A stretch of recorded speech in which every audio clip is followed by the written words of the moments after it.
I am Baizhi, a researcher at the Huashu Academy. Let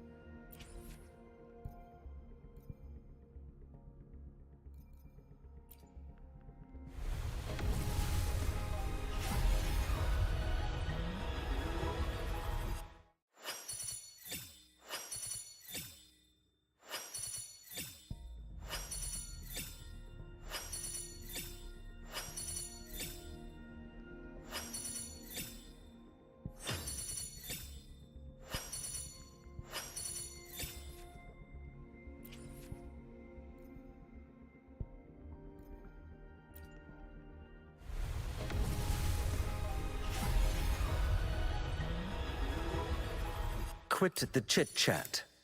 Tell me what you need and I'll make it for you.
Oh, time for another afternoon consultation, I see. What?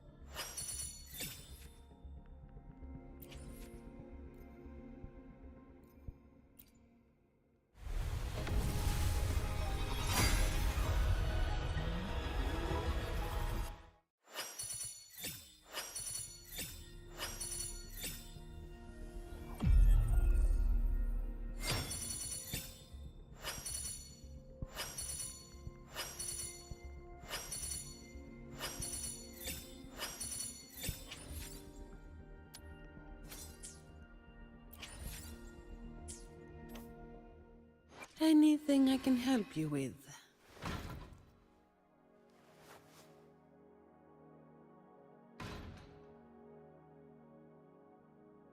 Hope let me be there. Anything I can help you? I alone.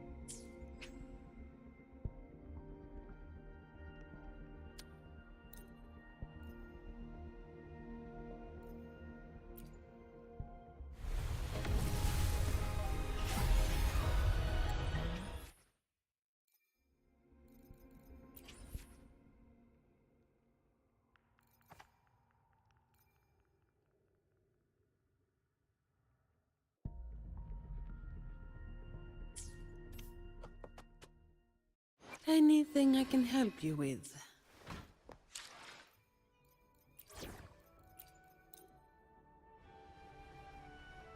I alone will decide whether it's for show or for battle.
alone will decide whether it's for show or for battle.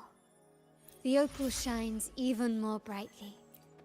It seems you find greater pleasure in the crafting process itself than in the finished gems.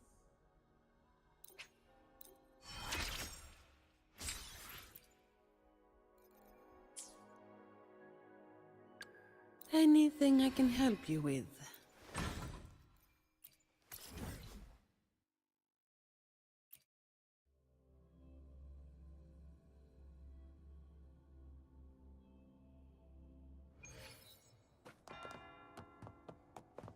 Can you keep up quickly?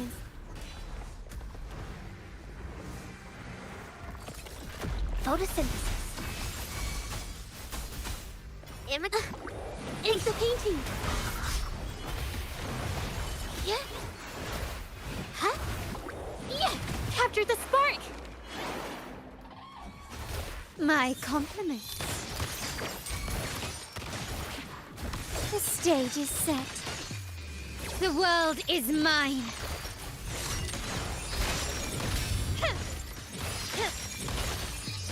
A new era awaits. Improvise. Stone. You'll recognize me. Imitation. A new technique.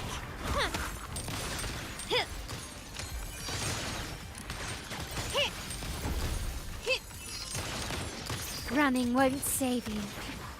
Brilliance lights the way.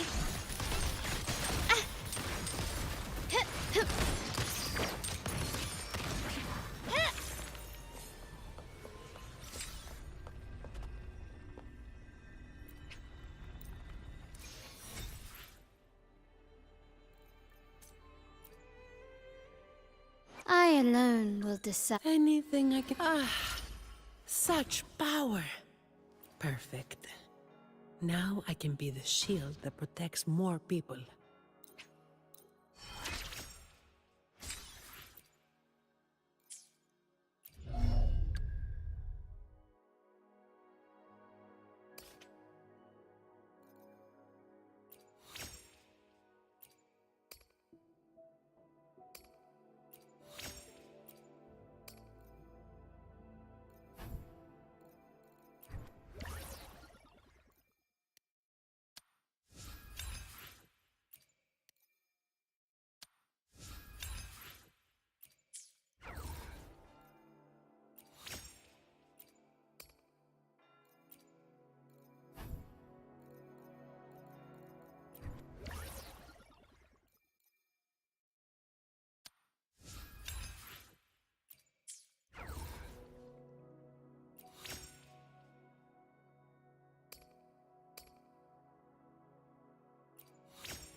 Your trust means so much to me.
Quickly and swift.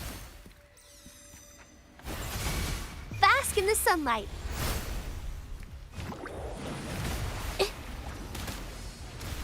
Ink drops.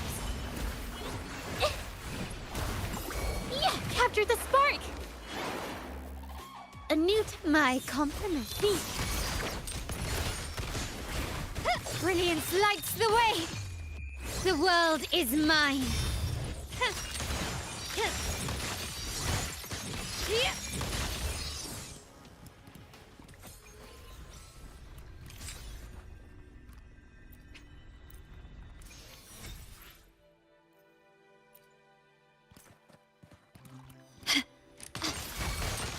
Leave it to me.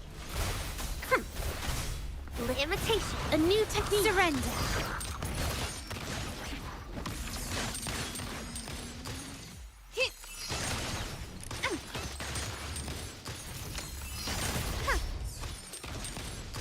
You will yield.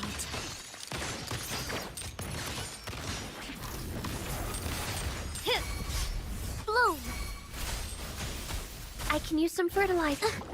Into painting. Ink drops. Found your weak spot. Still recognize me? Roll for me. Can you keep up?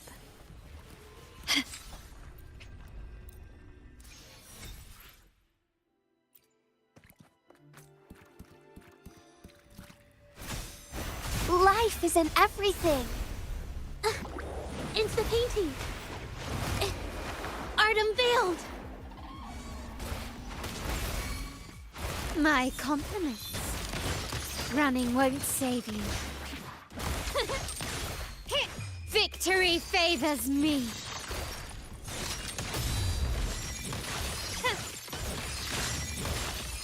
Masterpiece complete.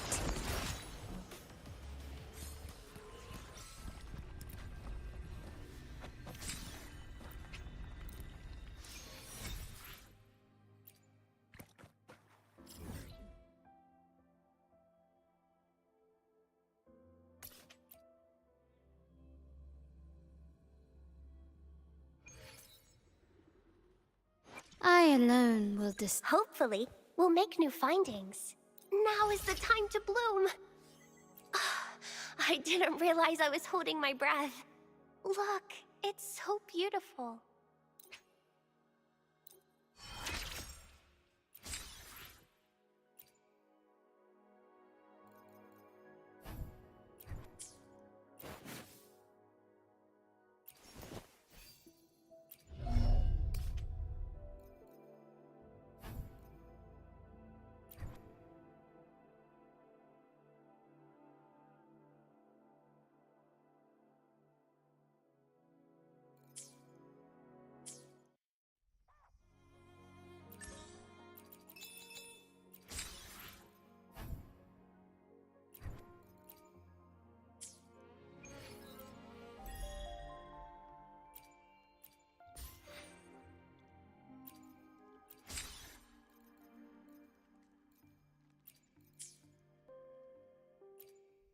I alone will decide. Hopefully.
I alone will decide whether it's for show or for battle.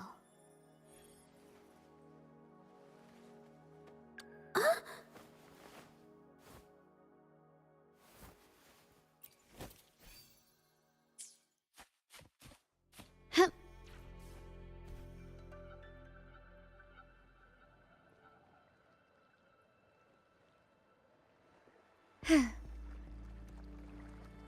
A smooth journey.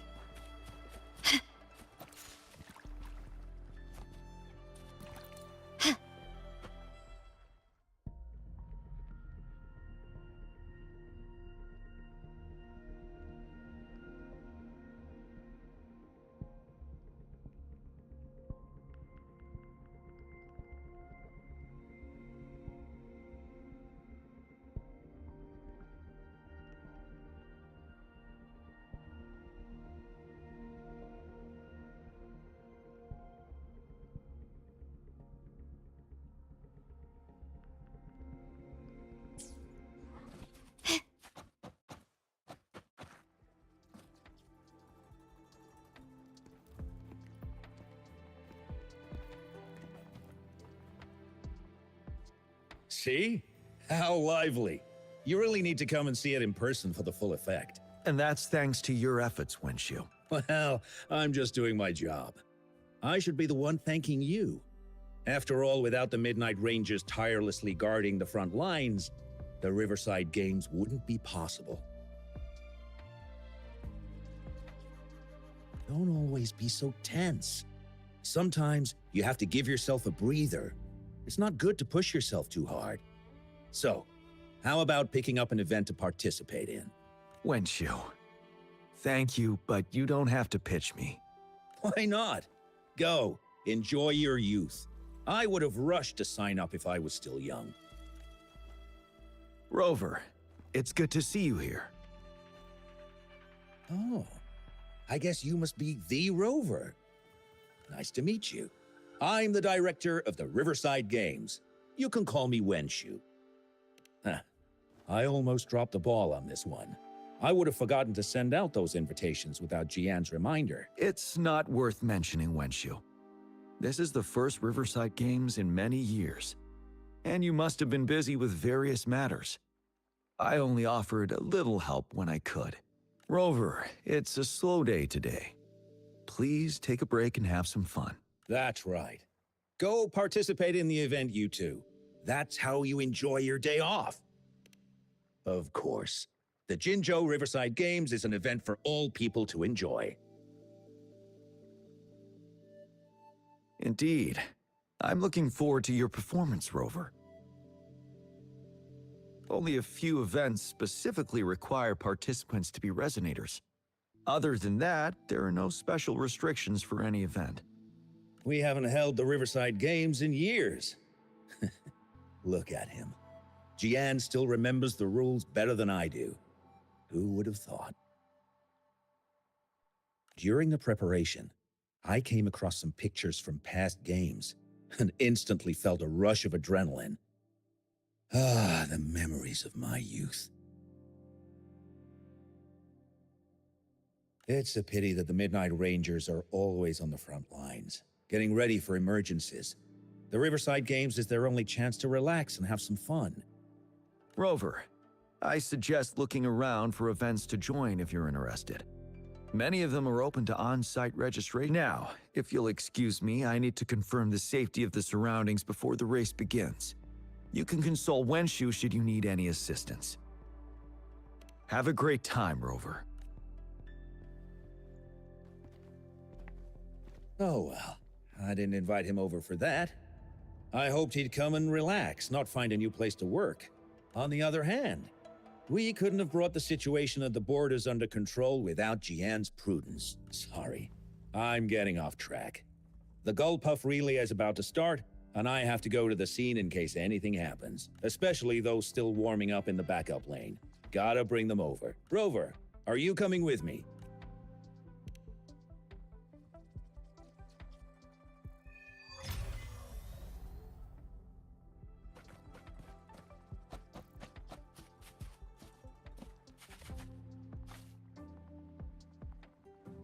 Ugh.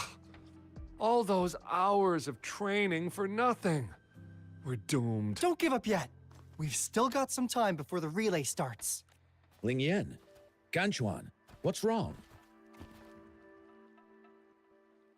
Hi, Wen Shu.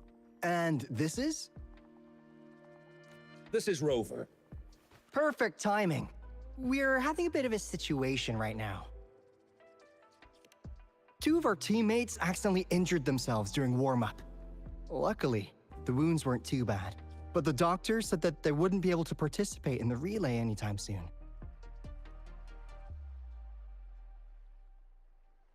We've asked the organizing committee, said we could still participate with temporary teammates.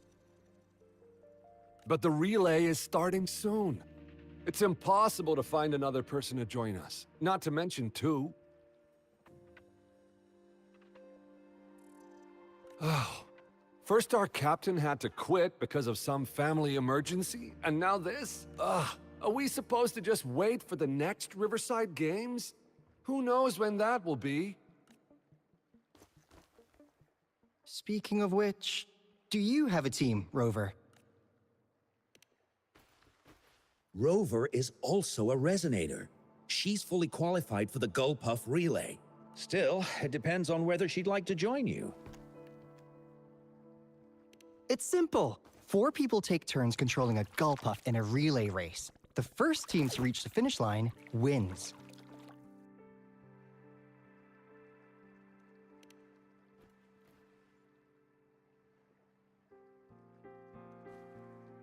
Thank you so much! If we could get the prize money, we'll definitely split it with you. That's right. We'll buy you the best barbecue in Jinzhou. That place is everyone's favorite. Then you're only one person short for the relay. I know a good candidate for that.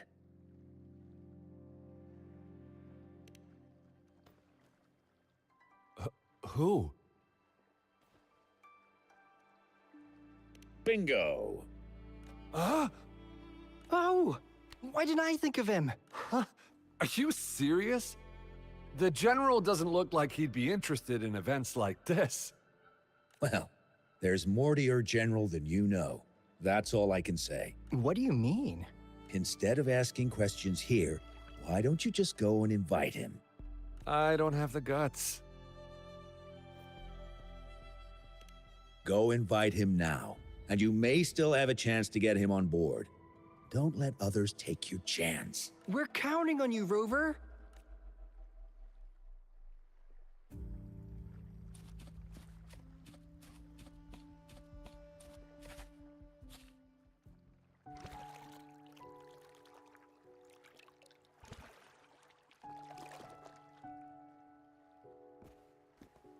Rover, what are you doing here?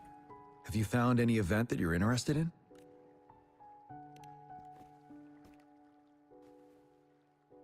Trouble? If you're comfortable sharing, tell me about it. Maybe I can help.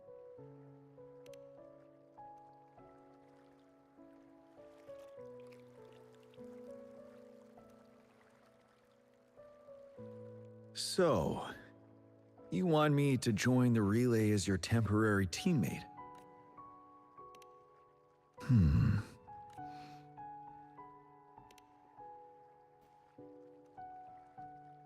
No worries.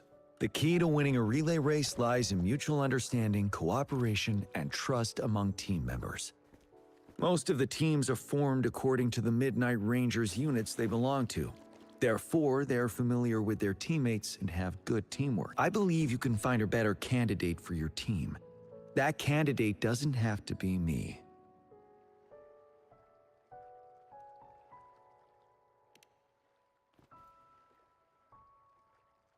Joining you, I see. Might be fun, but given we never trained together before, it may prove challenging to win.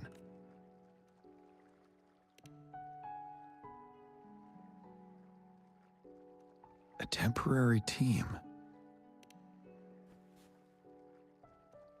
I'm fine. Thank you for asking. It's been a long time since I've last heard that phrase. Indeed. No need to worry about the end result before the competition begins.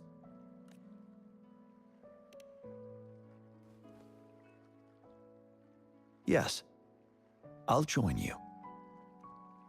Spectators are gathering along the lanes. The race should start soon. Let's go join our new teammates. Huh. Nothing. Perhaps it's just my imagination.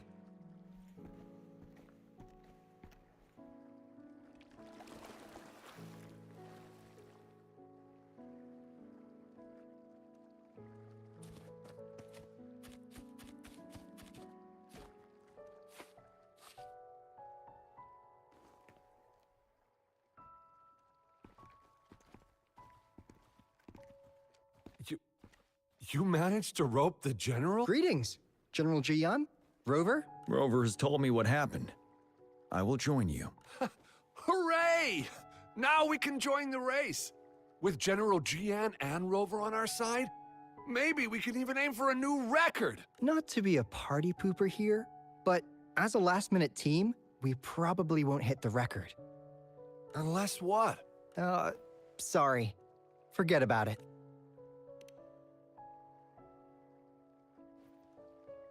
"10 years ago, a team set the record in the Gulpuff relay race. That record remains unbeaten to this day. Since then, every time the games are held, a major highlight is whether the record will be broken. Yeah, I really wanted to learn from their strategy. But the video of that race got borrowed and never returned. Bummer. They set the record.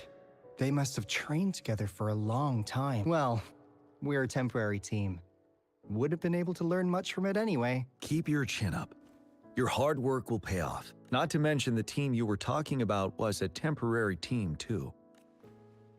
Wow, so even General Jian has heard of that race. Yes, that was a good race. Well, it's been 10 years.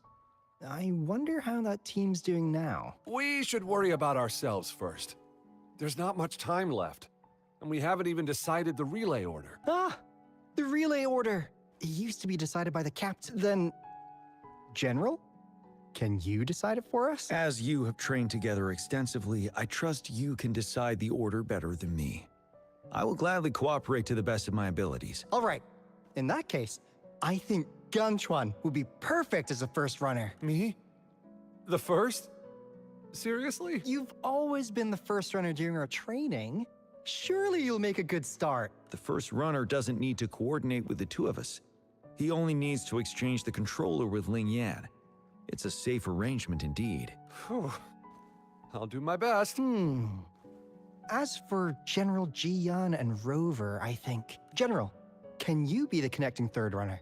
Since you're familiar with both Rover and us Midnight Rangers. A reasonable strategy. I agree. Then the relay order would be me first, followed by Ling Yan, then General Jian, and Rover last. Rover, this is your first race, and you may receive plenty of attention as the last runner. Please, stay calm and relax.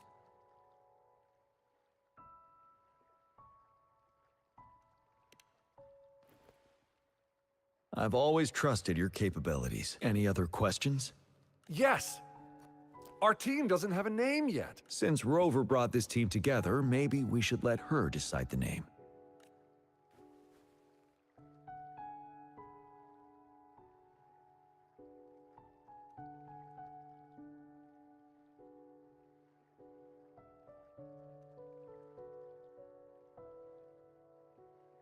Considering your character, I was expecting something different. Nevertheless, it is a good name.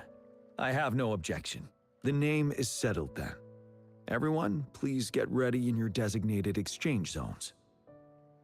We can stay in touch with our terminals once the race begins.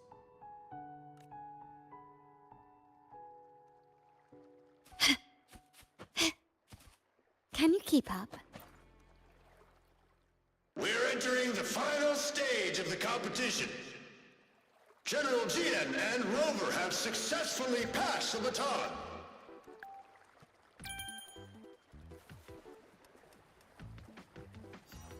Be careful of the driftwood.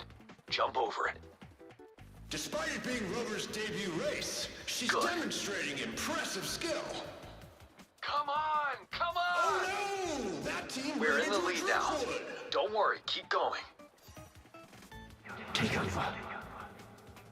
Rover's taking a commanding lead. Wait, the gull puffs don't seem right. Watch out.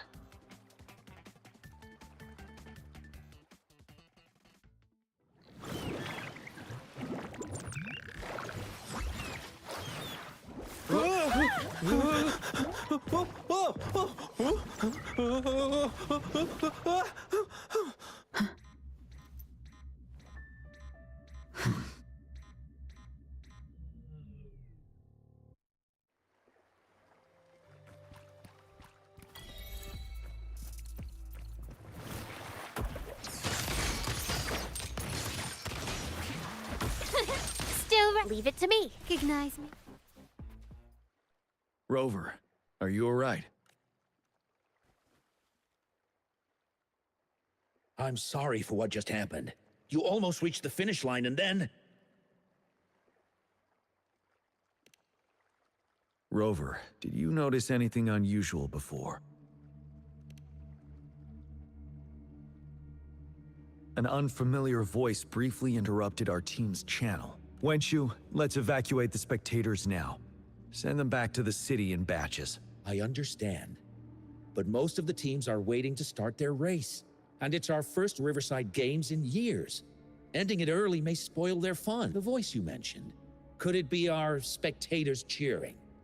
When Rover asked me to team up with her, I heard something similar by the racing lane. I have requested the monitoring data records of all nearby waterways from the Academy for safety measures.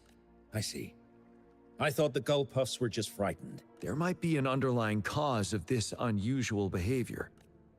The records will take some more time to download. Evacuate the people first. I trust your decision, but...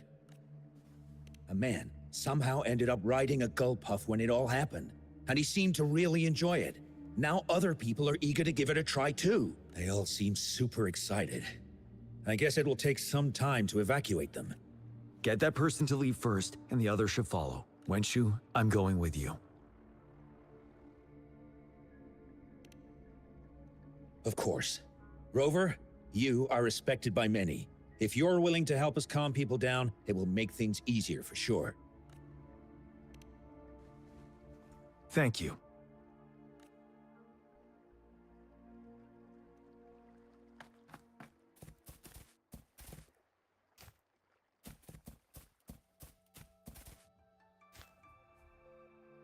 Sir, please calm down and stop talking about riding gull puffs. But that was really fun! May I have your hand? What? What's wrong? Nothing major. I just need to confirm something. As I expected. Huh? When did I get hurt? I didn't feel it at all. The adrenaline from excitement may have dampened your sensitivity to pain.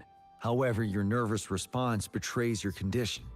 Your right hand has been shaking involuntarily, likely because the wound has been left untreated. Fortunately, it's not caused by the gull puffs. Please take this to relieve the pain for now.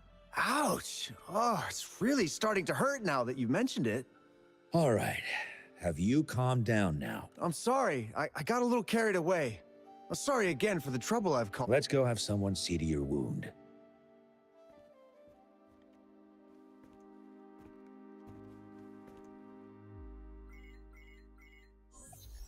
Rover, fancy seeing you here. I don't want to spoil your fun, but I'm afraid we need to suspend the race for now. Can you fill us in on the data? I checked the monitoring data as you asked, and I found unusual fluctuations near the upper waters to the north. Why didn't the nearest beacon pick up on this anomaly? The resonance beacon is functioning properly, but we still don't know why it didn't issue a warning this time. I will investigate this further at a later time. Animals are often the first to detect signs of danger. Tacit discords are similar to animals in this regard. They're very sensitive to any change in the frequencies in their surroundings. And that's why those gull puffs went haywire. I suppose that's why you asked me to check the monitoring data for you, Jian? Yes. The timing of this change is concerning. Why did it happen precisely during the Riverside Games? Perhaps the Riverside Games' frequency resonated with something in the upper waters.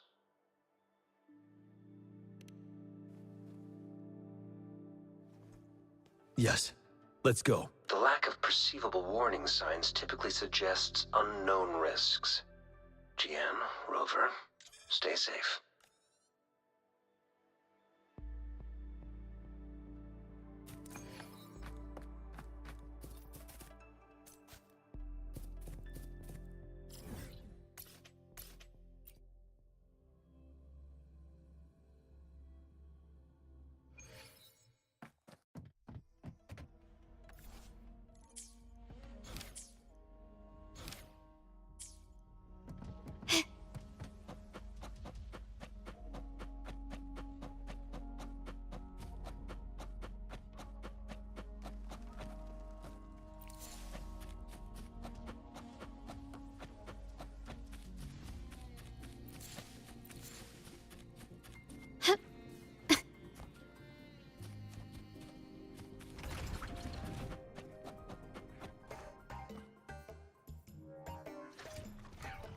Let's...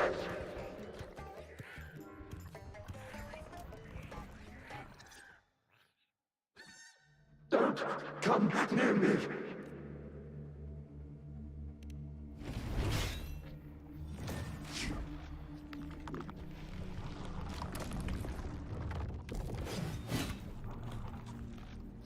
The tacit discords are increasing. Let's take them down first. It's the retroag rain. We need to hurry up. Found your weak spot. The stage is set.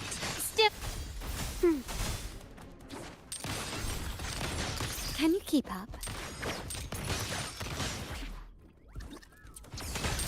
Growth imitation.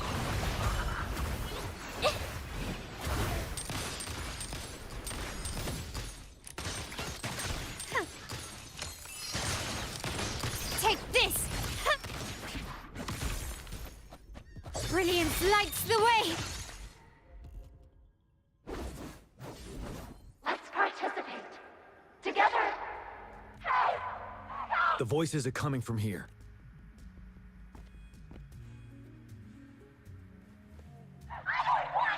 It might be trying to tell us something. We need to decipher the message somehow.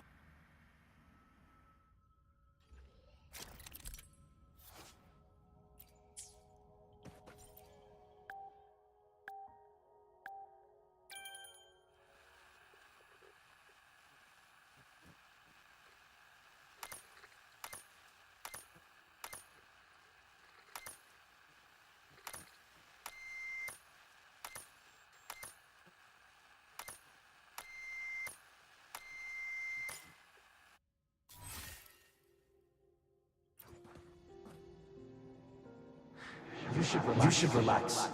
We can. Who knows when it's next? Let's go. Come on. Go. Take tacit discords. They won't. No. I can't. Help! It's the cheers during the Riverside Games, mingled together with cries for help. Perhaps some people have been trapped in this place. Or maybe... Anyway, we have to figure it out.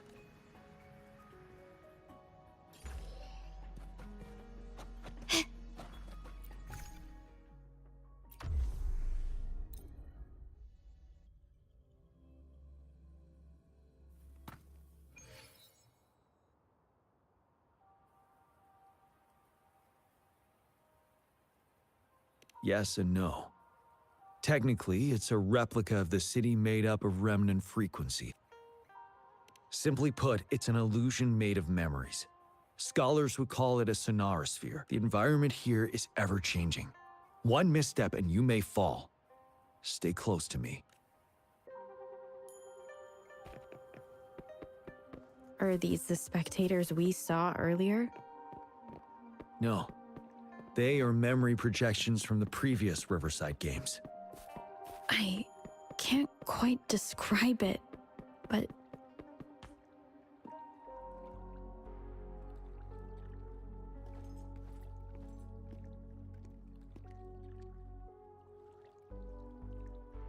Oh, come on! Are you seriously expecting teamwork among members of a temporary team?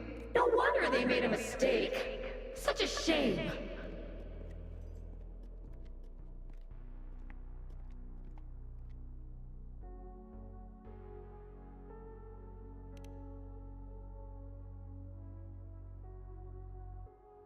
It's the temporary team from a decade ago. I'm fine.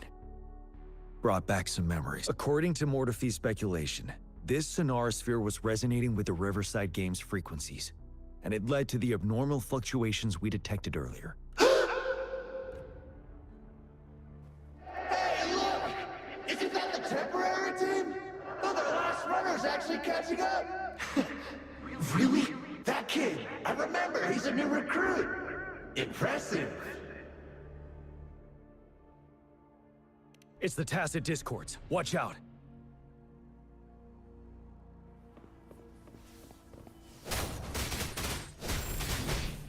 Settled.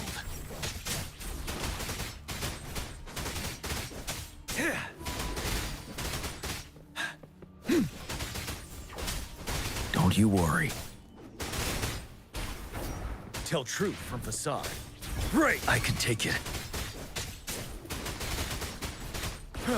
My compliments. Imitation.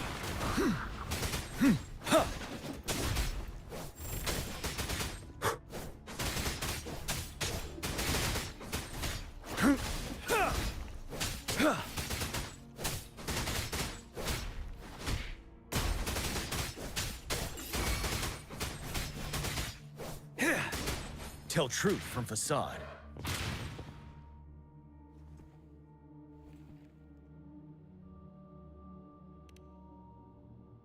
They seem to be playing a game of imitation. Those are nothing but empty shells, no matter how lifelike they may seem.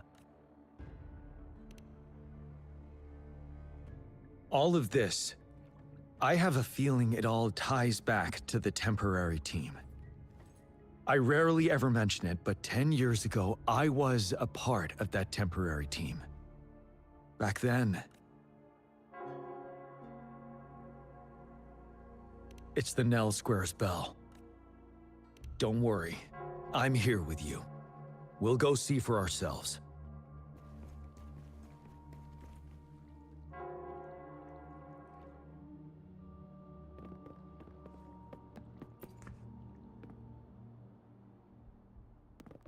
Wait, Rover. Look out the window. The city's upside down. So is everything in this place like this? If only I could. Are these fallen soldiers manifestations of memories? Damn, these monsters! Will they ever stop? The fog is thickening. Stay alert. Be careful of the Tacit Discords, Rover.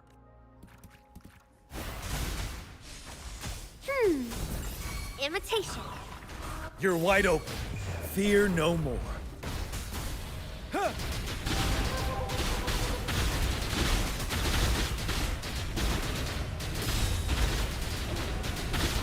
Huh?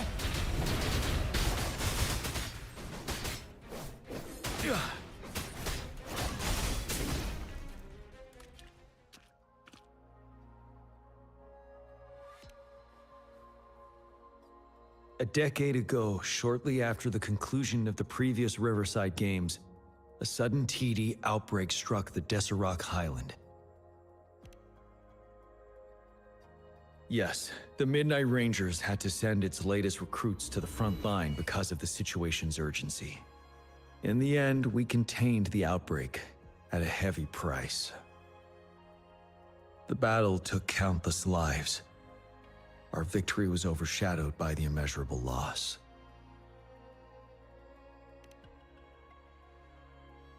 And they were not the only ones who lost their lives in the Deserac Highland. This sonorosphere is probably made up of the reverberations they left behind. As Tacit Discords devoured the fallen soldiers' frequencies, they became convinced they were the soldiers they feasted upon. Now, they're just reenacting what happened in their memories. But it seems the remaining frequencies of our soldiers are still resisting. Yes, the tacit discords are merging together. This will endanger more civilian lives if we allow it to occur.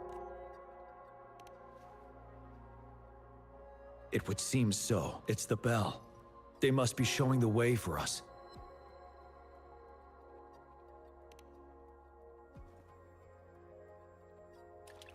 Wouldn't hurt to be more prepared. The bell sounds closer now.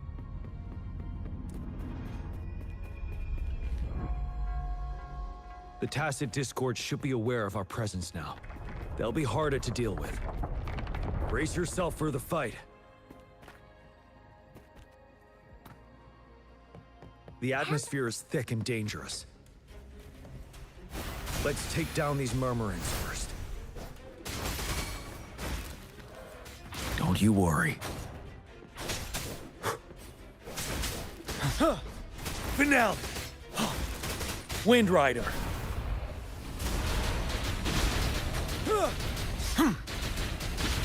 Don't you worry.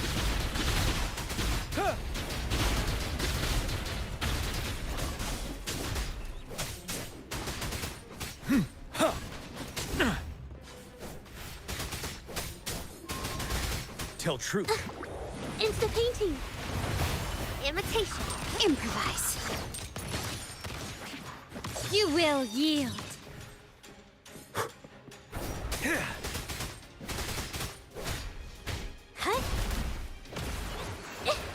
Huh? Hush! Running won't save you.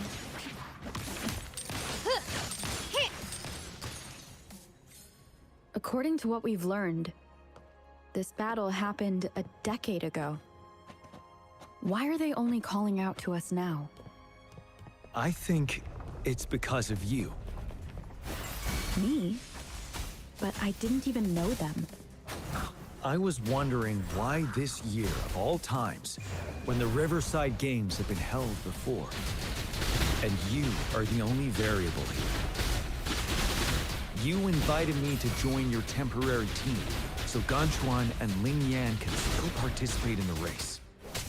We initially fell behind, but later reclaimed the lead. It's like a deja vu of the race from a decade ago. And that's what triggered the resonance. The fallen soldiers. They must have held on to those memories dearly. That's how they resisted merging with the tacit discords. Yes. They have been silently fighting for us all these years, or we would have faced a TD outbreak. During that past battle in Desert Highland, did you? Yes. We fought together. They probably didn't want it to happen again.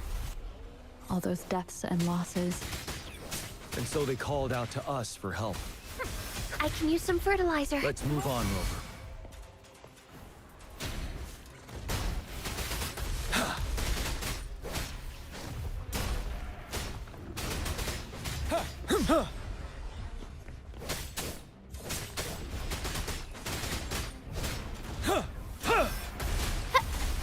Imitation. The world is mine.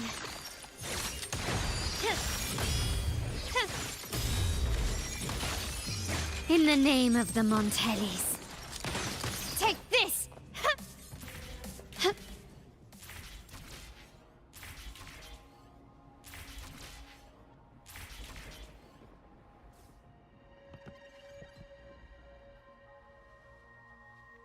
The bell is right ahead. Is it Nell Square ahead? Let's go.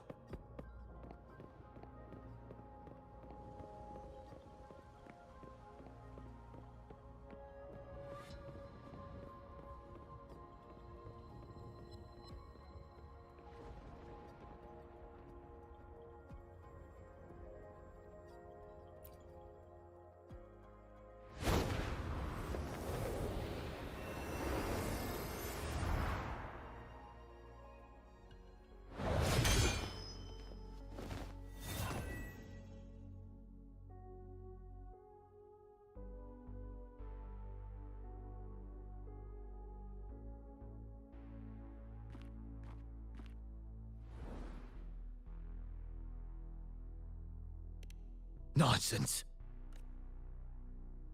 They're reenacting our first lesson for new recruits. During their first lesson, new recruits must pay tribute to fallen soldiers in Nell Square. We are required to do this before being allowed on the battlefield. Its significance eluded most of us during initial training, myself included. Until that day. Yes, I didn't attend the memorial that day, but that was when I finally realized. Nell Square.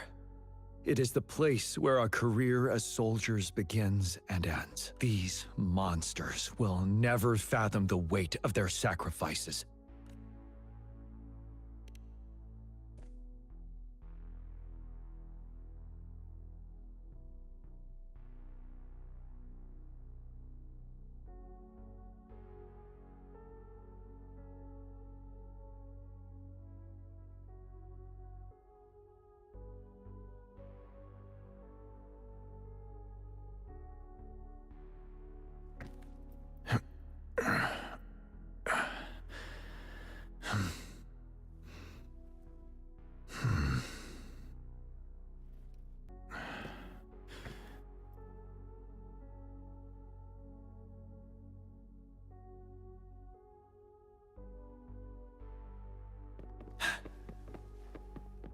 Help me!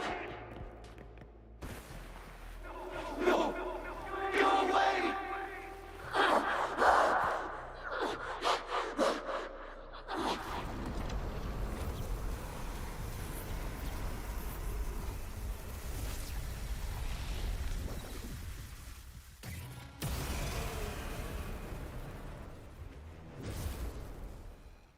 Please, can't let this one pass. Let's go together. Woefully. I made a mistake. Imitation. Champion. I'm... Imitation. Huh? Don't worry. Intra. We have Gian on our side. Yeah.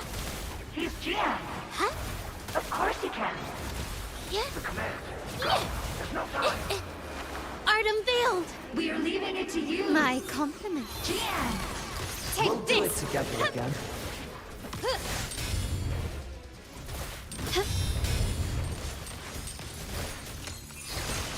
The stage is set. Victory favors me.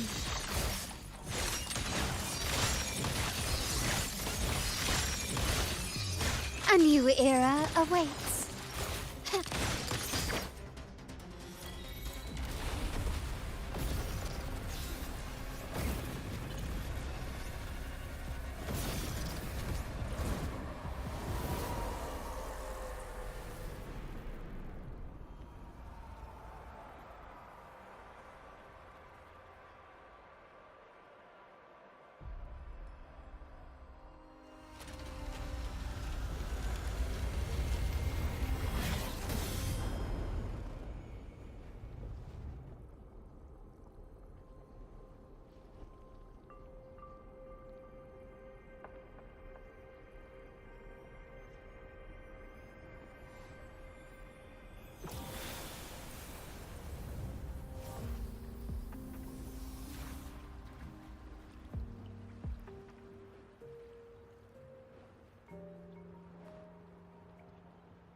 Thank you, Rover.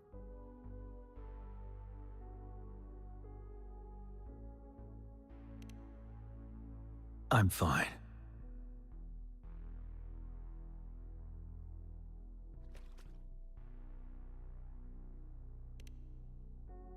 They've been trapped here for 10 years, and now finally free.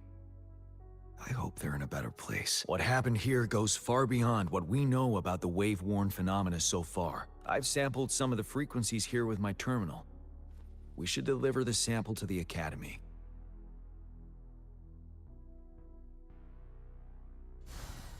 Can you keep up? Anything catch your eye?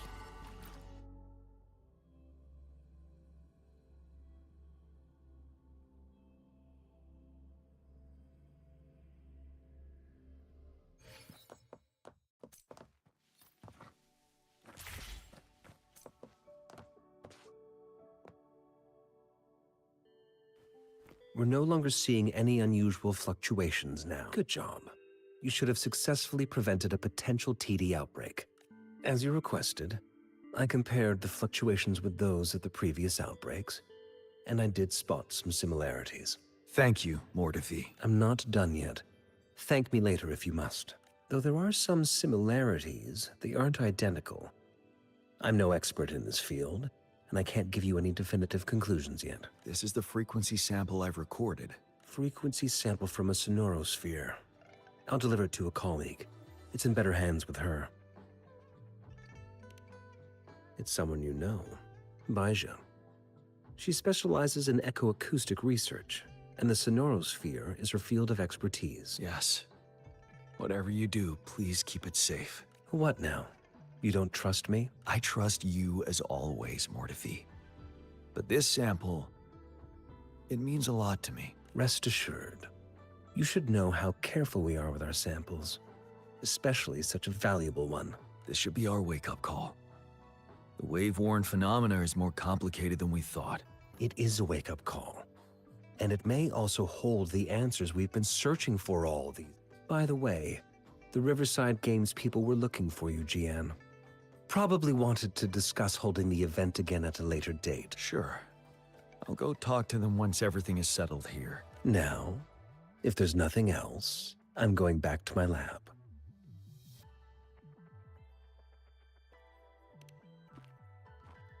Rover, there is a place I need to visit. Could you come with me? Thank you. I need to pick up something first. See you at Nell Square.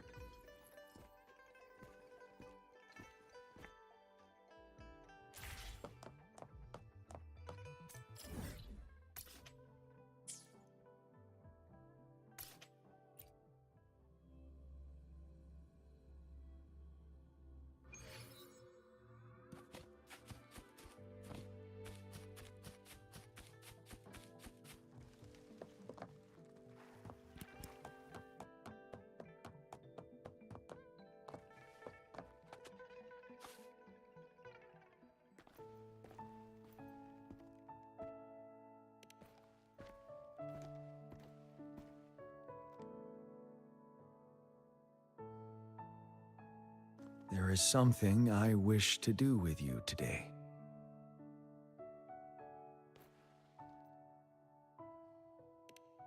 A seed.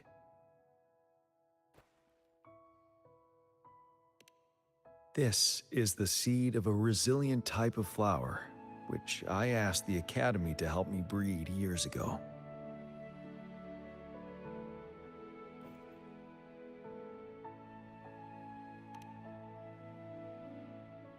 From here, you can see all of Jinzhou City. I thought those who died for Jinzhou would want to see how it's thriving now. This flower, we named it the Amordia. Yes, the word represents both departure and return.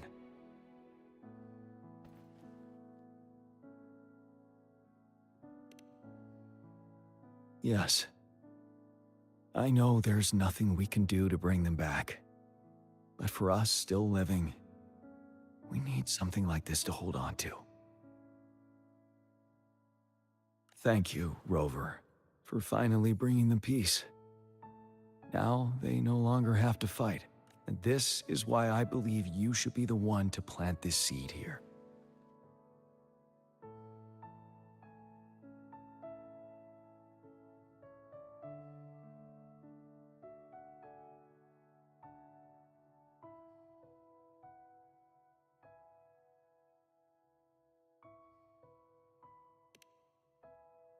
Thank you for your concern. Every Midnight Ranger is prepared to die on the battlefield, any day. I know this all too well as their general in command, helping the souls of our fallen ones return to their homeland.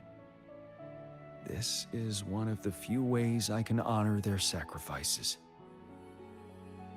Rover, I have one more request. If one day I perish in battle and cannot return home, Could you please plant one of these flowers for me?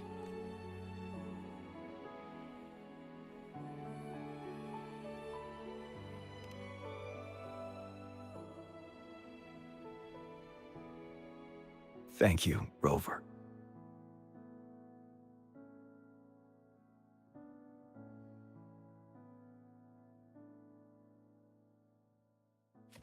Rover, I heard you'd returned to the city with General Jian. Ah, what a relief.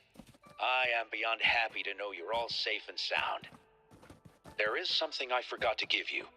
Let's meet up somewhere when you have the time.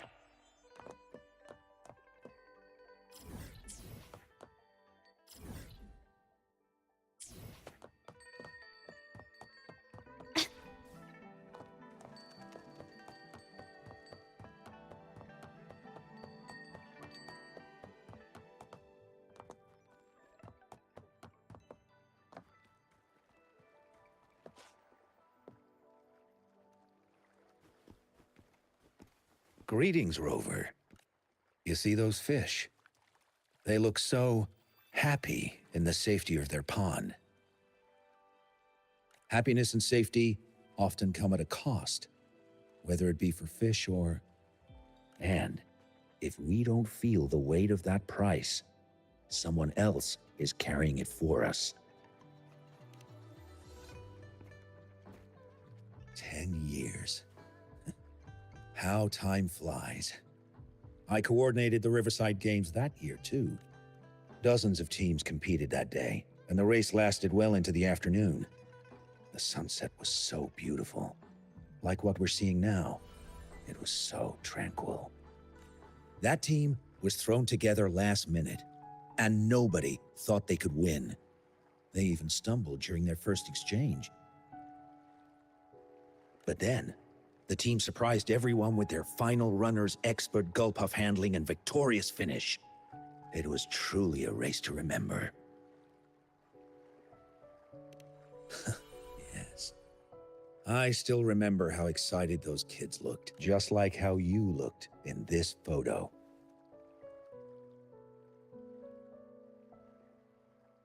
We were worried we weren't going to get a photo of you all together. Luckily, the photographer managed to capture a shot of the whole team. I should thank you for bringing that team together, Rover. I'm planning to talk to Jian about hosting the Riverside Games another time. If all goes well, please, join us.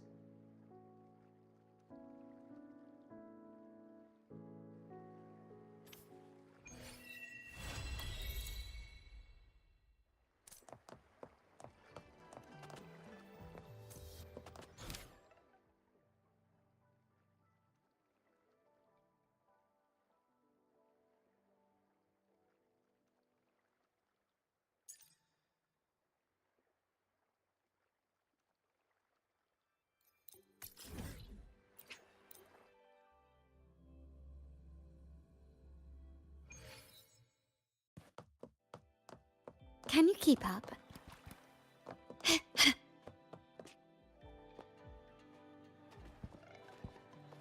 I didn't expect such a big crowd at the hearing. Should I take the stand myself? What do you think, little kitty? Maybe we can do a little show of, paws. Raise your left paw if you think I should testify, or your right paw if... Wait! You raised your left paw before I even finished my sentence. No, that doesn't count. Let's try again. Okay, if you raise your right paw, I'll let someone else handle it. Right paw, huh? Well, I did actually want to tell everyone the truth myself. Let's give this another shot. Miss Jieje, the hearing is about to start. If you would please join us. Now? Yes, Madame Juyo. I'll be there in a minute.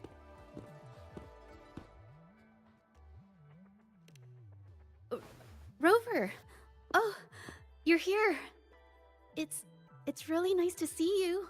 And I appreciate you coming.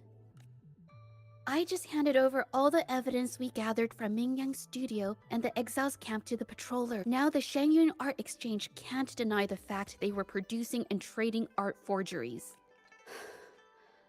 But there is one more thing. The Patroller said we still need someone to testify in the hearing.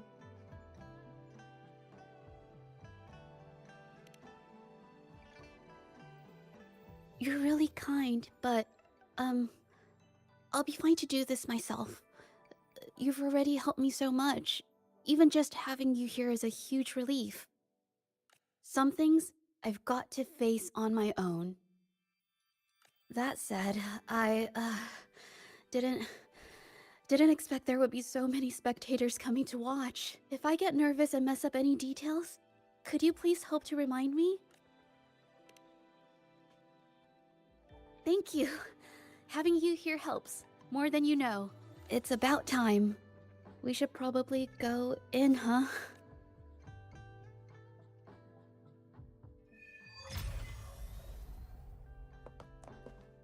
Can you keep up?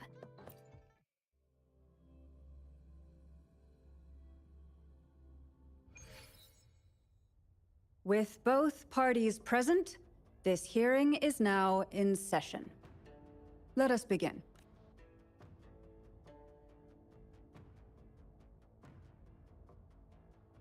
First, a brief overview of the case before us. Miss Jieje alleges that the guilty party, Mingyan, implicated in the tacit discord assault, was coerced into committing art fraud under duress.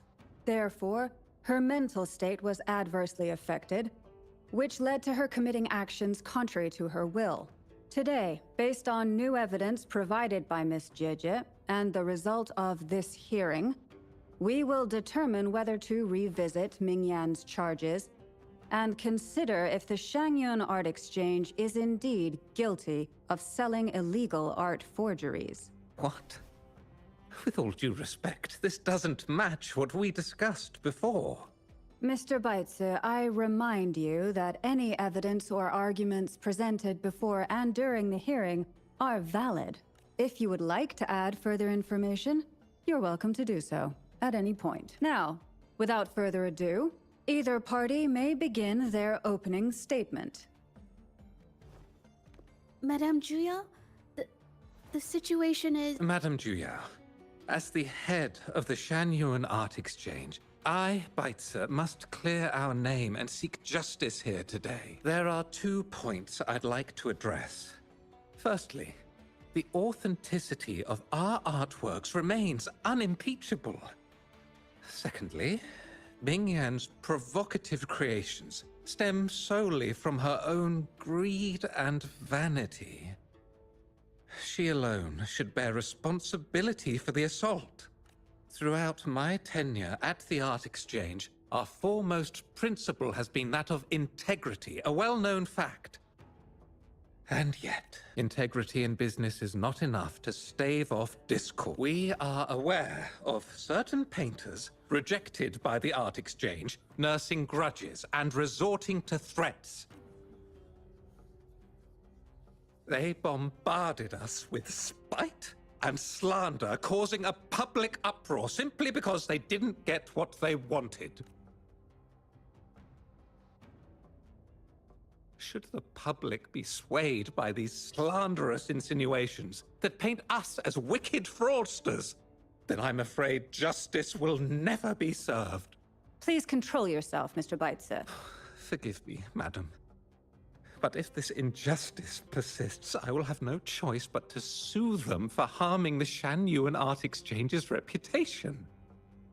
They have damaged the trust we built with our clients. I demand they compensate us for our losses and issue a public apology. Such disgraceful behavior will not diminish us. Our principles will not waver, and we will protect the Shangyun Art Exchange from any ill intent.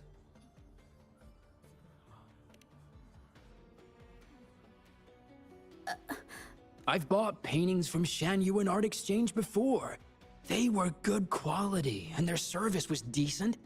Hard to believe they'd be involved in something like this. The honest always get the short end of the stick. But who's Mingyan? A painter? Never heard of him. Must be some nobody trying to get attention using the Shan Yuan's name. Why is the art exchange always in the middle of some controversy? Order! You may continue your statement. Madam, allow us to present our account of the events. This all really began 3 days ago. I was entrusted to investigate a certain arcane artist in the Tiger's Maw.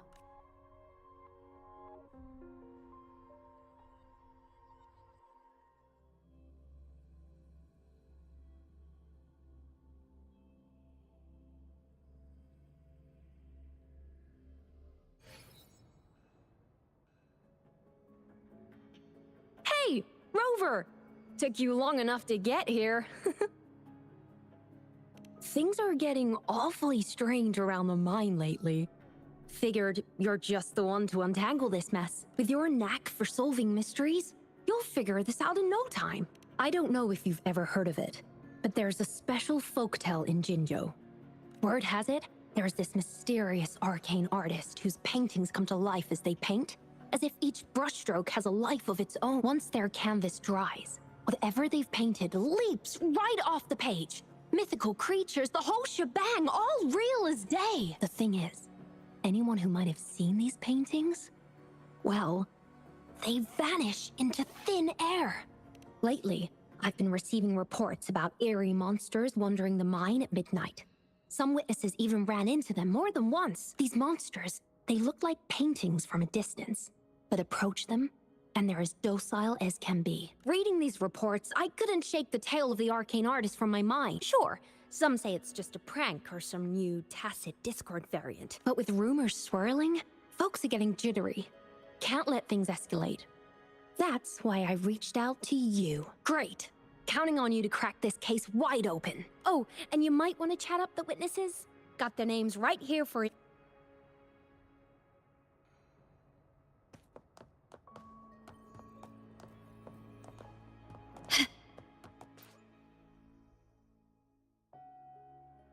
That's it for today. Time for a break. Oh, hey there. Need something? Oh, you've come to the right guy. I was actually the first to see those weird things. I was playing chess with the old miners until midnight, then headed home alone. On my way back, I heard these strange moans like some kind of monster was out there. At first I thought they were tacit discords, and I was ready to bolt. But then, I realized they were different. These monsters, they were being drawn to something. Curiosity got the better of me, so I took a step closer and saw that they had these strange features. Gleaming eyes, gnarled horns, and dark green bodies covered in slimy liquid.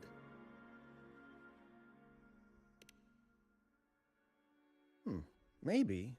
But unlike tacit discords, they didn't attack me. You know, I did see some people standing nearby. Just some shadows, really, because it was so dim. Well, the light was flickering in the wind, so I couldn't make out their faces, but I knew something was weird with the scrolls they had in their hands. Every time they moved, more monsters appeared. Later, I told everyone about it, and Gupan was there. She freaked out, saying it was just like the tale of the arcane artist. I'm not sure, but I overheard them talking. No, actually, arguing would be more accurate. Anyway, I got worried those monsters might attack me, so I bolted and didn't catch what they were arguing about. I do remember. Wait, you're not seriously thinking of going there, are you? Whatever those monsters are, they're unidentified and dangerous. If you have to go, be really careful, all right?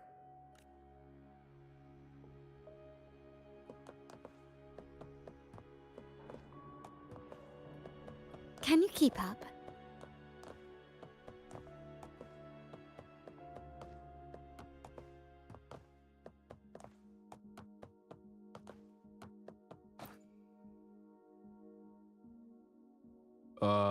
You don't look like you work at the mine.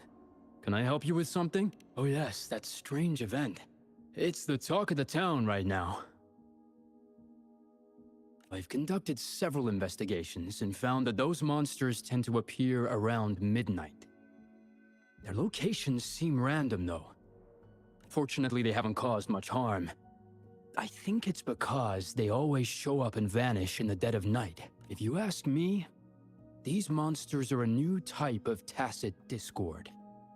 Since they're unrecorded, our terminal can't trigger an alarm when they're nearby. For safety reasons, we have increased our patrols around the mine. Anything else unusual? Yes, there was one thing. Aside from the blurred silhouettes I saw that night, I remember hearing voices. Like people talking. The voices came from where those silhouettes were, but they sounded like vague muttering. Thinking about it now, if it was a human voice, how could someone get so close to those monsters without crying out for help?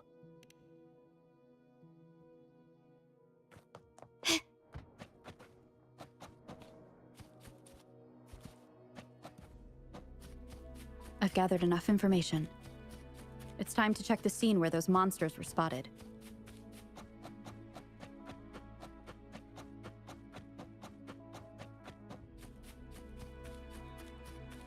There's something ahead. That figure. That paintbrush. Could it be?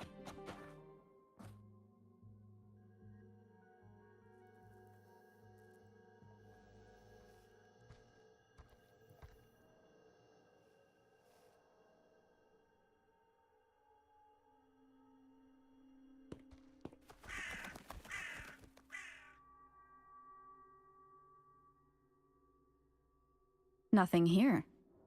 That's odd. Did I just imagine that?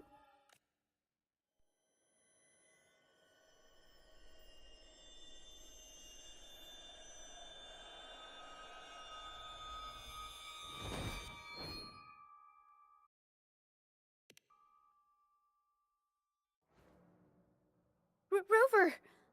You're here! Sorry, did I scare you just now? Finding inspiration. The night often sparks my creativity. Of course not! I heard about the tale of the arcane artist and hoped to find out who they are. Sorry I lied to you. I didn't want to drag anyone else into this. Bringing painted creatures to life, making fantasies real. It sounds like a fairy tale, but when the arcane artist first caught people's attention in Jinzhou years ago, it was more than just a tale. Now this story is making the rounds again. Most don't see the dangers it holds. As someone who feels the threat, I want to uncover the truth before it's too late. Yes, there was once an artist who could create paintings that felt so real, you could almost step into them. But these paintings, they strayed from the artist's original intentions and caused a lot of trouble. I don't know who's behind these latest events, but if it's really the arcane artist, their paintings will bring nothing but trouble. That's why I have to stop them, to prevent the past from repeating itself. Unfortunately, I'm not very good at investigating, so I haven't found any major clues yet. I'm here for the arcane artist, but also hoping to meet an old acquaintance. Maybe he knows what happened in the mine. Is that so? Oh, okay.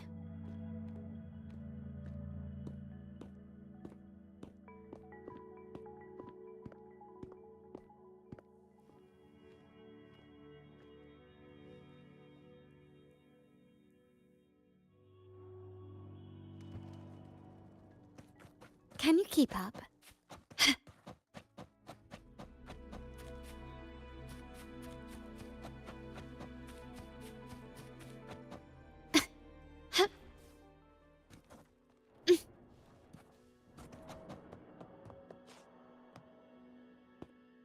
Hey, Juju! Long time no see. You need more pigments already? No, not yet. And this must be the Rover. Nice to meet you. Heard a lot about you. Didn't realize you and Juju knew each other.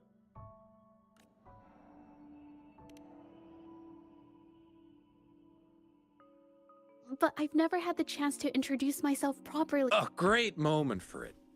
Here's the thing, Rover. I can't say I know Juju very well, but I do know she's got this quirk where her courage tends to crumble right when it's crunch time. So, when it comes to introducing herself to you, I'd bet money on it she's been mentally rehearsing it for forever before she got the guts to take action. No, it's not like that. Juju, you can't keep avoiding things. You've got to take action, or you'll never get what you want. You only live once, right?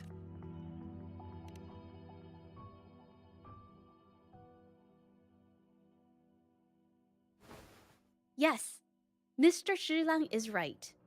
Rover, I've actually been meaning to tell you something. Hello, my name is Zhe Zhi. We have met before, but I like to make this a formal request. I would really like for us to become friends. Of course. I'd be happy to. Hello? Juju? Hey, what are you waiting for? Okay. I can do this. Rover. That was a pretty obvious slip of the tongue.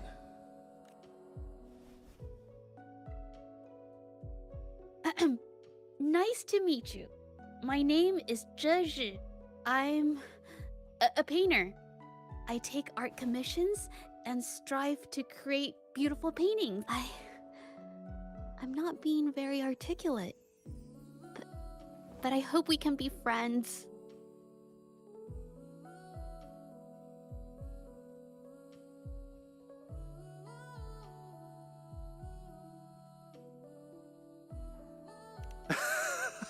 How sweet. I must say, I've never seen Juju this nervous since she first became one of my cherished patrons. Wait, Mr. Shilang. We're actually here today to talk about the tale of the arcane artist. Oh, I know the tale, but I've never come across this mystical maestro myself. If such an artist truly existed, I'd be the first to know, without a doubt. I supply ore to pigment manufacturers and sometimes serve as their sales proxy, so most painters in Jinzhou come to my shop to buy pigments. Well, pigments aren't flying off the shelves these days. Just a few regulars, you know? Oh, but those ore buyers from a while back, they seemed a bit suspicious. They bought heaps of leftover ore, the cheapest type, and told me not to let anyone know they got the ore here. People don't usually buy that stuff. Oh, wait.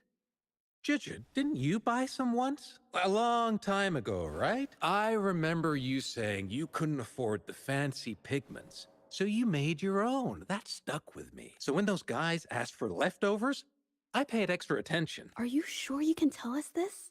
I thought they asked you to keep it a secret. They turned out to be thieves who stole from me during the night. Oh, when I found out, I reported the theft to the patrollers, and that was the end of it. Thieves don't deserve my business or respect. Of course, help yourself.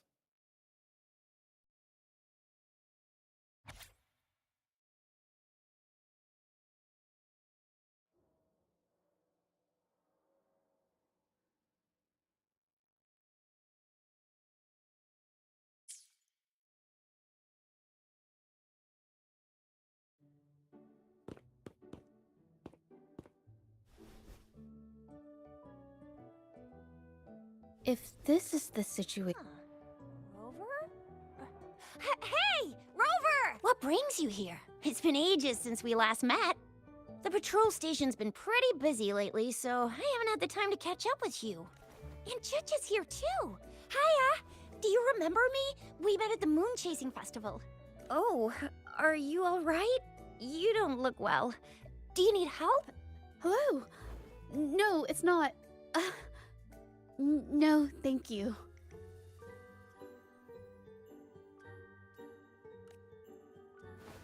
painting we had you do for us during the festival is awesome. Everyone loves it, so we put it up on the wall. Really? I'm glad you all like it. We'd also like to invite you to our station, so we can formally thank you in person. Wait, how about coming to the station with me today? Are you heading back to the city? But we're still okay.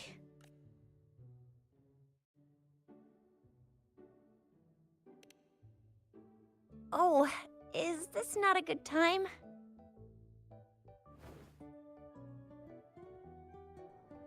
Oh, I get it. In that case, it's probably not the best time for a get-together. Sorry. That's okay. Just tell me if you need any help. Oh, I'm here to support the patrollers. There was an assault near the mine recently, and they're short on people to investigate. What's odd is those monsters haven't caused any more trouble since we got here. Right now, we're talking to witnesses and trying to figure out what triggered the incident.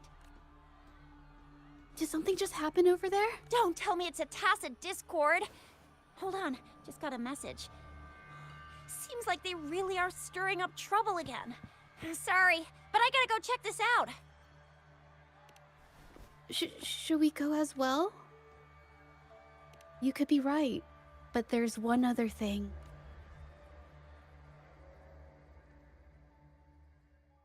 After Rover and I bumped into each other, we decided to investigate the surroundings and follow Patroller Chisha to the scene of the incident. It was there we learned about the details of Mingyan's offense and the truth behind the tale of the arcane artist. Once Zhezhe has the paintbrush in her hand, she begins to speak calmly. She'll be fine making the statement on her own now.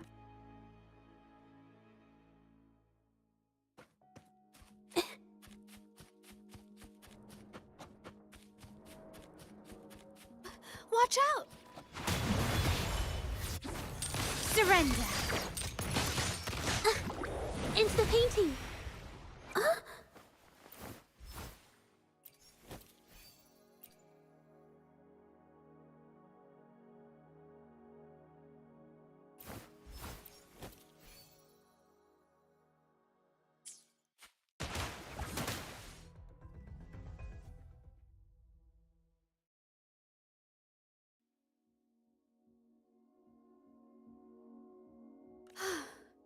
Sorry to trouble you. If I had been clearer, you wouldn't have had to explain things to Chisha for him. She's really nice. It's just, we're not that close, and I'm not sure how to respond to how friendly she is. I didn't want to be rude, so I couldn't bring myself to turn her down. I'll do my best not to trouble you and express my feelings properly next time. Thank you.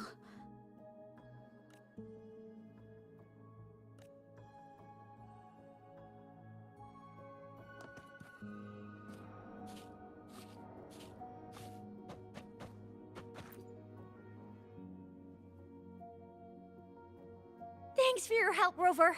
We caught the culprit before anything worse could happen. We were lucky to have you here.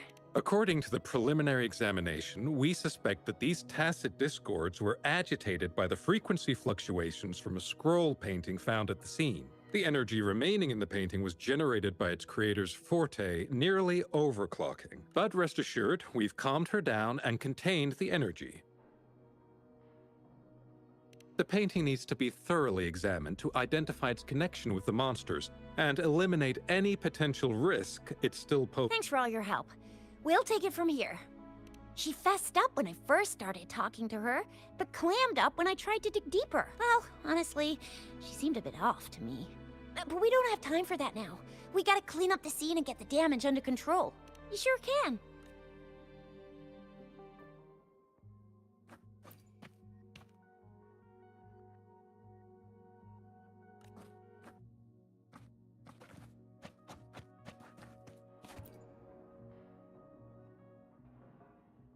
Why? Mingyan? Why are you... Yes, we used to take painting lessons together. You! I hurt them. It was a mistake. I I'm alone.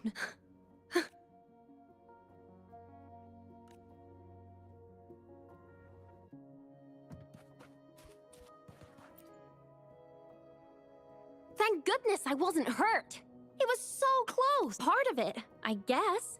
I saw that painter. She looked like she was losing it. I'm talking shouting, waving her paintbrush around like she was sweeping the sky. I might be off here, but I swear those things on her scroll started squirming around before the whole swarm of monsters exploded out of thin air. They started to whack and thwack people all over the place. I was terrified and ran away as fast as my legs would take me. Not super clearly, but when I was running for my life, I heard her screaming at all those creatures, all like, "Stop! Don't do this!" I think she might have been trying to stop them from hurting people.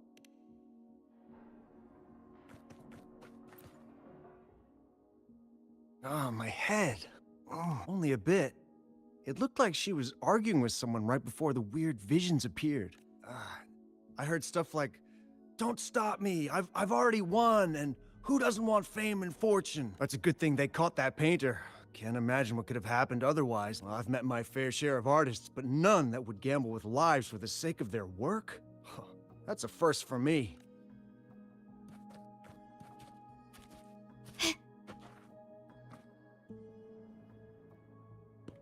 That's strange. Oh, you're back.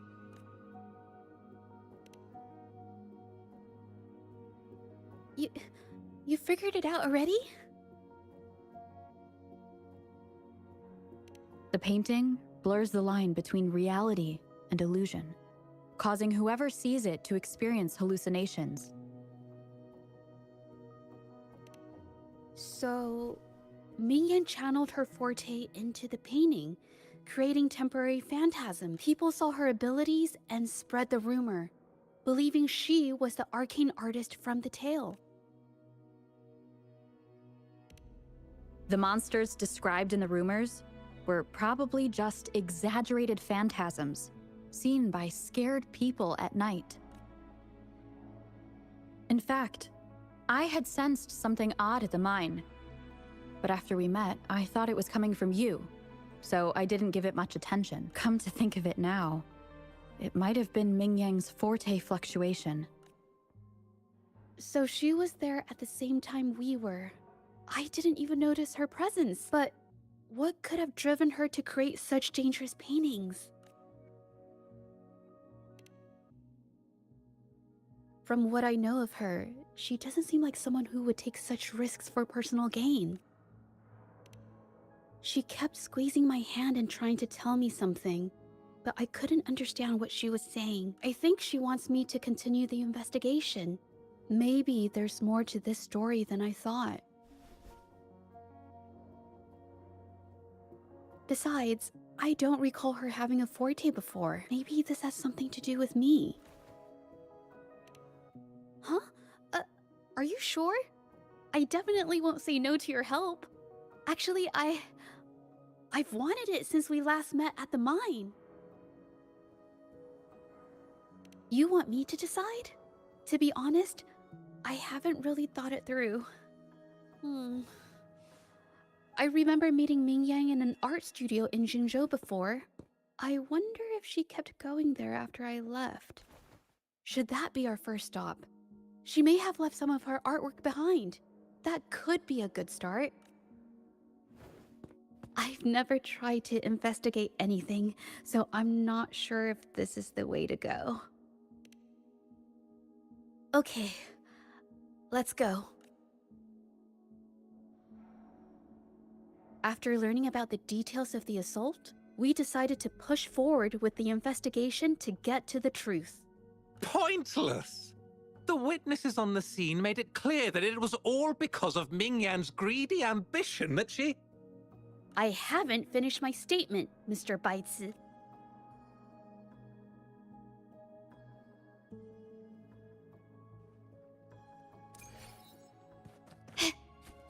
Can you keep up? Yes. This is the art studio. My memory did serve me right. Looks like she's been painting here.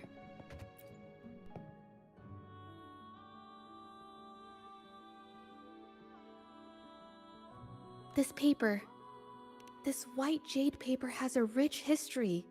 Its smooth, fine texture holds ink beautifully, exactly what you want for more delicate brushwork. Countless masterpieces, both old and new, were painted on this paper. Like Chinan's Voyage to Yum Mountain and Yiling's Qixi's Dawn of Spring, both two good examples. Whoops, I got carried away. Wait, there's a discount sticker on the wrapping, and it looks quite new. Yes, White Jade Hall runs a yearly sale. I attended it 2 days ago and bought paper with this same packaging. Ming Yang likely bought her paper there too. Half of the stock has already been used, which means she was painting day and night until the incident. Different papers result in different artistic effects.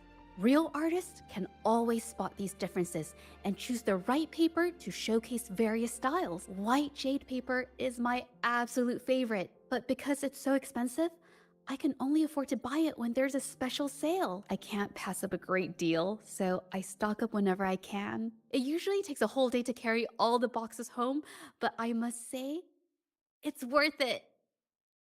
Buy 3, get 1 free, buy 5, get 2 free, and then there's the additional weekly coupons. I know everything there is to know about the discounts.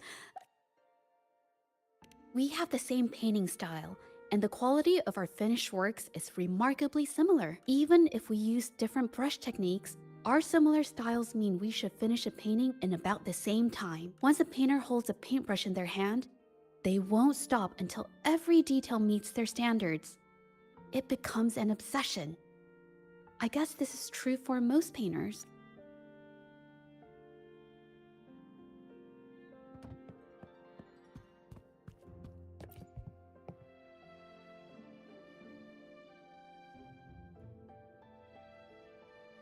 There is a difference. The brushwork on this one, see how heavy it is? You can tell Ming Yang was in low spirits. And this one, the strokes are light and fluid. That tells me she was happy when she painted this. The feelings a painter has during the process of creation often linger in the brushstrokes without them knowing. They're present in every line, even if the artist tries to hide it. Yes, to me, painting is like a window into the heart of the artist. When words fail, these feelings can be depicted through brushstrokes instead. It is strange, though.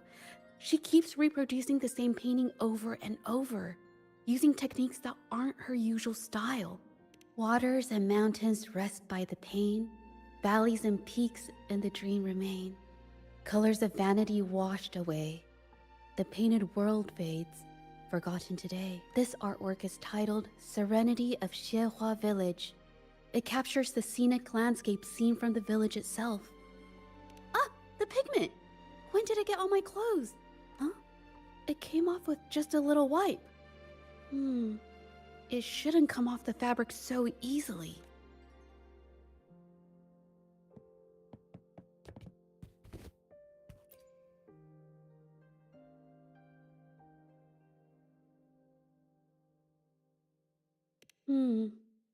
Looks like there's stains from ink and paint that have been washed out over time. Ming Yan could have improvised her clothing as a canvas for her ideas. I used to do this as well. Whenever nature inspired me and I was short on paper, I'd paint rough outlines onto my clothes.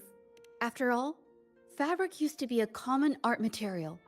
Besides, using clothes does help to seize fleeting inspiration, don't you think? It's a shame the clothes are stained forever, but it's worth it to see how different inks behave on fabric.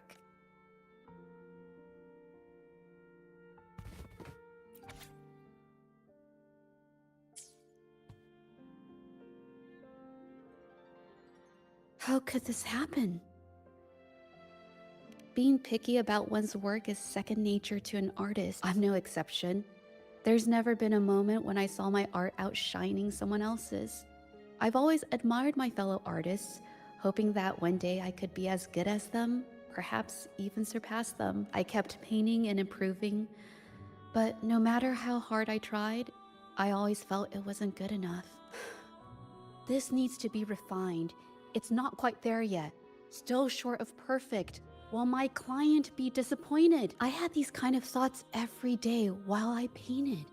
It started creeping into my daily life. It's true that one might find motivation in these thoughts, but they can also lead one astray. I felt trapped for ages until I finally figured out the path I ought to follow, embrace my emotions fully, and create the art my heart yearns for. This is of the greatest importance to me. But if I found myself in the same situation as Ming Yang, perhaps I'd react similarly and lose my way. She was forced into this and was looking for a way out. I can't just turn a blind eye and let them charge her. There must be a way to uncover the truth and save her.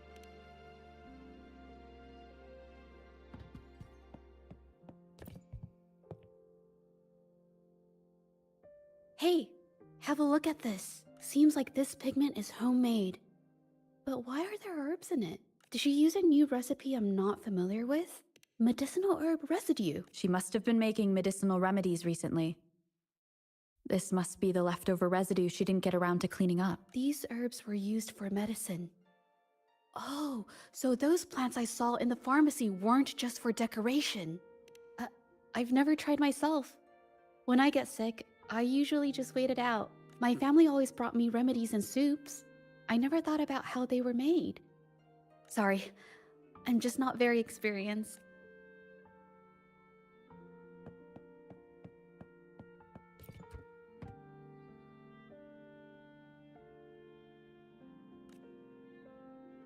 I think... No, I might be wrong. Nothing. It's just a thought. I might be wrong. Then...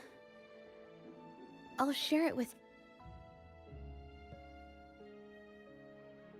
The vase must have been on that cabinet, judging by where it fell.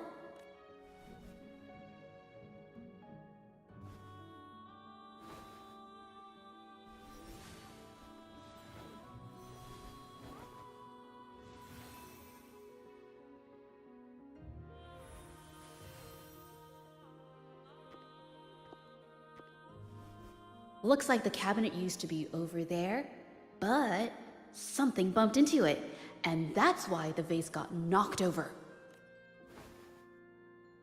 I bet the water on the floor is from the fishbowl. Huh.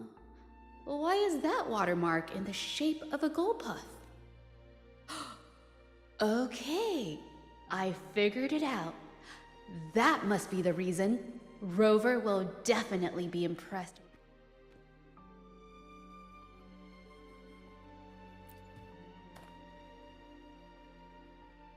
A gold puff jumped out of the fishbowl, knocking over the vase and causing it to shatter on the floor. Then it landed on a pile of paintings. Realizing it was in trouble and afraid of getting scolded, it slipped out of the window.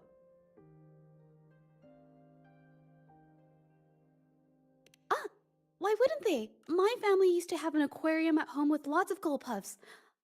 I thought it was a popular trend. Sorry, I need to improve my investigation skills.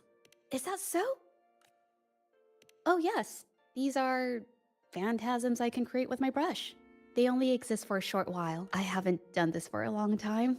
I'm a bit rusty now. Yes, I rarely need to use my forte in daily life. When it comes to painting, I prefer the traditional way. It helps me to understand my progress and improve. And artwork created with forte is indeed mesmerizing, nearly flawless. But that's not my goal. So I've used this ability less over time, but it's fine to use it for the investigation. Yes, it could be related to my forte.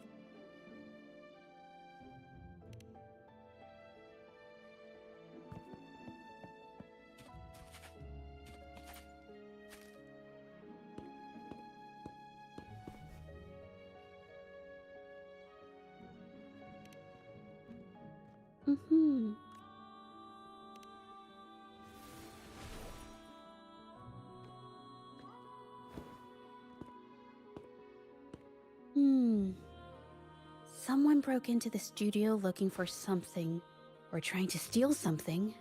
Probably something tied to Ming Yang's painting. However, they were startled by something unexpected, and in their panic to escape through the window, collided with the cabinet, causing the vase to fall.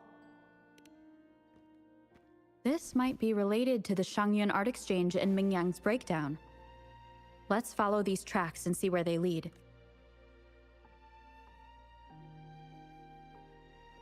The clues from the studio led us to an exiles camp.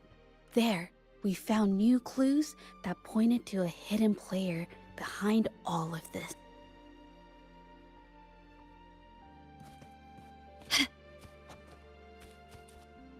Can you keep up?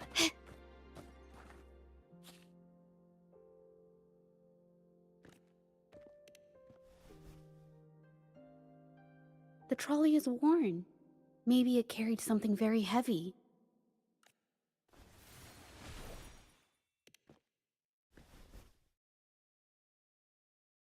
Could it be they transported ore, made pigments from them, and then moved the pigments elsewhere? Could the buyers Mr. Shilang mentioned be the ones who stole the ore?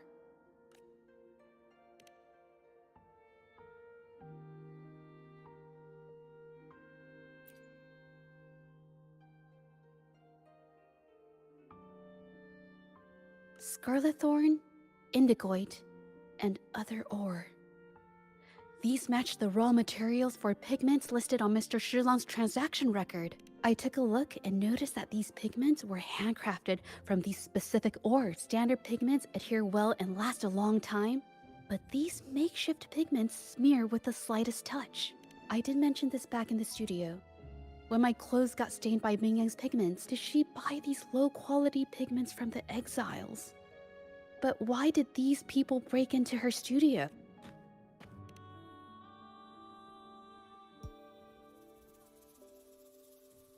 Who are you? Hello. We are... If it's her paintings you're after, why are you here? She wasn't in her studio, so we thought we could ask around. I see. Just wait for her here. When she leaves, it usually doesn't take long for her to return. Know her? We go way back.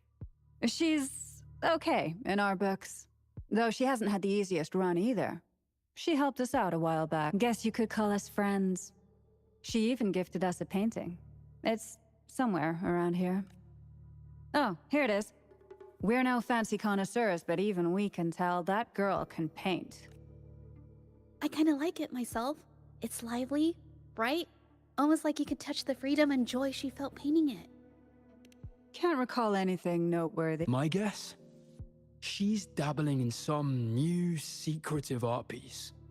I spotted her taking risky stabs at painting out in the wild. Well, now that you mention it, I do remember her talking about making art you could step into or whatever. But her little art excursion stirred up some unstable frequencies. We warned her, but did she listen? Nope. That's right, I saw her paintings myself. Tried to steer her clear, and what do I get? A lecture. Artists. Always on their own wild wavelength, aren't they? Sorry to interrupt, but mind if I ask what you normally do for a living? Us? Oh, the usual. A bit of hunting, some gigs here and there. Just the everyday grind. No, not many jobs around. Just enough to scrape by.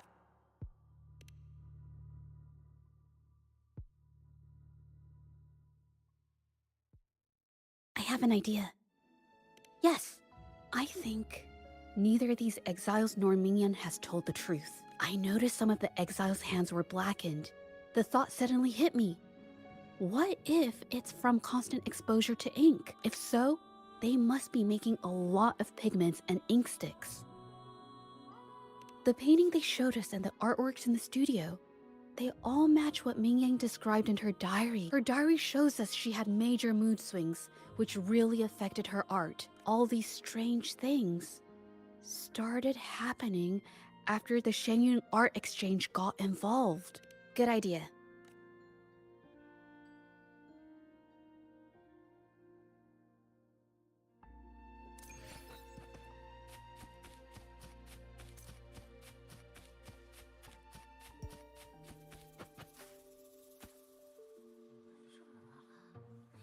I hear people talking.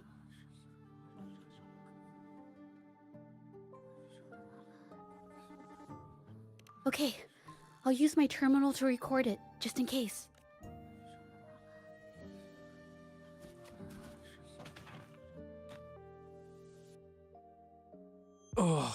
Mr. Beitzer stopped by again, grumbling about the delay in getting Ming Yan's paintings to the Shanyuan Art Exchange. If Yin Feng hadn't pushed her, she wouldn't have gotten hurt. Now she can't even paint, and our order is gonna be late. Hey, watch yourself. I just did what I always do. She's been rebellious and a bit too smart for her own good lately. I just wanted her to keep her head down and work. Who knew she'd crack and cause that mess? Luckily, I slipped away, and the patrollers didn't suspect me. It's no big deal. I pinned it all on Ming Yan, so we're in the clear. Someone was here earlier asking about her case. No patrollers, but do you think they could find out what we did? Doubtful. They might notice we're making pigments here, but that's it. It doesn't matter if they find out. We pose as exiles. And what doesn't an exile do? But we should be careful. Remember what Mr. Beitzer warned us about. Keep these things on the down low. And if anyone finds out, they can't be allowed to trace it back to the Shanyuan Art Exchange.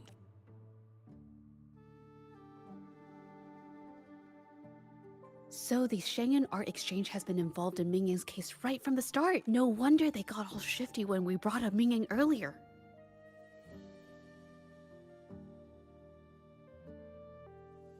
Yingfeng, it was his signature on Mr. Shilan's transaction record. When I asked him about the incident, he put all the blame on Ming Yan, saying she had ulterior motives.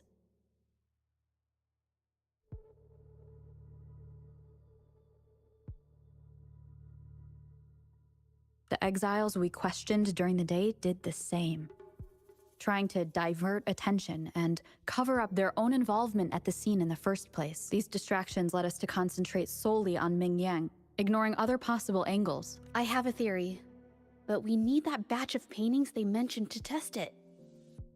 But there's so many more people in the camp now. How should we get in?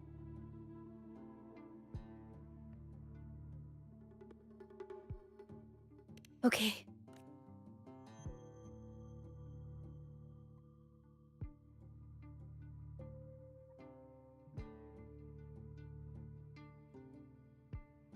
This should do the trick.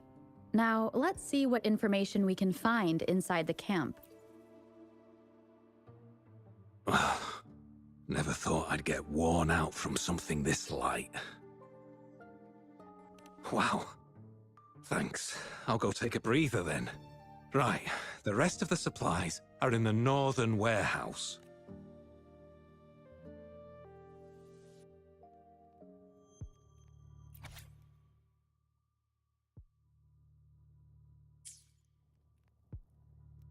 I can't believe the number of painters involved. They know where they all live too. These addresses are not too far from each other.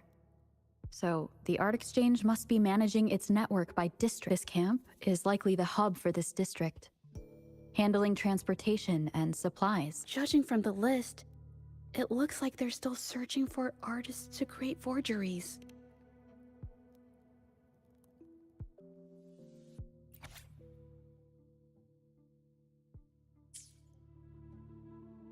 These paintings are all fakes. I don't remember the real ones circulating the market. How has this managed to be kept from the public for so long? If they go through the ports, it'll be harder for anyone to ever notice. Not to mention the threats from the Shanyuan Art Exchange. We should look for more clues.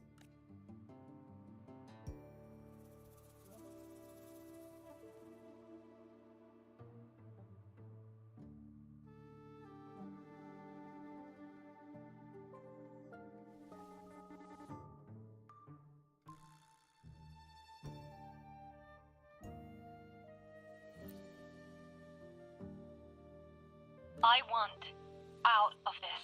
Impossible. We've never had anyone quit from a deal. Besides, you've already taken the money. You can have the money back. Every penny of it. I just want out. Please. I won't make it difficult for you. You think we'll let you go just like that after seeing our entire operation? You know what? Could work something out, but it'll come at a small fee. Gotta have insurance. What do you want? A dead person tells no tales. That's everything from our talk yesterday, boss. She's still holding her cards close. Keep an eye on her for now. If she tries anything, take her out. Understood.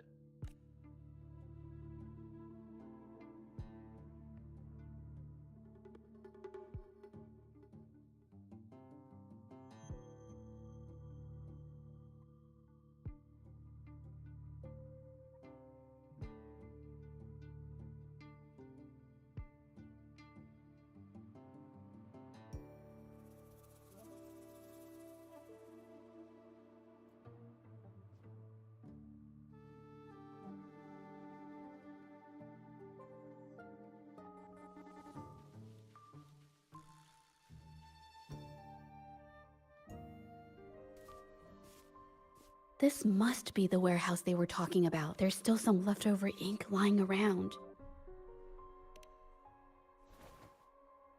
They're all from the list. This batch is all Serenity of Shehua Village. Ming Yang's work.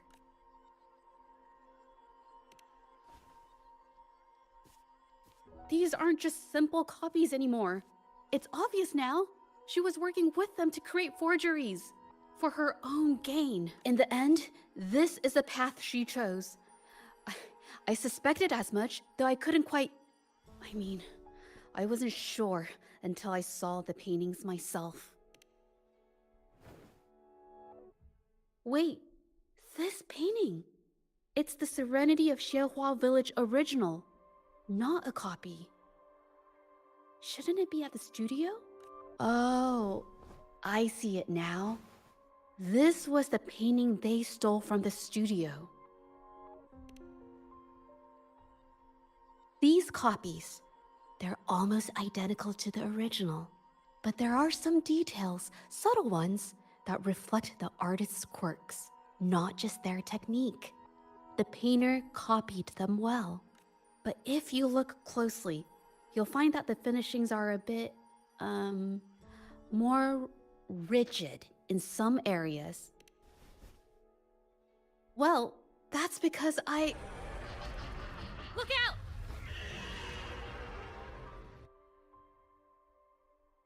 Quickly and swift.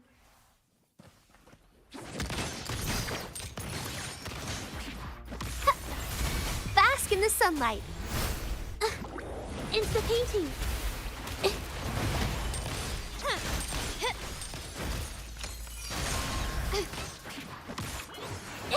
a new technique.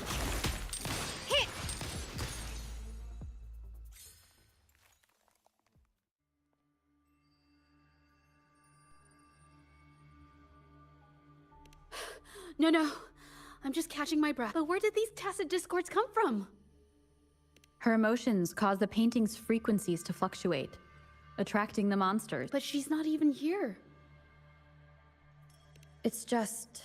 I'm not really sure why her mood is, reacting to us. Maybe... Could it be because I'm here? She did see what I could do with my resonance ability once. Ever since I saw her diary, I've been wondering. Maybe it was seeing my ability that inspired her to start creating those phantasms. Maybe that's why she began to lose herself in her art. It seems like all those accumulated emotions just burst out whenever we get close to her or one of her paintings. It's all my fault. But more exiles from the art exchange.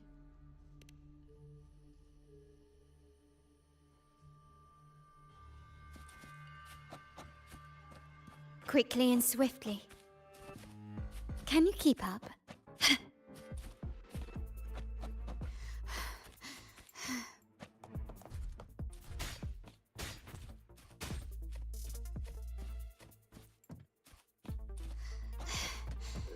Did you really think we'd let you just walk away after you destroyed our warehouses and interfered with our business?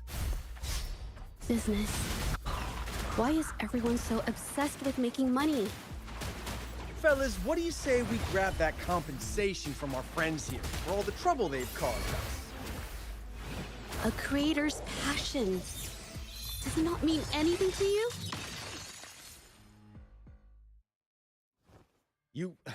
Who exactly are you people? You don't look like you're patrollers. What do you want? If it's the paintings you're after, take as many as you want. We can always make new ones. Forcing people to make copies like a factory line? It's disrespecting the creator's dignity. It's just a couple of stones and trees on a piece of paper, for crying out loud. Even I could draw one with the flick of a wrist. Who cares if they're real or not? For the amount of paint and ink that goes into them, I'd even go so far as to say paying those painters 20 credits each is a ripoff.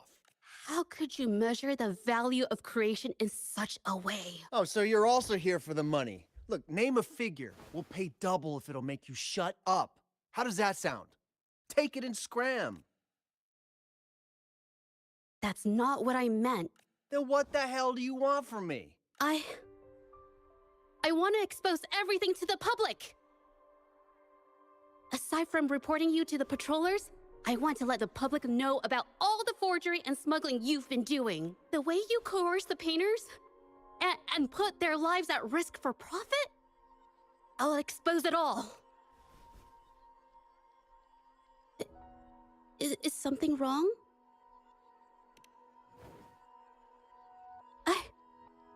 I can't remain silent about this any longer. This is the only way more people can learn about the truth. You better think this through. The Shangyuan Art Exchange is not a group you want to cross. I never painted for the Art Exchange's approval. If no one else dares to speak up, then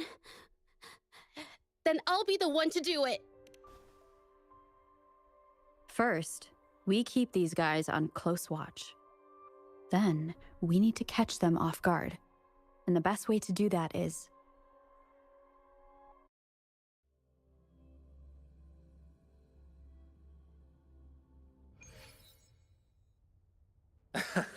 Well, that's quite the story. At best, this merely proves our involvement in the incident, yet the real culprit remains unknown. Your accusations are groundless. Allow me to remind you. She was the one who created those paintings, insisted on selling them, and concocted the entire terrifying incident. Do you honestly believe her paintings would have earned a single penny without my intervention? No. Mr. Baitsu, you're changing the subject. How ungrateful. She ensnared us in this debacle, and now you dare to lay the blame at our feet. But before we proceed, I wish to present this audio recording to the court. Oh, Mr. Baitsu stopped by again, grumbling about the delay in getting Ming Yan's paintings to the Shangyuan Art Exchange. If Yin Feng hadn't pushed her, she wouldn't have gotten hurt. Now she can't even paint, and our order is gonna be late. She's been rebellious and a bit too smart for her own good lately. I just wanted her to keep her head down and work. Who knew she'd crack and cause that mess? Mingyan was initially only making copies. Everything changed after you stepped in. Trickery, misinformation, and later on even threats. She was led down the path of forging artworks for you.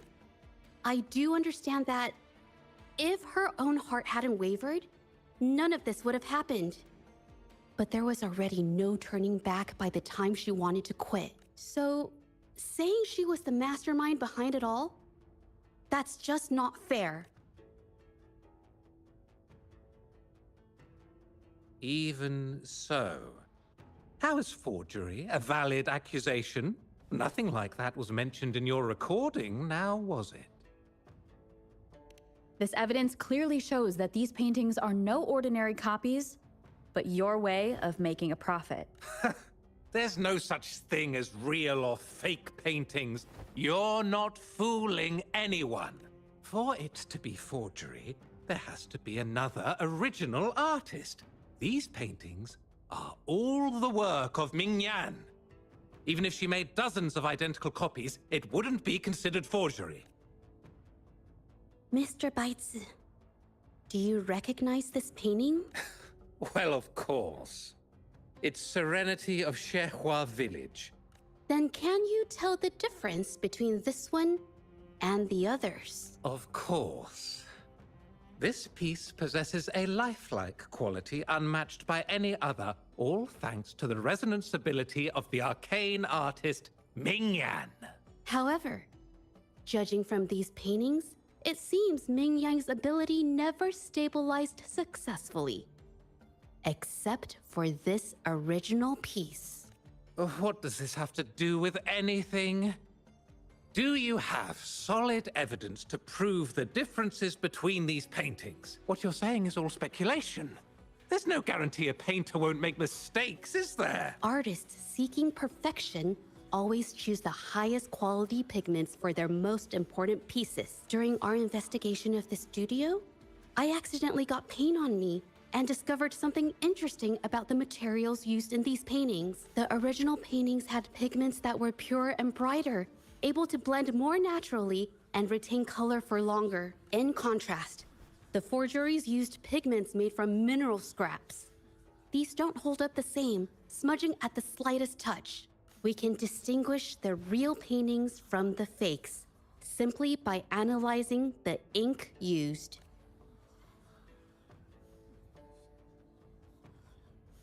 Doing so only proves the so-called original painting is created differently from the others.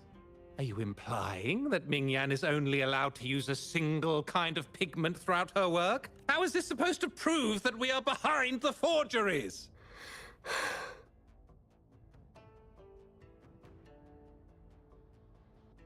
Because the original creator of Serenity and Shehua Village is me.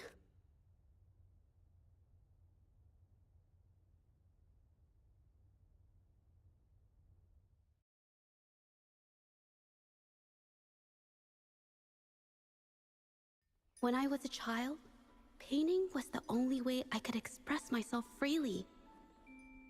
Everything I did and didn't understand, it all flowed through the tip of my paintbrush. All that I saw lived within my paintings. Whatever I thought, I painted into reality. This power to turn fantasies into reality gradually caught the interest of many. Tales of the arcane artist spread far and wide. I took great joy in my skills improving. However, I discovered to my dismay that my parents were using my creations to turn a quick profit. They were sold at unbelievable prices. Some sought beauty in enchanted worlds, using the paintings as a distraction from reality. Others resorted to hellish nightmares to inflict torment upon those they desire. My own abilities had led my paintings astray. They were being exploited, and everything was spiraling out of control. After I realized this, I began to fear holding a brush. I tried to paint without relying on my abilities, but my parents scolded me for it. They called anything painted without using my abilities worthless. After the family business fell apart, my parents vanished without a trace. They may have left behind a considerable mess, but freedom has also been returned to my brush. Xiehua Village was my first stop upon arriving in Jinzhou alone. Waters and mountains rest by the pain. Valleys and peaks in the dream remain. Colors of vanity washed away. The painted world fades, forgotten today. A poem I wrote, inscribed on Serenity in Xiehua Village. I know it's not that well written, but it's proof of my decision to stop everything I was doing. And that painting, well, it became the arcane artist's final piece of art. Ever since that day, paintings with special abilities gradually faded from everyone's minds. And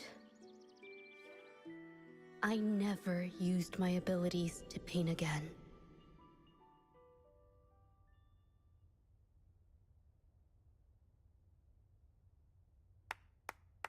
Well, that was certainly a touching story. But I'm afraid your words alone won't be enough to prove you created this painting. Madame Juyao, to prove my statement, I request your permission to use and paint with one of these copies. Granted.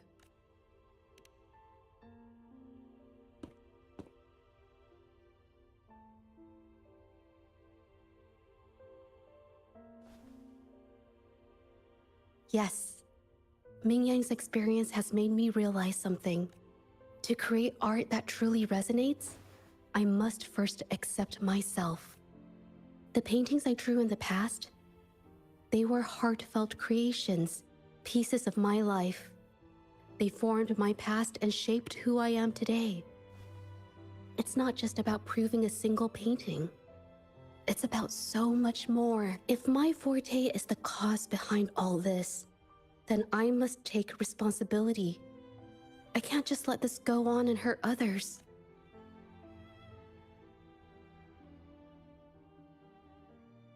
I mean, it's okay. Just, I don't know, it just doesn't really seem that special to me. Maybe I just don't get it.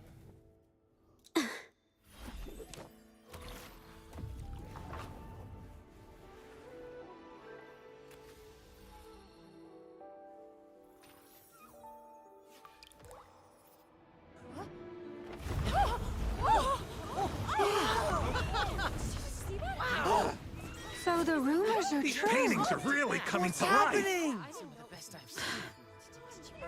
Did you know that was gonna happen? Wow. You're so lifeless. Why is the world inside this painting so distorted? Spectacle is born from the mind. This place must be a manifestation of Ming Yang's mind when she created it. Why? Wait, did you hear something? Jija? I painted it exactly like hers. That voice. Then why is everyone still praising her work? It's all right. It's okay. She's gone. Soon, I'll be an even better painter than she ever was. Watch out!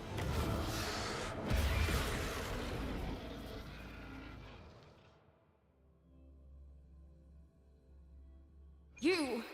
It's you! I've already done everything I can! Why are you still better than me?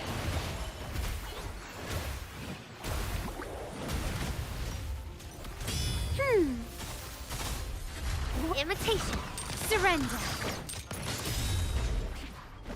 Still recognize me?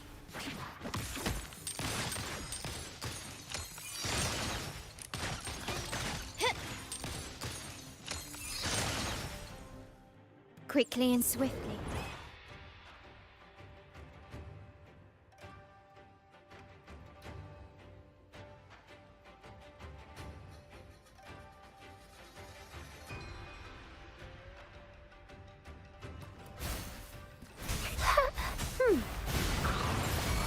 You were just lucky. If it weren't for your parents holding your hands, you'd never have what should be rightfully mine!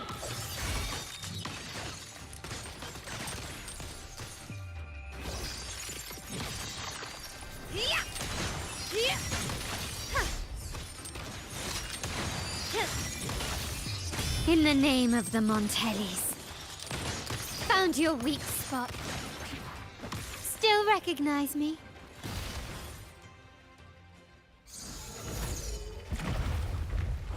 Still, I couldn't do it. Why? I perfected everything. It's all because of your abilities. My abilities have nothing to do with it. You created masterpieces I wish came from me. Bold, free. I know art paintings have their differences, but the heart and soul we put into them are the same.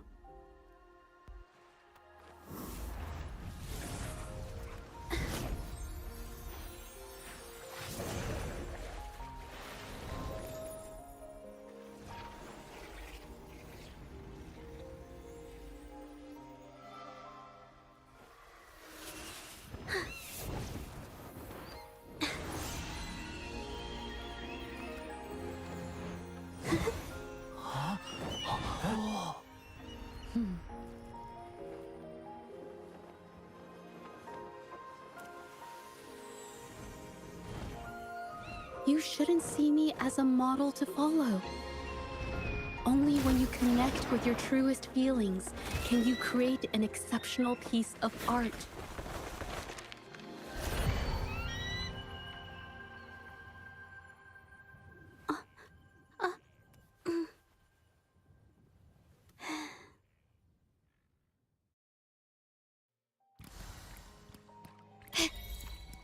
Start small to build big.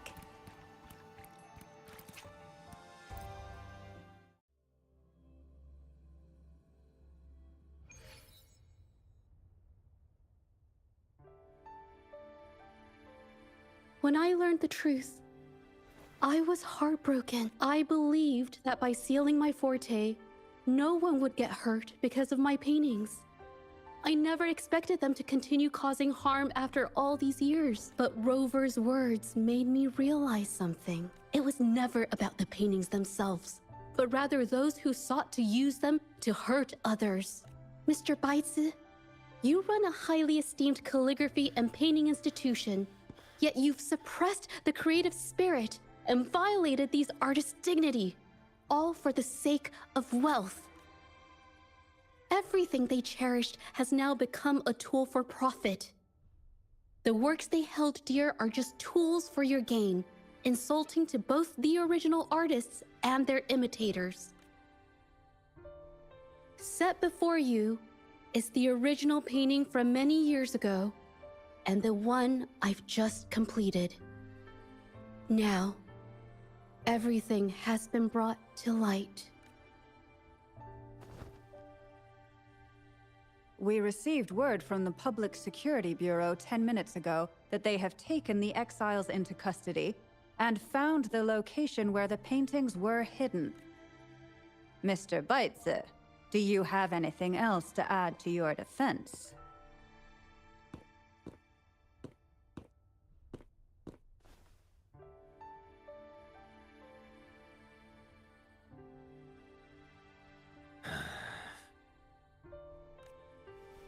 Very well.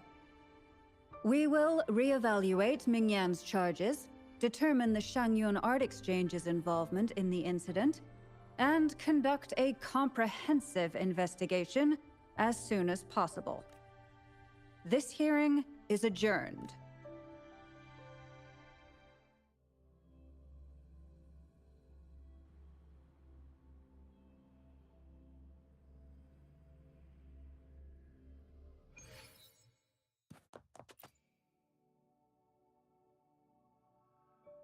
It's finally over. I didn't miss anything important, did I? Huh? No, not at all. I was just coming up with things to say as I went. My palms were sweating the whole time. I definitely couldn't have done it if you weren't there with me.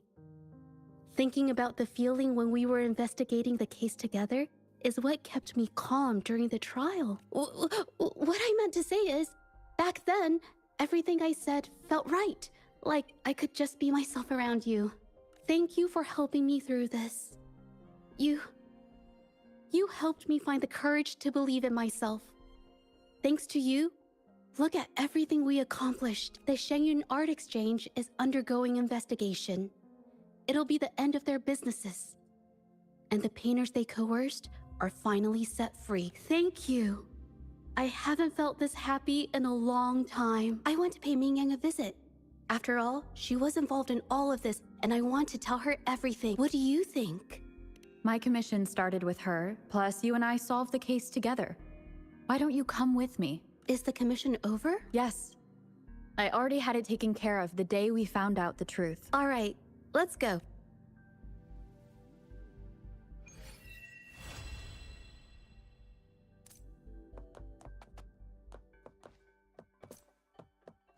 Gently does it?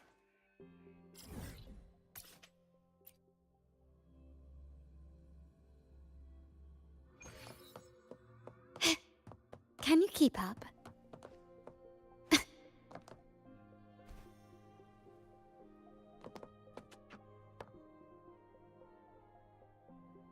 Judge? Your injuries. The researchers have taken good care of me. A chat won't hurt. And you must be... I heard about everything you did. Thank you for freeing me from those night... You know what, Judge? You may seem soft and gentle on the outside, but if your boundaries are crossed, I think you can be tougher than anyone else. And I still owe you an apology. Forgive me, because I was so obsessed with wanting to be you, to be better than you. I've caused you so much trouble. The pain of these injuries managed to put a stop to my obsession with imitating your painting. Maybe I was never meant to be a painter to begin with. I brought you a gift.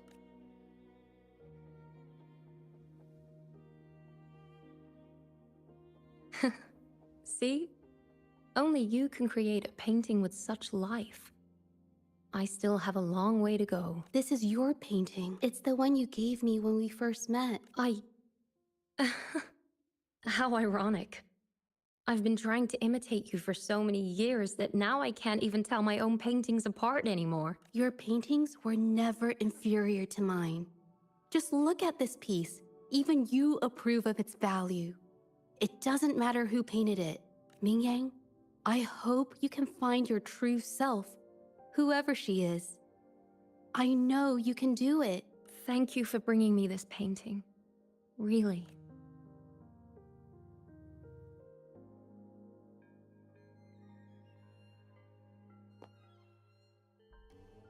I think it's safe to say she'll give it some thought. During the few times we met, she was always passionate about discussing art with me. I think that fire inside her won't just fade away. Come to think of it, the deep discussions we had and the painting duels back then felt like true friendship. So, seeing her in so much pain, I just had to help. I don't want Mingyang to lose hope and have someone who loves painting so much just disappear. To be honest, I didn't just see this case through to correct mistakes or help the artists. Deep down, I didn't want to let you down. I wanted to tell you this back at the mine, but the words just didn't come out right. Thank you for being my friend and helping me through all of this, Rover. While I have yet to uncover my past and who I am, every moment with you is a new and special memory. Thank you for your help, Jojo. This experience has helped me understand you and the world a little better.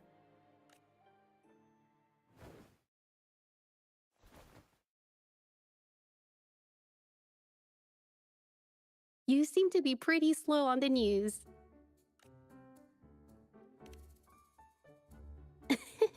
You've given me the courage to joke around.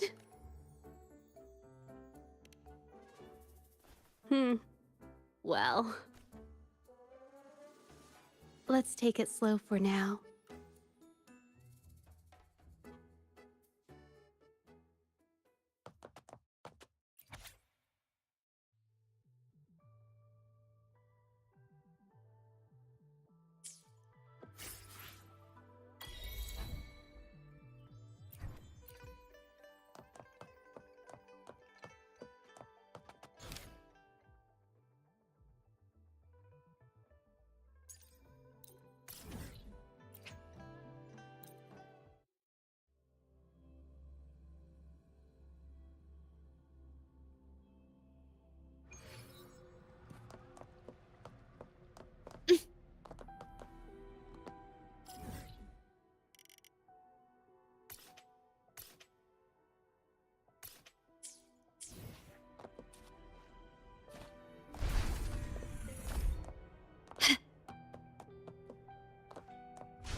Lighter than a dove.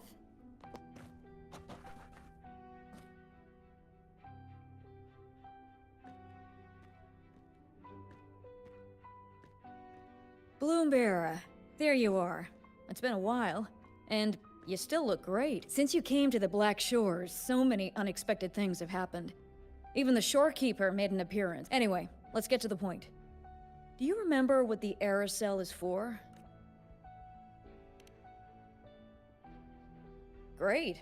Your memory is as sharp as ever.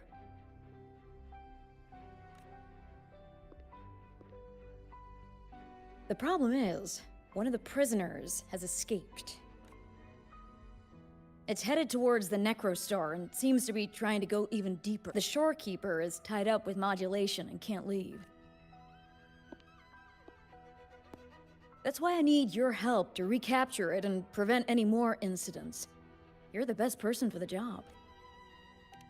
The escapee is hiding, but we can use the remnants of its data to track it down. I think I heard something. What's the matter?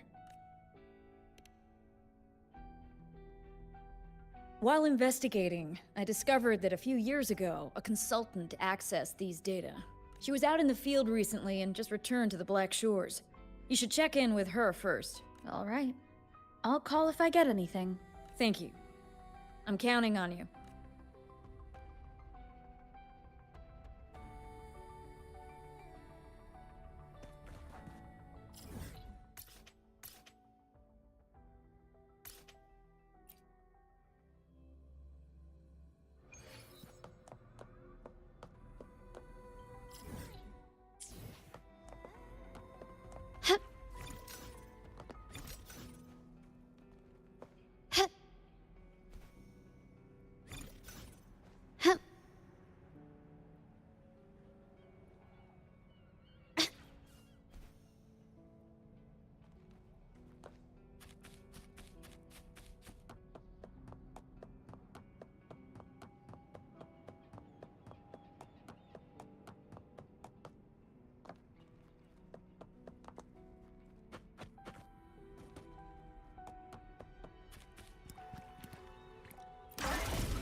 Can you keep up?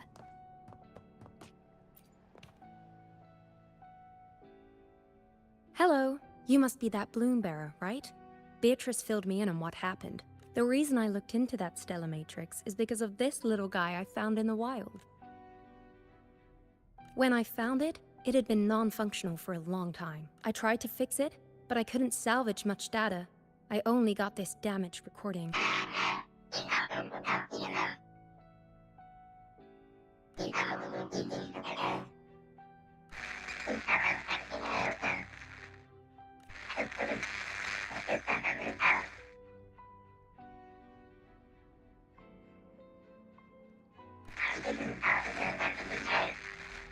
The Black Shores leader handled the issue herself.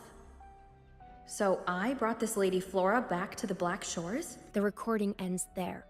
I had just joined the Black Shores back then, feeling curious about everything, especially about our leader. Everything about her was shrouded in mystery, and only a select few had ever met her. But I didn't give up. I started looking into the other name mentioned in the recording. Lady Flora. The Stella Matrix you're hunting down contained information about Lady Flora, but I found nothing. Someone deliberately erased the data, and I'm locked out from any remaining traces. Yeah, that piqued my interest. So I asked, well, pestered my seniors to see if I could get anything. Lady Flora was said to be very close to the Black Shores leader. They were inseparable and carried out many missions together. Unfortunately, Lady Flora has been missing for nearly 2 decades. Missing. Seems like I can't use this clue to locate that matrix. Not necessarily. You're a trusted bloom bearer of the Shorekeeper, right? The Hall of Foreign Affairs stores a lot of information about the Black Shores personnel. Try your luck there. Maybe you'll find something.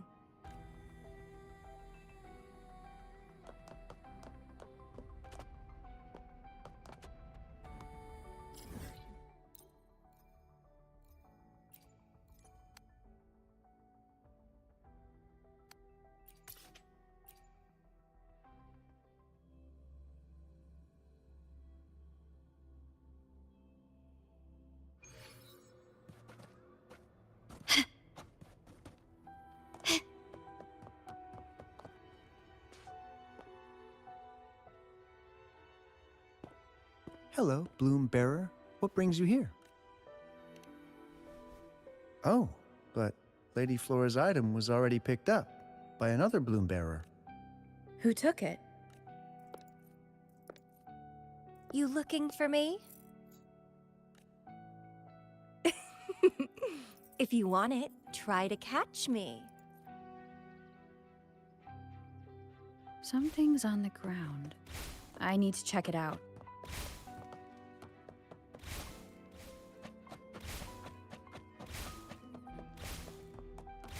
Another camellia. She's never tired of these little games.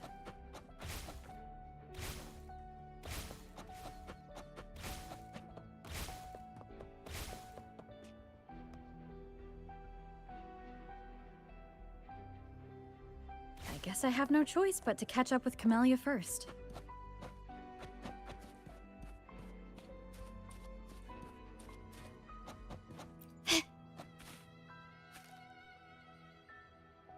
Oh, you're quick. I knew you wouldn't keep me waiting. Were you following me? Yeah. Is that a problem? I followed you to the cell on a whim. Then I heard something interesting. Plus, this thing is just finding its way back to its owner. I see no wrong in that. To its owner? Are you that Lady Flora? Yes and no. Just like you, I've completely forgotten about the past. All of it. So, I guess I'm not the Lady Flora you're looking for.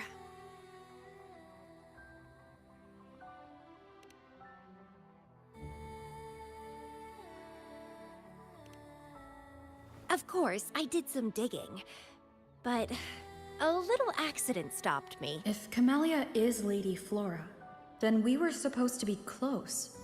But neither of us remember the fact that I used to be the leader. This should only be known to the shorekeeper. Maybe I shouldn't mention it to Camellia until I'm sure she's not a threat. If you want to use that trinket to find the problematic matrix, then play with me. Entertain me, and I'll help you. Since you handled the Threnodian, a little game of battle shouldn't be too much trouble for you, right? As a bloom bearer, I need to pick the perfect seeds for the Black Shores and give them my utmost care. All these years, I haven't met anyone intriguing. Not one person. You're my seed of fate. If I let you go so easily, all my efforts, my yearning, my hunger will not be satisfied. If you get taken or killed by somebody else, I would be very, very, very unhappy. Why? It's pure instinct. Flowers thirst for water. Beasts hunger for flesh. It's nature, just like my craving for you. I want it, and I get it. That's how I live. That fleeing stellar matrix might affect the Necrostar's functioning. Worse, it could threaten the Black Shores. So? I don't care. If this island's gonna blow up, so be it. Unless, of course, it ruins my fun.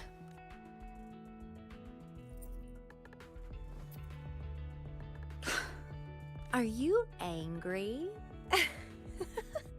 Your anger is so delicious. Fight me. I can't wait to see who'll be the winner. I've been itching to get a taste of your blade. Fantastic! Let's get started.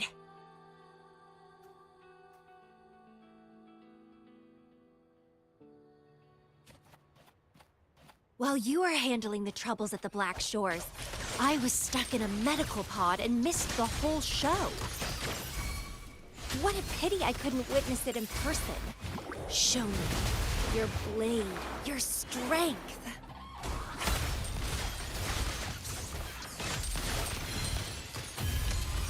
Victory favors me. The fresh, pulsating despair from my enemies is always delightful.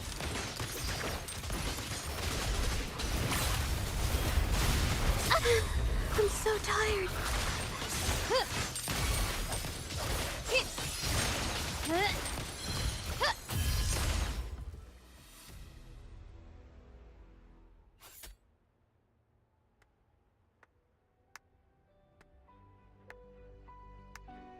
What a show! You never disappoint me. With you around, the days ahead will be so much fun. The game's over. Here you go, the thing I promised you. Let's keep going, my hero.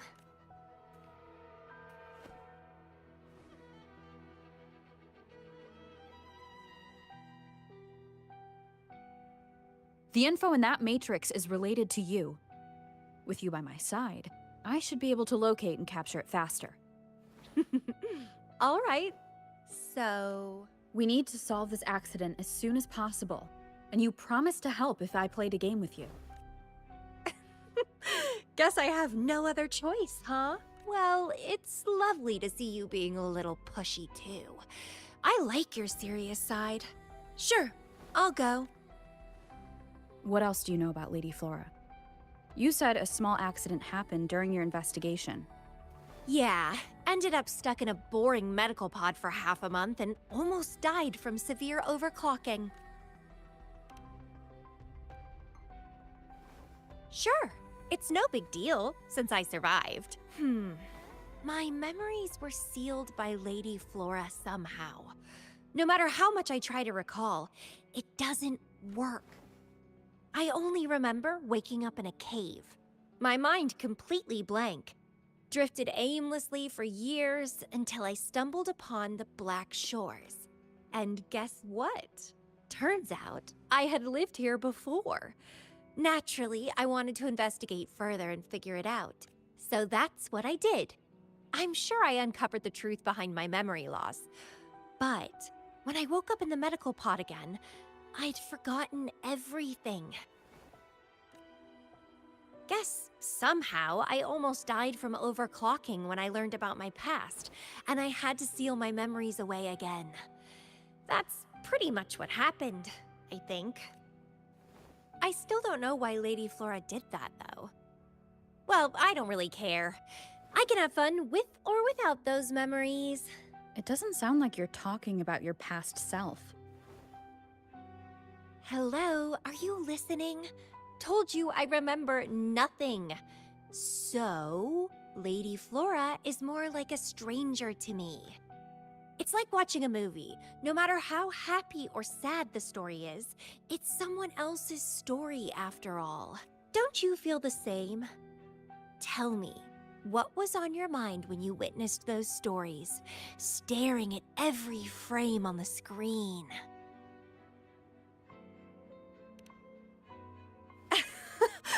You don't care, do you? I knew we'd think alike.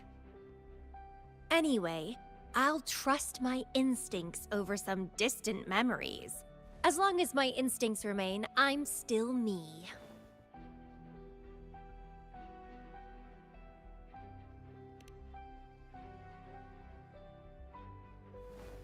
That's right. My instincts rule me, and I rule them.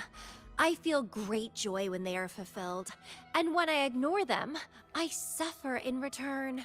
They guide me, like how duty and responsibility guides you. Who says one is better than the other?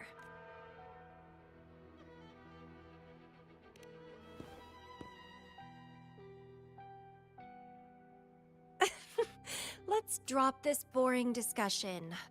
Shall we split up to find the other stuff? Sure. Whoever finds it first will go meet up with the other. Ooh, then it's a competition. I'm in. Let the search begin.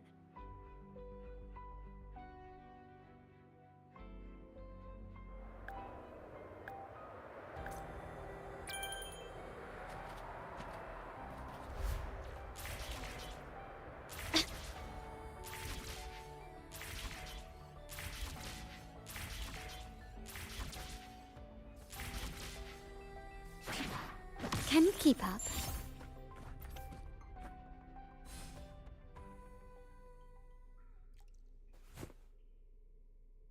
This Blake Bloom is...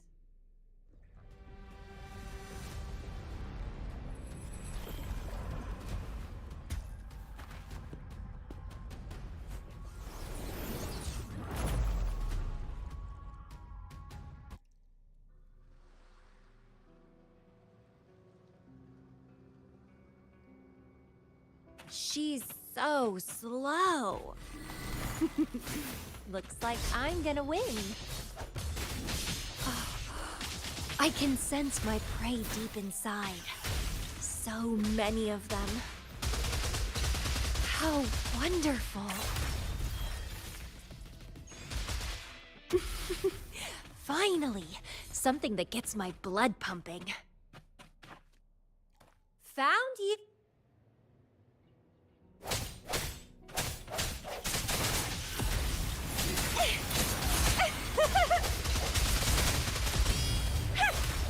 Pruning, vitality, sower. Struggle harder. Entertain me. Entwine. It's getting fun.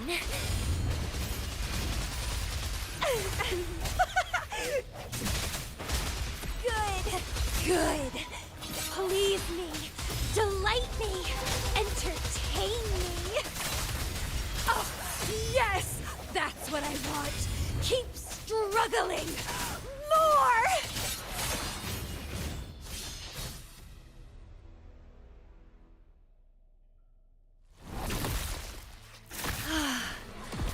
Wonderful.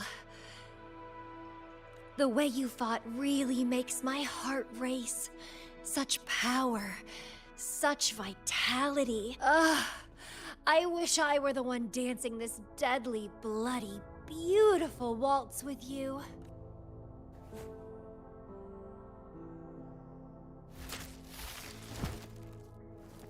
I wanted to help you up. I know. I was just overwhelmed with joy.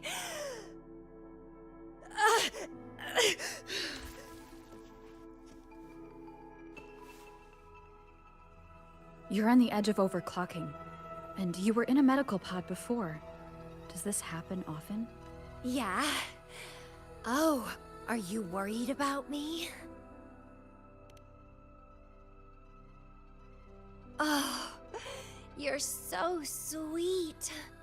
I'm almost blushing, and I'm good at dancing on the edge. I won't let myself overclock that easily. But if it does happen, I'll just accept it as my fate. It's very dangerous. You know the risks, right? Of course I do. But once severe overclocking symptoms appear, they can't be cured, can they? And I'm happy. It's been a blast competing and taking down those tacit discords with you. That's all I need to have a good time. If one day I die from overclocking, so be it. The Black Shores will make sure there's no tacit field generated from me. I've always followed my instincts, ignored anything that didn't interest me. No regrets, even if I died now. Carpe diem. Enjoy the moment. Life is boring if you're stuck in the past or consumed by the future. Anyway, what have you found? I got a stack of damaged photos. To locate that stellar matrix, we'll need 3 or 4 items tops.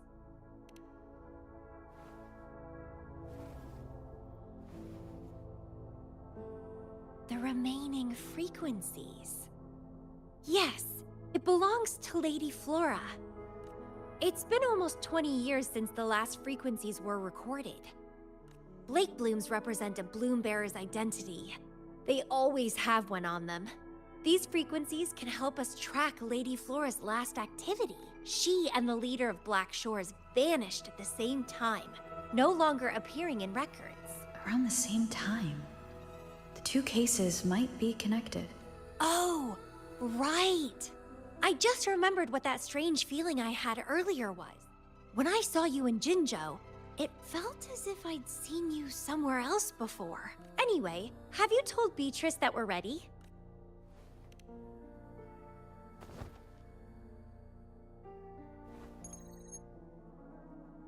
How impressive. That's fast. Please head to the modulation hall. I'll meet you there.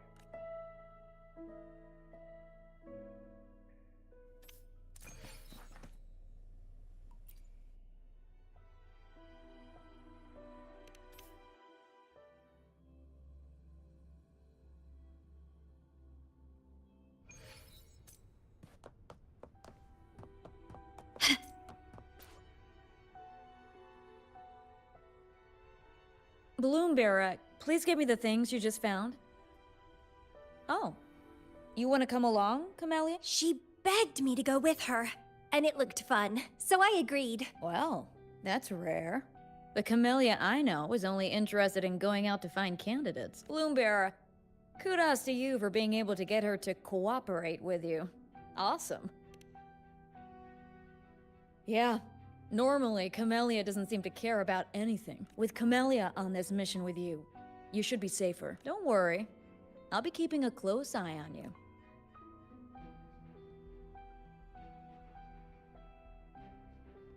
Hold on.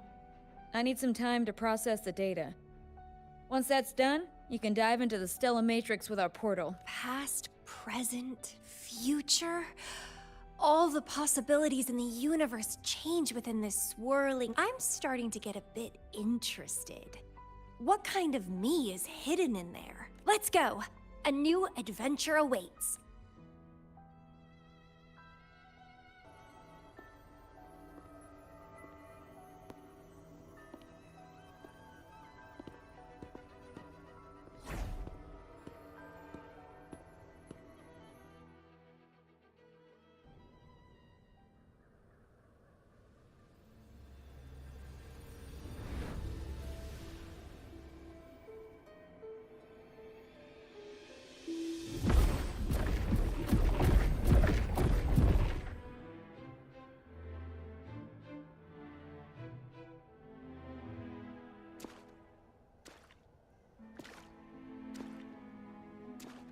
I see something deep.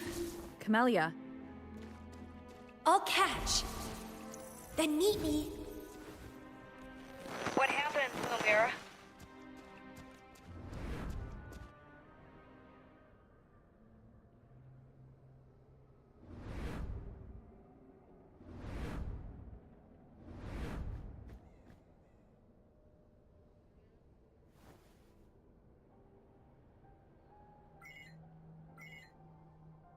Communication cut out. Something must have happened. Got separated from Camellia. I should check out the surroundings. I've sealed my memories, letting the past fade into nothingness. Did I make the right choice? But she has already made her choice. Now I must make my own choice too. I'd rather die than live as a useless nobody. Is that Camellia? I'm inside a stellar matrix that holds Lady Flora's information. So it must be a simulation of some past event. Many years have passed, and here I am again.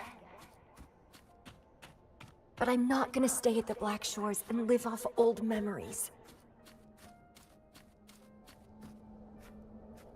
Oh, my body's giving out. Need a place to rest soon. Camellia's illusion since she mentioned sealed her memories and returned. This must be the cave from 20 years ago. Did Camellia seal her memories because of my choice? Bloombearer, can you hear me? Something's not right. I'll get you out of the Stellar Matrix first.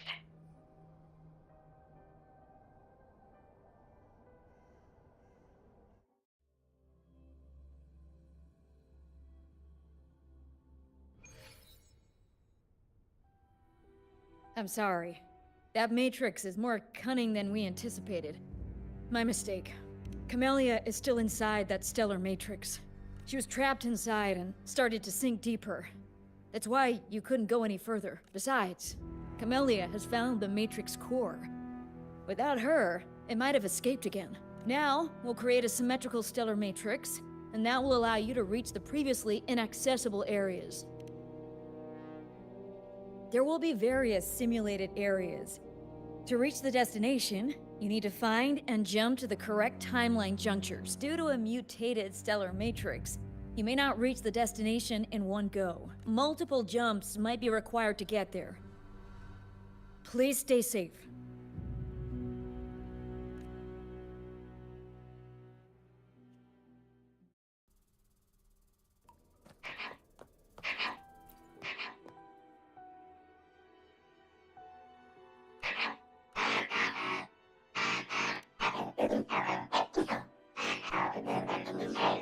The previous recording mentioned a few survivors from the Tacit Discord outbreak, but in this Petalfall village, Everyone perished except for Camellia. The situation here seems to differ from my timeline.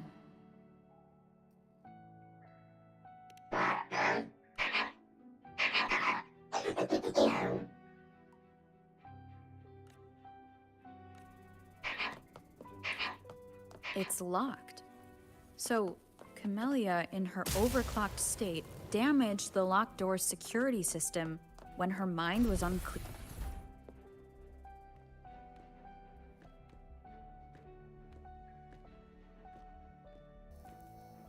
The mutated plants have grown so large.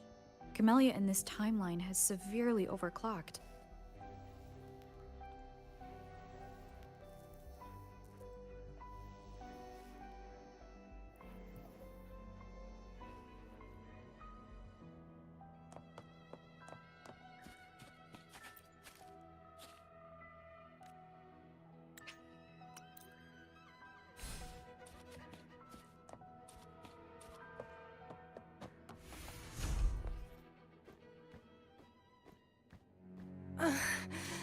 It's you. Restraints. Voices. So many noise. It hurts.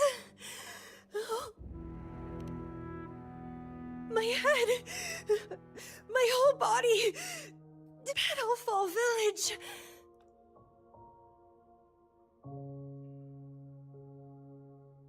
I see. Oh, it's over. You defeated me.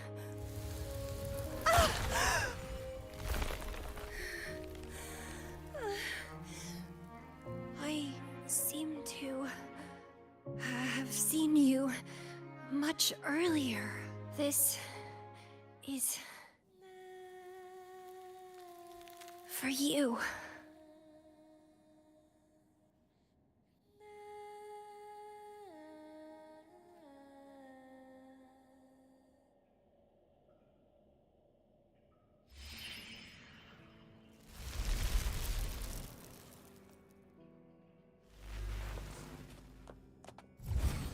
Camellia disappeared. So does that gate lead to a new juncture? Lady Flora once overclocked so much that her mind was heavily damaged, and her language abilities degenerated. Then the Camellia I know...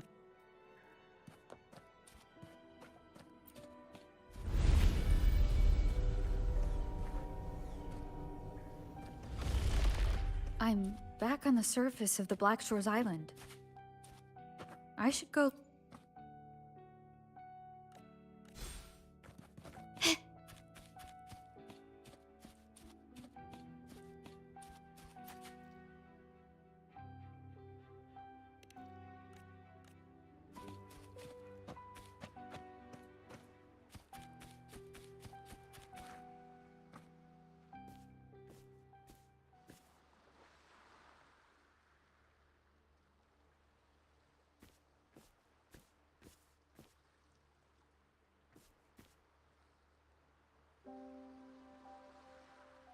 It's really you. Heard I can find the Black Shores here. Glad I didn't come to the wrong place.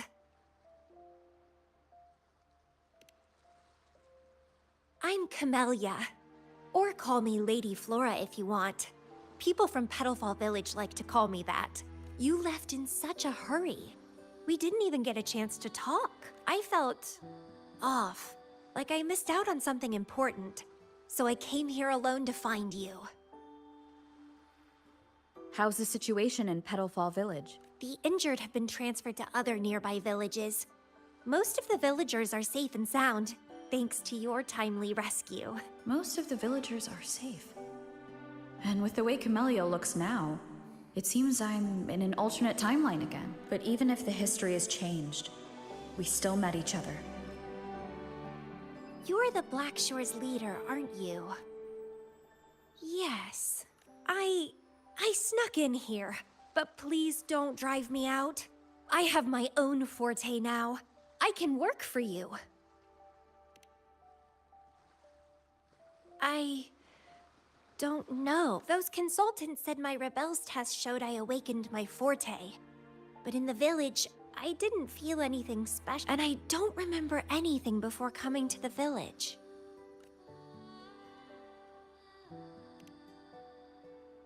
Yes. Villagers said I appeared in the woods by their lake one autumn morning.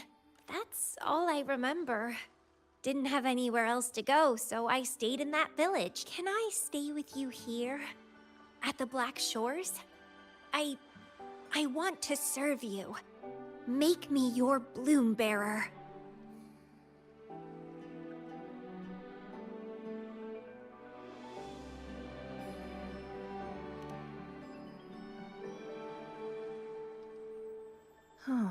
Join us if you pass the assessment. The Black Shores welcomes those who protect the world. Great. But I still don't know your name.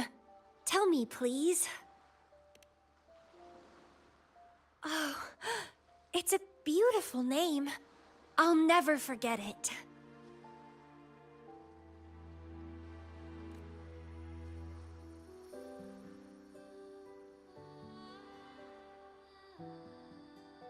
I'm so happy.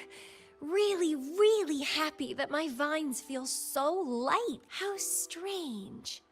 This is our first formal conversation, but it feels like I had heard your name before. Look, this is my forte. I quite like it. I want to shadow you.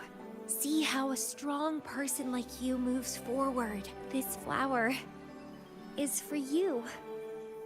I'm looking forward to the days ahead.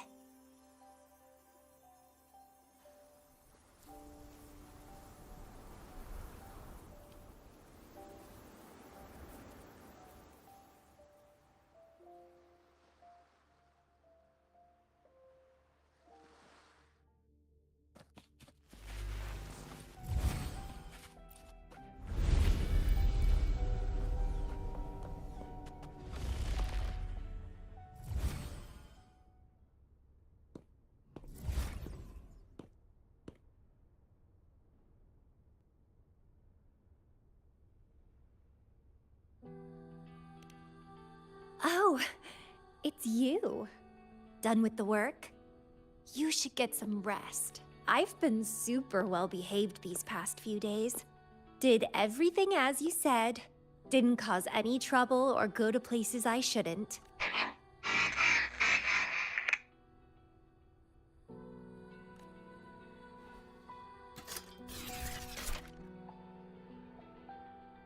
You need some discipline, robot. How dare you interrupt my conversation with her? You want to know the situation in Petalfall Village? I can tell you. I was there, remember? It's been a few months since the Tacit Discords attacked the village. I turned into a flower tree due to overclocking, and trapped those feeble creatures in an underground cave. Kuriri's recording mentioned that Camellia was found in an underground cave. Looks like this time I jumped to the right juncture. Oh, I threw them out of the village when I started transforming. They would have died if they stayed. Not many survived, but some did. They managed to hold on until you showed up and they guided you to find me. What a surprise! Thought they'd run away when I threw them out. I have no interest in those crybabies, but since they took me in for a while, I owed them a favor.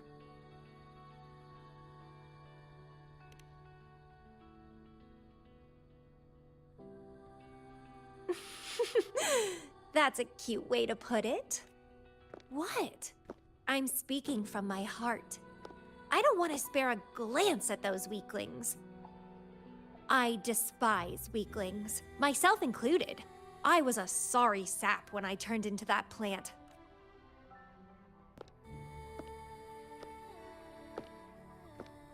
But you saved me. You pulled me out of overclocking and brought me back to sanity. I should thank you. I don't remember anything before I arrived in that village. I don't care anyway. You're the only one who's ever made me feel so excited. So, How about making me your bloom bearer? You see, who else can keep me from causing trouble elsewhere?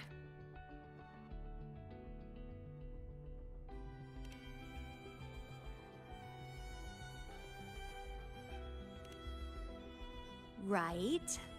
Making me yours exactly aligns with the interests of Solaris. And as you just said, would make the world a safer place. Just so you know, when I was doing the Rebel test, the staff said I'm still prone to overclocking.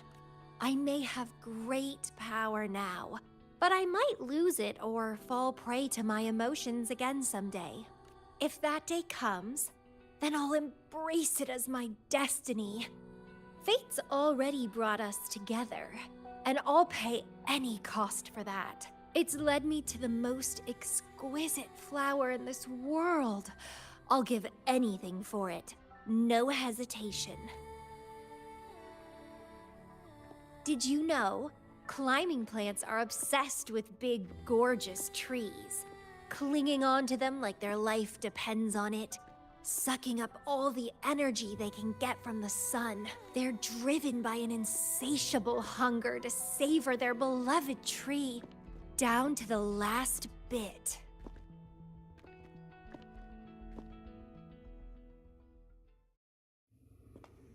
One day, we'll have plenty of time together.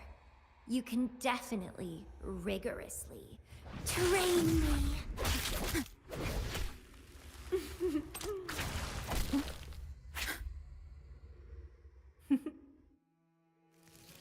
This flower is for you.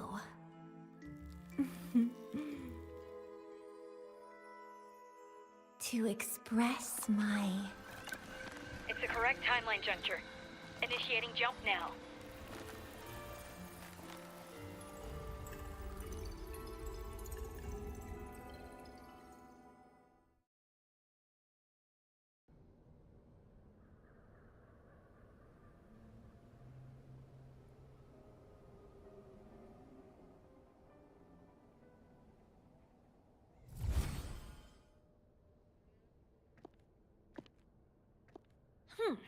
This little troublemaker is clever, having set all these traps. But now its core is cornered here. It can't run any further. I can handle it easily when I find it. It's a pity I got separated from her. I wish she could see what I just saw in those alternative timelines. Can't wait to see her reaction. If I hadn't returned to the Black Shores and become a bloom bearer again, it was still possible for us to reunite. I saw it. Whether as a wandering traveler or as a Fraxidus member, I got to meet her anyway. I've sealed my memories, letting the past fade into nothingness. Did I make the right choice? Is that me? They said this matrix contains Lady Flora's information, so this must be something I had experienced in the past. Sealed memories, and this cave. This is where I first awoke. Seems like this is what Lady Flora last saw before she decided to seal her memories. But she has already made her choice. Now I must make my own choice too. I'd rather die than live as a useless nobody. So I knew her before. That's it! She's a magnet for all kinds of fun. Now let's see what else we can stir up.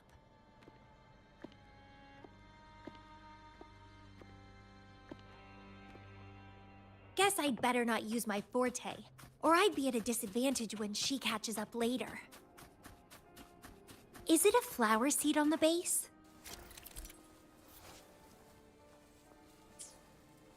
That flower is craving a flower seed. Guess I should place a seed there to unlock the gate.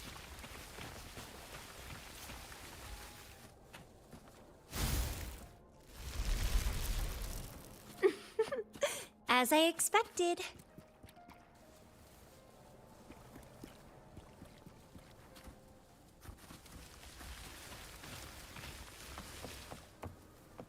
The flower seed has unveiled the hidden path. This space seems to defy its creator's will to aid me.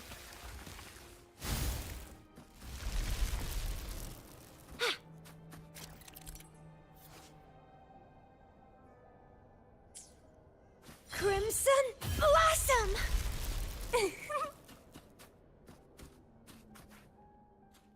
Lady Flora's illusion is a... If this is indeed the final moments before you sealed your memories, let me find out the reason. Let me see why you made that...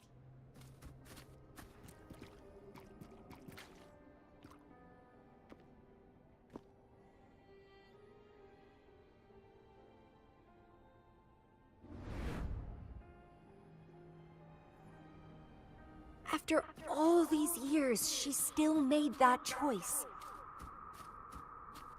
I never asked her much about the Black Shores or her past.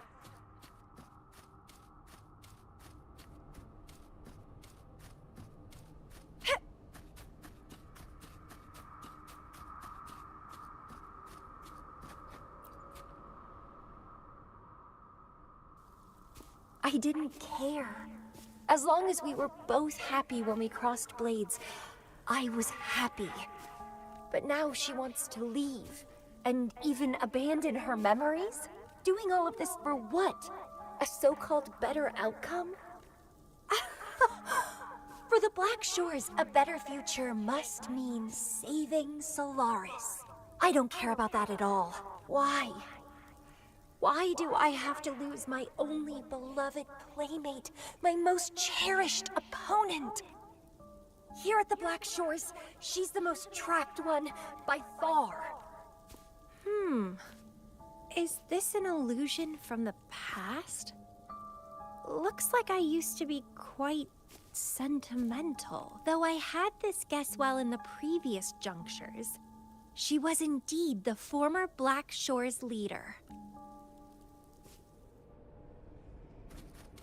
My rebel index has worsened. The doctors and the shorekeeper said I need rest. Huh. They mean well, but I know myself better.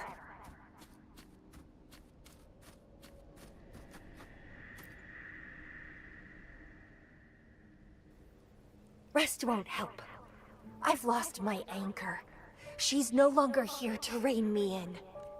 I've started remembering things from before I came to Petalfall Village. Huh. Was our encounter there a gift from fate, or a curse?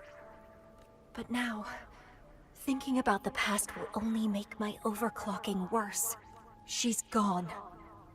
I can choose to wait, but will she really return? What if I'm already dead by then? What if I never see her again? Dead is dead. It means the end. There's no point in imagining all this. Fearing loneliness and death. These emotions are so unfamiliar. So strange. The lovely smell of all my prey. Grafting supper! Stemming! Vitality sower!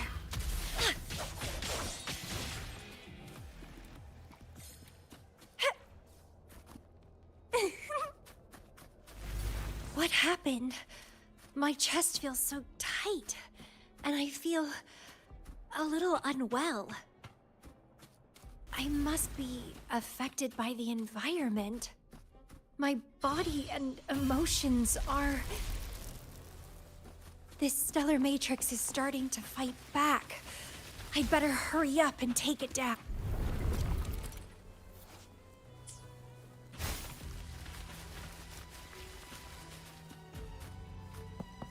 Well, please don't disappoint me. Grafting supper!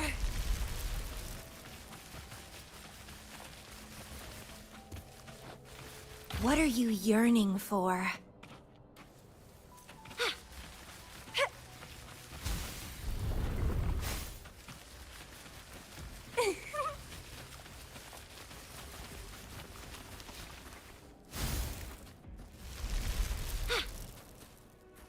The lovely smell of vitality? Sour!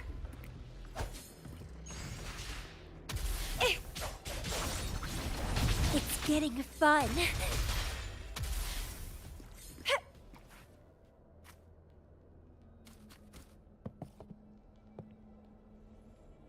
Even with treatment, I'll barely be able to maintain my current state.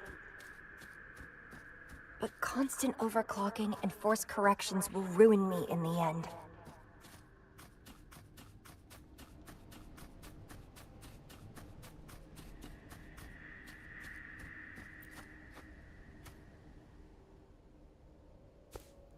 I can feel my energy and power draining away day by day.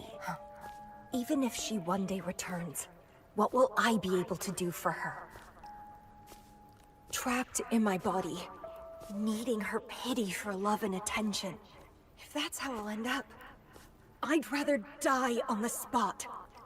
I will never become a pitiful weakling like that. Ugh, my body, it's acting up again. Is it the surroundings? Why am I always held back by overclocking? Damn it! It's time to go. To where I met her. It will be closure for me. For this cherished connection. I'll leave the bracelet she gave me here in the Black Shores.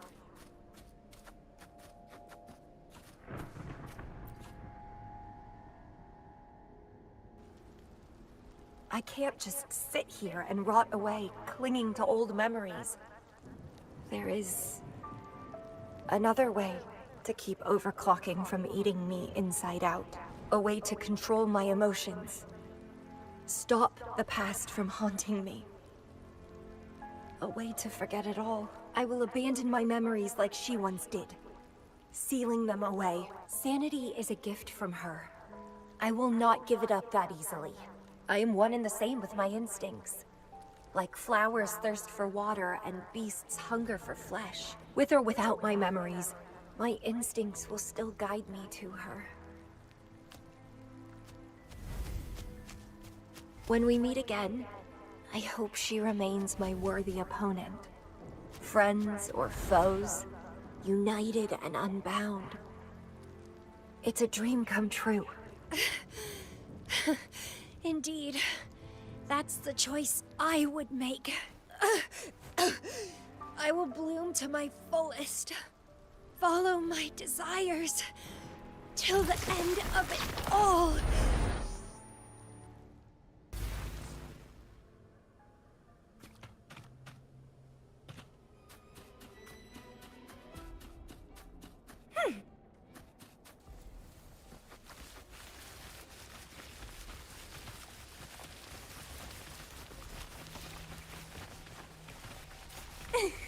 Crimson Blossom!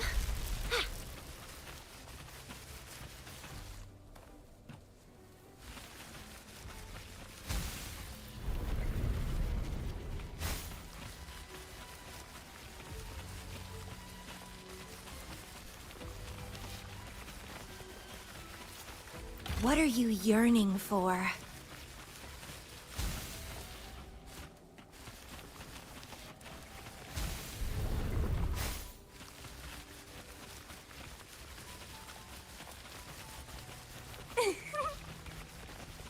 Well, please don't disappoint me.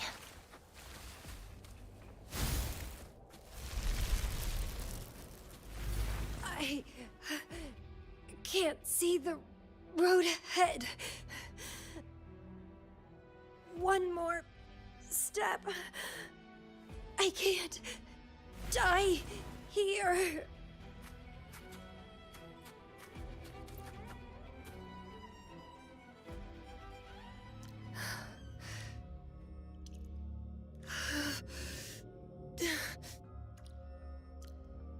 I passed the Bloom Bearer test.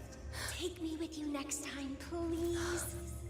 I'll try my best to control myself for you, dear master.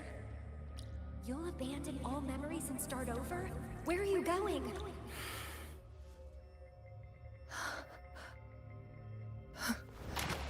Having been there so many times, I thought I was used to overclocking.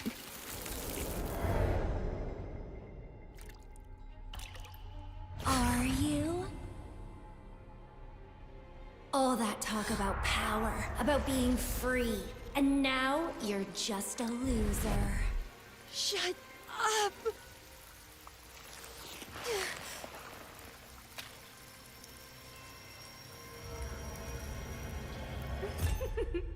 The lovely smell of all my prey.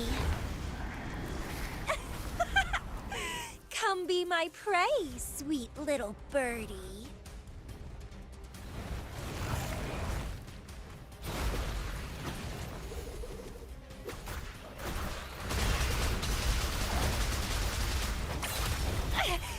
Keep trying.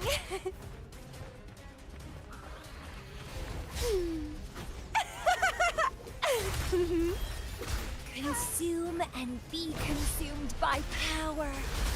What's wrong with that? I have no plan to drown here.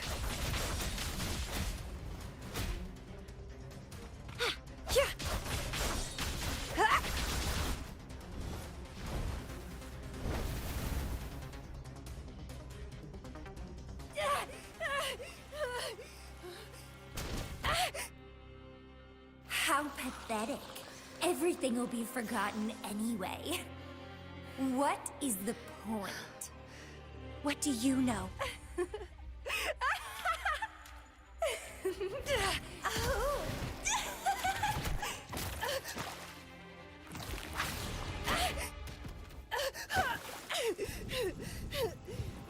You will never be her equal, ever.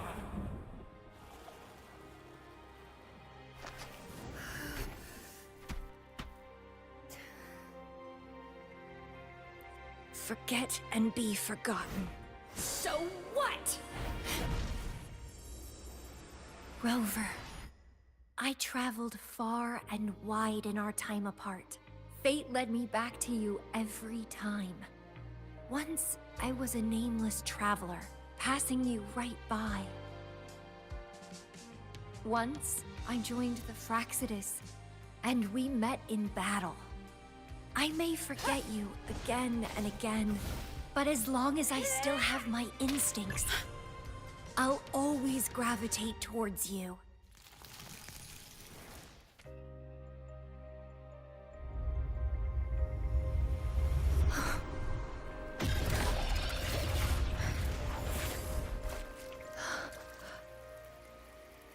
And I know you'll find me at the end of it all.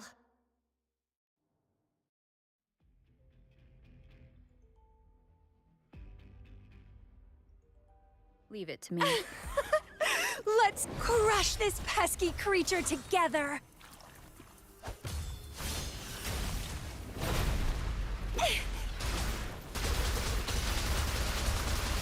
It's getting fun. Vitality? Sour! Huh. The show begins. Fighting by your side feels so good! My heart, my pulse, my frequencies, the vibrations are driving me crazy!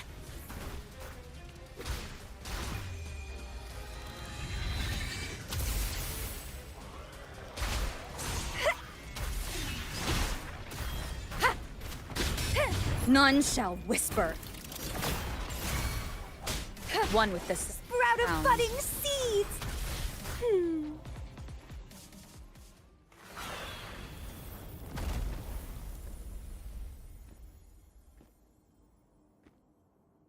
Such weaklings. I haven't had enough fun yet.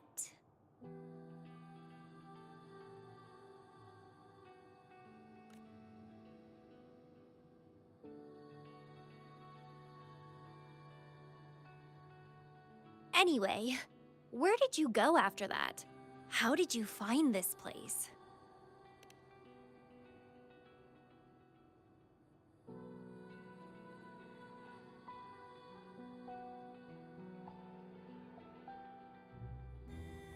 You saw those possible iterations of history too? So you really were the leader of Black Shores.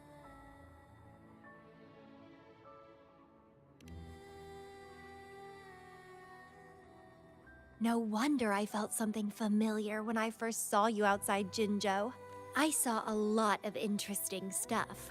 I woke up in that cave a decade ago, traveled all across Solaris before I ended up back at the Black Shores. The Matrix showed me several different iterations of my past. Looks like even the smallest deviations can lead to entirely different outcomes. But one constant remained. You always saved me, and we always found each other. Our encounter is preordained in every future. My beloved seed, my only rival. And you just helped me with my overclocking. I won't let it happen again. Gotta make sure to show you my best. The stellar matrix should be temporarily deactivated, since its core has been dealt with. Let's go back. Give the coordinates to Beatrice, and this mission will be over. Then, can I have the rest of your day? What do you want to do? Let me keep it a secret for now.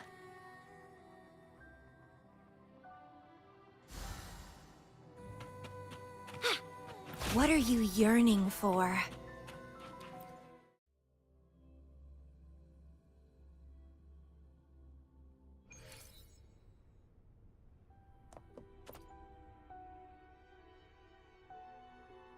Welcome back. Glad to see you safely return. Thank you for your hard work. A stellar matrix is no match for us. Easy peasy. Have you received the coordinates? Yes, thank you. Leave the rest to us. By the way, Camellia, Shorekeeper asked me to remind you, please use the medical pod in good time. What? My symptoms are already gone. All right, I'll go later. She really worries too much, but she helped keep my bracelet safe too. I owe her that. Shall we go? Let me think.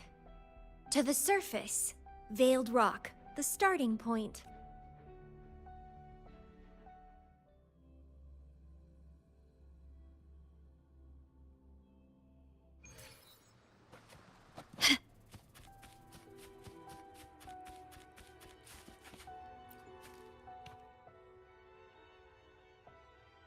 When I found those photos, I made a decision. Photos are great for capturing memories. Take some photos of me. In the past, others recorded us. But now we'll have to do it ourselves. Consider it a tangible keepsake. They last longer than our memories. A moment frozen in frame. As the Black Shores leader, a small task like this would be a piece of cake for you, I bet.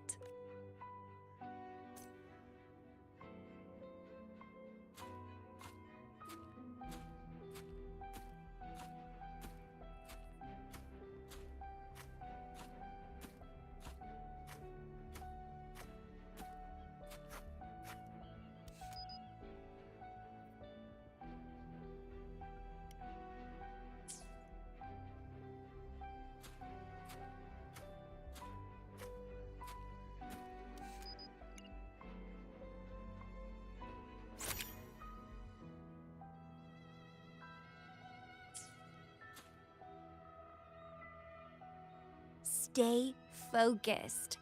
Don't take your eyes off me.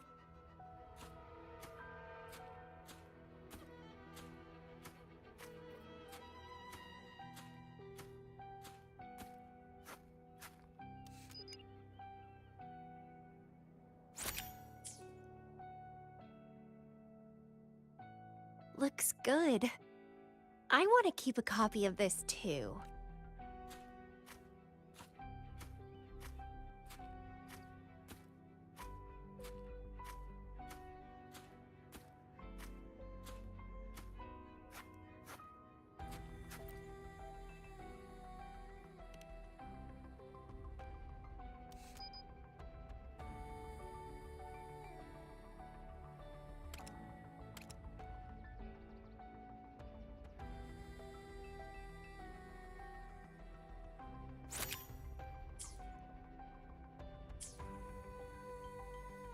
excellent composition. Quite the photographer, aren't you?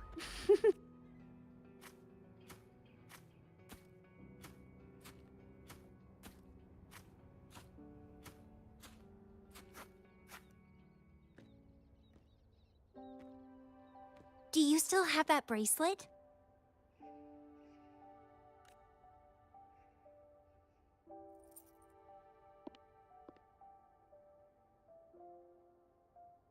Good.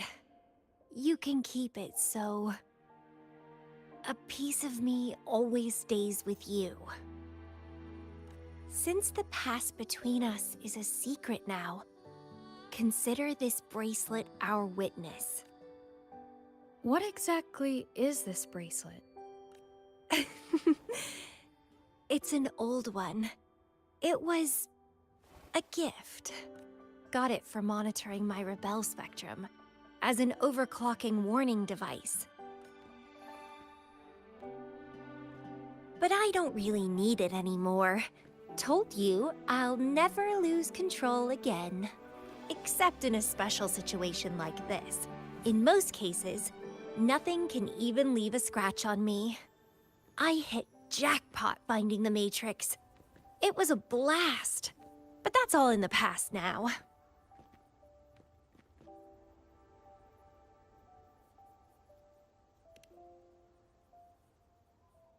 No, I'm quite happy with things as they are right now. No need to risk opening the floodgates and winding up in another medical pod. Since Lady Flora, the past me, chose to seal away those memories, I'm fully behind my decision. As for the memories we used to share, if fate decides to reveal them, they'll resurface naturally as we continue our journey together. Plus... does it really matter? No, it doesn't. Fate has already brought us back together. I bet we'll have more wild stories to share, and more games to play. No point dwelling on the past. I'd rather live in the moment. Speaking of which, I have a question for you. Are you happy now? Having lost all memories, living a new life.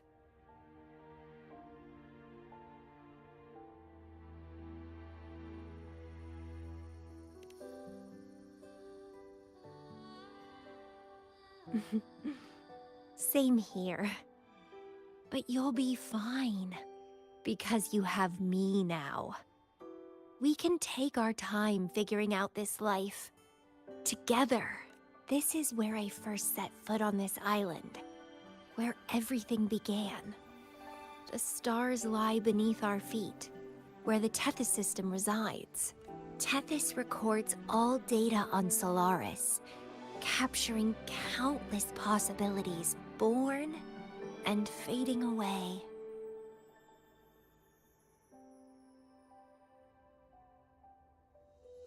But in every possible scenario, we always find each other. All paths in the stars converge towards this single endpoint. So, the universes where we didn't meet must have all perished. Only this one survived. If the universe were a flower, then yes. This must be the perfect world for a gardener like me.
alone will...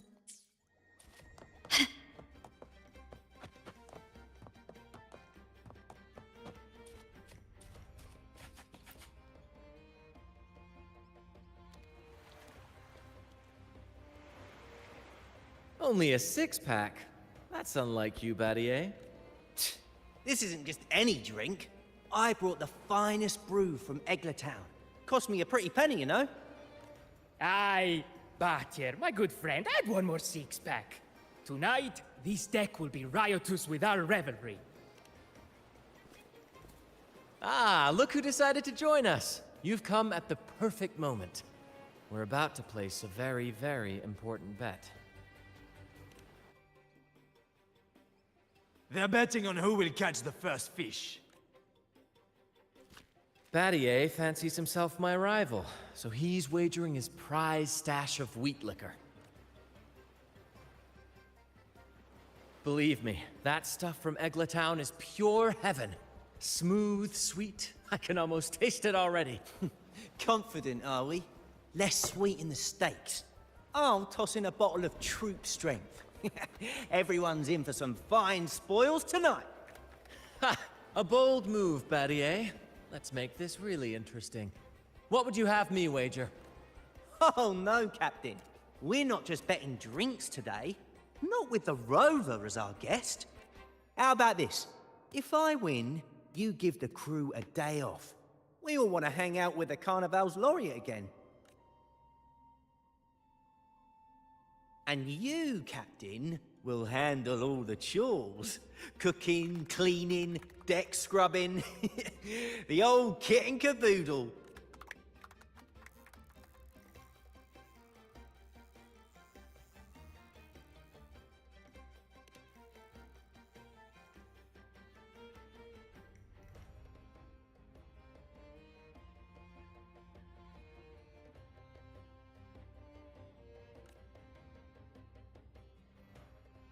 Deal. It's been too long since I last cooked for the crew. If I lose, I'll show you all what this captain can whip up in the galley.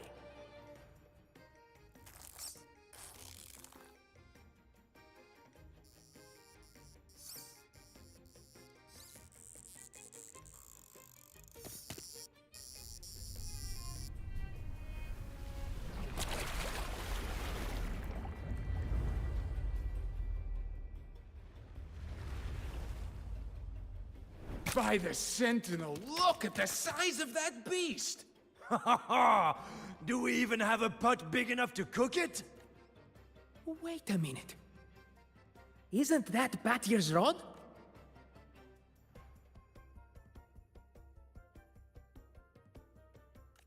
Well, well, I didn't see that coming. But I do relish a good twist. What's that? The Fish King himself? Oh, well done, my friend. And congrats, Captain. You've just won yourself a day full of chores. Very well. A bet's a bet. Looks like I'm a humble sailor today. If you're playing sailor, then who's gonna be our captain? Who do you think? Feast your eyes on the great fish she caught. I'd say our laureate is more than qualified to steer this ship.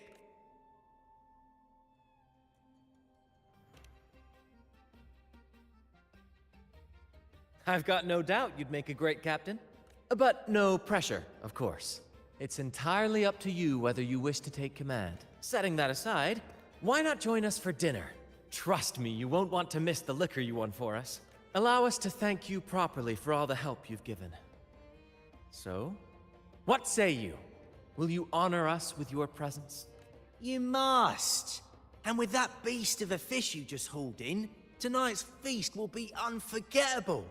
Come, fill your belly. It's the least you deserve.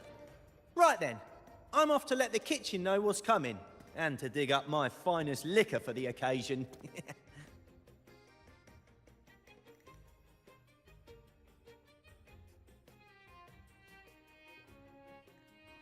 And I'll be excusing myself as well, Captain.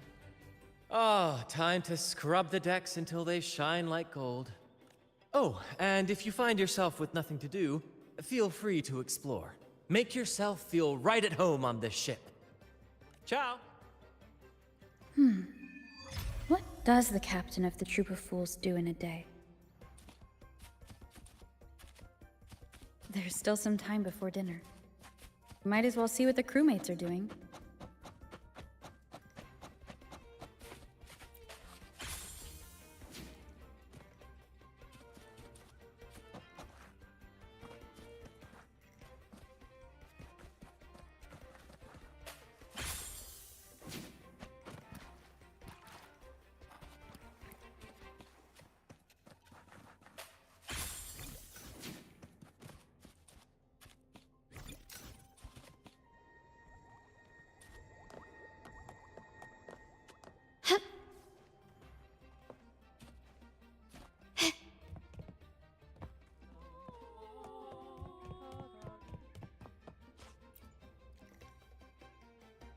There's still time before dinner. Smiles are all around. Why not wander about and soak it all in? Battier did say the winner would be the captain, but of course the choice is yours. So, do you want the helm? Simply put, you chart the course and steer the ship. The crew will be ready to sail on your order at a moment's notice. Might seem easy enough, but there's more to being captain of the troop of fools. These seas are full of thrilling quests and glittering treasures. That's where a true captain shines, leading their crew to uncover lost legends, revel in the crowd's cheers, and sail boldly through the stormy sea toward glory. That's true. But you know, the greatest legends are forged in the fiercest storm. But none of this is possible without a captain. And the same goes for every member of the troop. Take Battier, for example. He's our best fisherman. Tina, she knows every inch of the sea, and Levito's stories could stretch on to fill 100 nights. Everyone's unique talents make this troop what it is. Each soul plays an important role. But duty calls, Captain. Oh, time to scrub the decks before dinner, as promised. Dinner's at 6. Good, there's still time. Until then.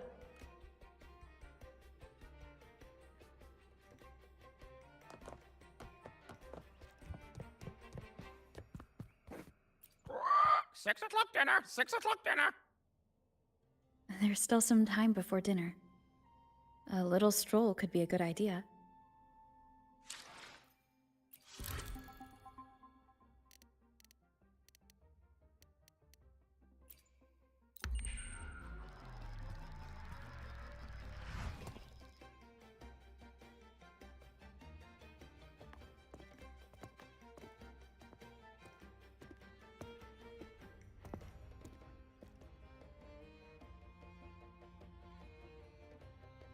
A bottle of troop strength, just for you. Around these parts, this stuff is as good as gold. Oh, and look what I found while gutting the fish.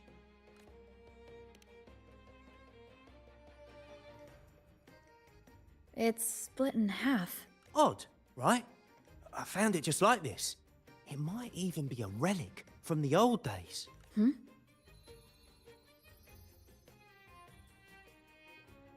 Look, there's something there. May I have a look? Is that a letter? Does it mean anything to you? Yes. On these seas, there's only one legend about Dee. The story of Drake, the Golden Captain. Captain Drake? That adventurer everyone talks about? I thought that was just a fanciful story.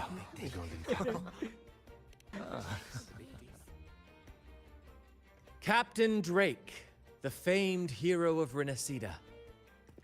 Legend has it, he assembled a crew with naught but a single coin and amassed great riches from the wealthiest of men.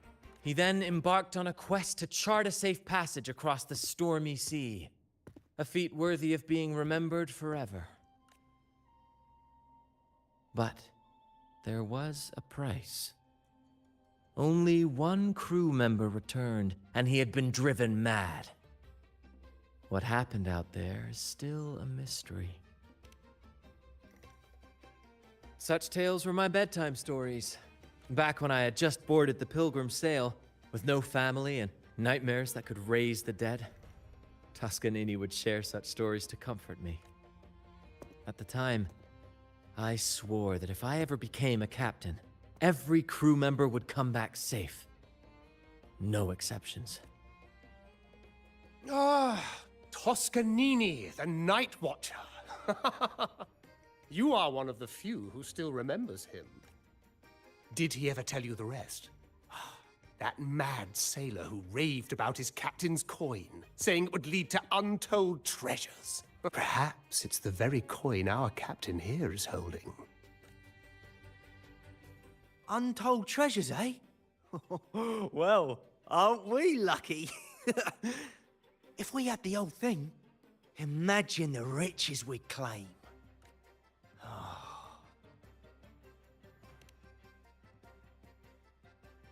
Oh, they exist all right.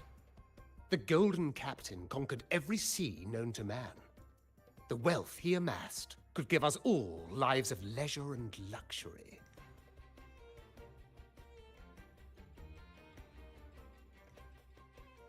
Half a coin. Treasures? Ah, blast! Something wrong, Heimer?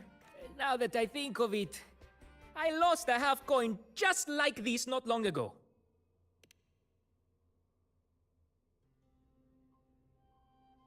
Yes, almost identical. There was a man yapping about his value. I thought he was just bluffing. Didn't take him seriously. Then I lost it to Bella. Bella? Since the pirates started stirring the waters around Raguna, she's been hiring us to guard her family's ships. Yeah, aye, she's a regular at Trattoria Margherita. Loves their pizzas. I run into her all the time. Well then, our next stop is clear. Fortune has a way of smiling on us, Captain. Shall we try our luck at the restaurant? What say you? Ready to check it out?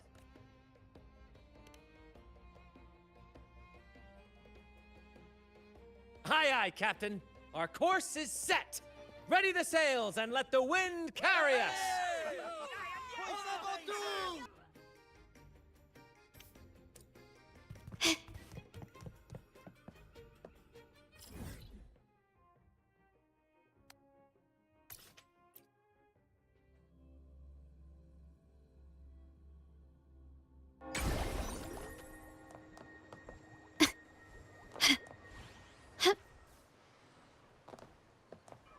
Can you keep up? There she is. Huh, it's rare to see her drinking alone. Let's go talk to her.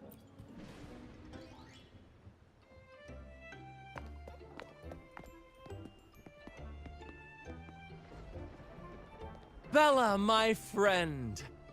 Why so down? It's not like you to drink alone. Oh, spare me the pleasantries. My luck has taken a turn lately. Nothing seems to be going my way. Pirates are strangling our shipping routes. And if that weren't enough, look at this pizza. No olives. Margarita says they're out for a few days. Can you believe it?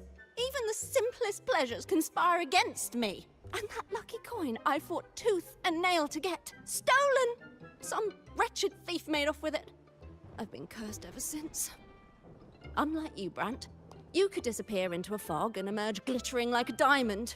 If only I could borrow just a pinch of your luck. I'm sorry to hear that, Bella. But I've got news for you. I'm not the captain today. If you need good luck, you'll have to ask this one here. You never know what the tides will bring, huh? Margarita, 2 glasses of nectar wine, please. And top off Bella's drink, on my tab. Coming right up. No luck charm beats a good glass of gocce di divino. Cheers to shaking off that bad luck. Cheers.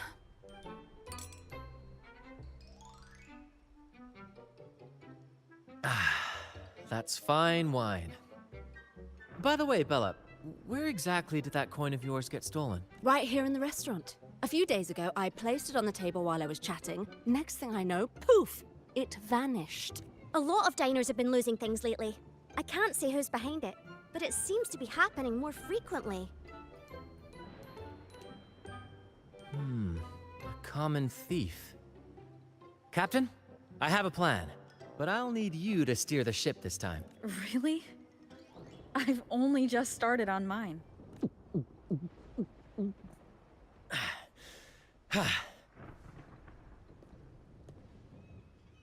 All eyes on me! I, Brant of the Troop of Fools, have a grand announcement to make. What's happening here? Is this supposed to be part of their show? Friends, gather round. Have you ever heard of the legend of the lucky coin? A coin said to guide its owner to untold riches and hidden treasures buried deep beneath the stormy sea. My friend is fortunate enough to have half of this coin, so we set out to find the other half. The fog tried to lead us astray, and raging tides sought to hold us back, but we did not yield. The coin's magic has led us here, and now we seek to reunite it with its missing piece. So, ladies and gentlemen, if any among you holds a clue to the whereabouts of the other half of this coin, step forward now. Share with us the secret, and fortune shall be shared in return. Ah, Brant is playing the crowd. A clever move. With all eyes on him, this is my chance to look for any unusual behavior. That's what happens when you drink too much. Should I tell him? Promise me you won't Share behave the that way. treasures. Should I tell him? A share of the treasures would be nice, but... Huh? Me? Nah. I've got nothing for you. All right. Maybe I do know a thing or two. Oh, damn it. Oh, fine. I know where the other half is, but you'll have to cough up some payment first. How am I supposed to know you're not lying just to pocket the reward? I'm not lying. If that rotten pirate had stolen it from me, I'd still have the coin with me now.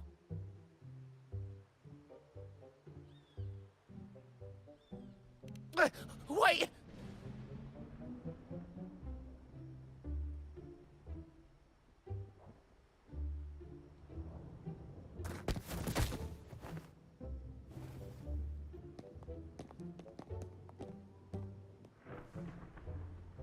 How was my improvised performance, Cap? Want no applause or cheers for your humble bard? Thank you. That was a wonderful performance.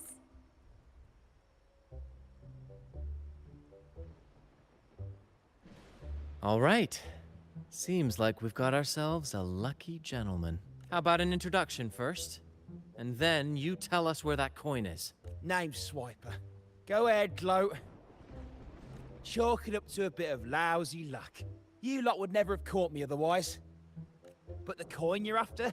It's long gone. I barely had it before pirates backed me into a corner. Pirates? Yeah, their captain. Named something like Aldrich. He took one look at that blasted coin, started muttering something about a midnight rendezvous in Egla. Whatever they're planning. Ooh, I don't like the sound of it. Aldrich. So it is him. That's all I know. If you want the coin, go catch him yourself. Now let me go. I'm innocent. Innocent? You stole the coin from me, and now you dare claim innocence! Despicable! After all you've done to our customers, you show no remorse. You're off to the Order Tribunal for judgment. The Order Tribunal? Hey, you can't do this to me. I told you where the coin is. You owe me for that information.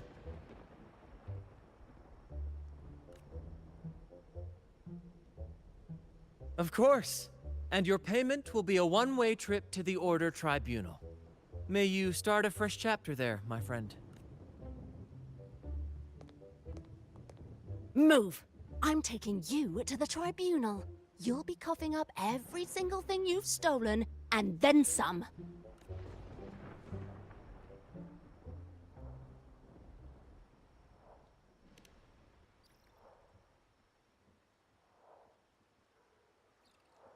An old acquaintance of mine, so to speak.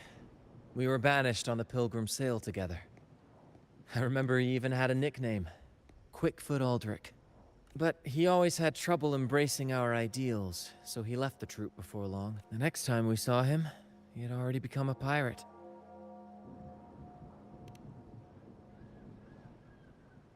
He's probably after Drake's treasure as well, which explains why he took the coin from Swiper. Makes sense. But what's got him heading to Eglatown at midnight? Well, that's the part we'll need to see for ourselves. Looks like we'll be burning the midnight oil. Once we arrive, we'd better keep an eye out for those plushies.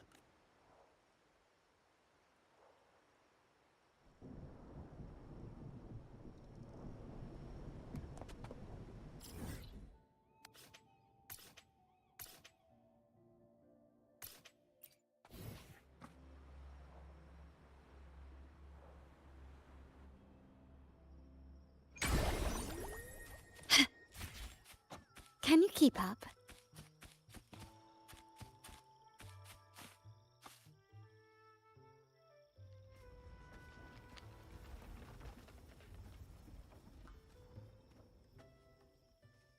Captain, look over there. Looks like they're preparing for a grand gathering. As much as I'd love to go over and stoke the fires of their fun, those pirates are on high alert. If our approach is clumsy, we might as well shout, "Hello, we're here to ruin your party." Agreed. We need to gather intel without being spotted. Let's find a way to sneak past. Exactly what I was thinking. See those echoes over there? Ha! As the saying goes, at sea, abide by the waves. On land, respect the earth. This is a plushie gathering, so we'd better fit in with their customs. Come on, Captain. The night has cast its spell, and it's time for the plushies to dance.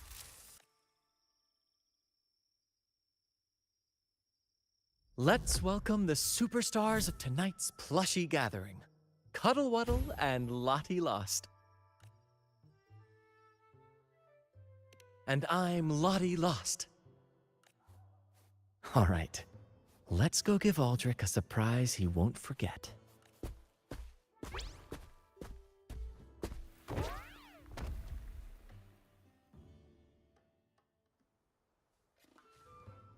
With these disguises, we're perfectly camouflaged. Let's mingle with the crowd, see if we can uncover any useful information.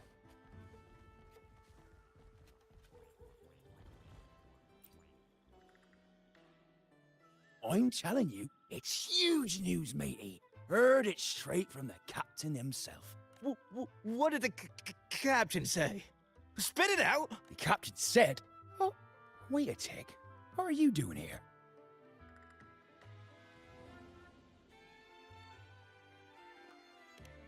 Lottie Lost. What's that strange... Ah, never mind. It's just a Lottie Lost and a Cuddle Wuddle. And you're still shaking in your boots over the flaming return, huh? There's no need for that. Well, that was an accident. If I run into that returned again, I'll make him pay. But besides, you're the one who's shaking like a leaf. Anyway, what did the captain say?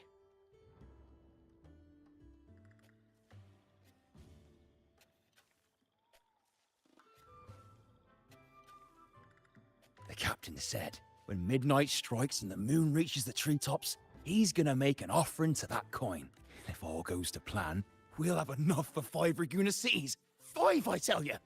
And when that happens, we'll show those high and mighty city folk what true banishment feels like.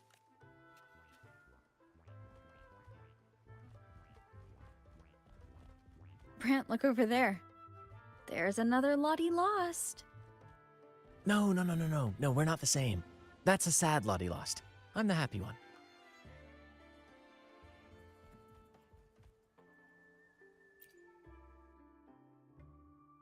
Lottie. Lost.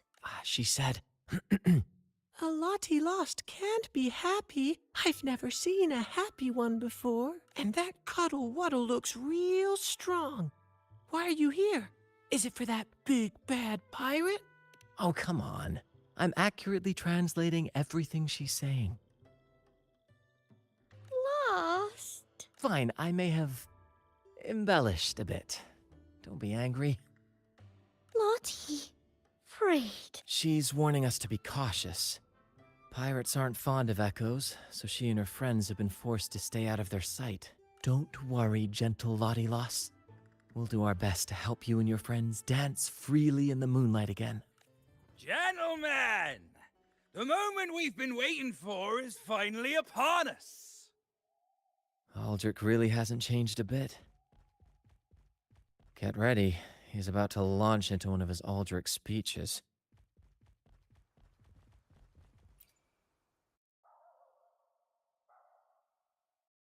Gentlemen! Do you still remember the day you boarded the Pilgrim's Sail? From that day forward, we were forgotten and spat upon. But that ends now. Behold, gentlemen, held firmly in my hands, Drake's coin. The very coin that once guided Captain Drake to unimaginable riches. Now I, Captain Aldrich, am its rightful keeper.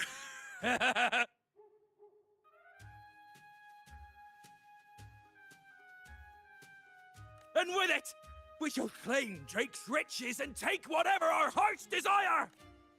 Hooray! You'll be capping your teeth with gold, and you'll be swimming in nectar wine before long, mateys! As for me, I'll drag those arrogant Raguna nobles aboard like the mangy curs they are!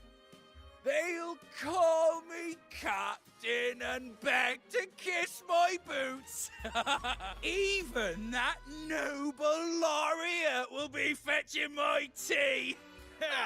Captain! Captain! Captain! A dream or not, it's wrong to treat people like that.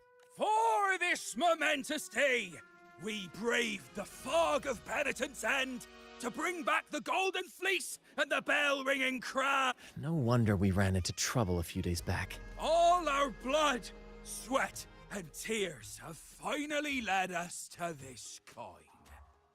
Our map to untold treasures! Coin, oh coin, reveal to us the location of the treasure. Grant us the amber key to fulfill our desires.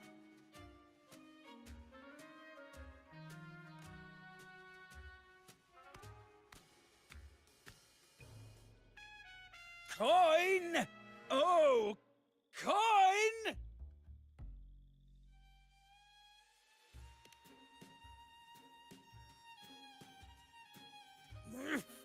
Damn it all!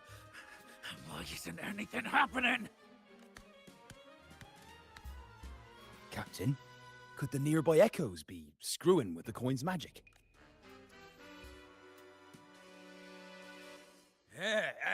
Good point! Gentlemen, if you want your dreams to come true, capture every echo in sight. Leave none behind! Aye, aye, Captain! Lottie lost!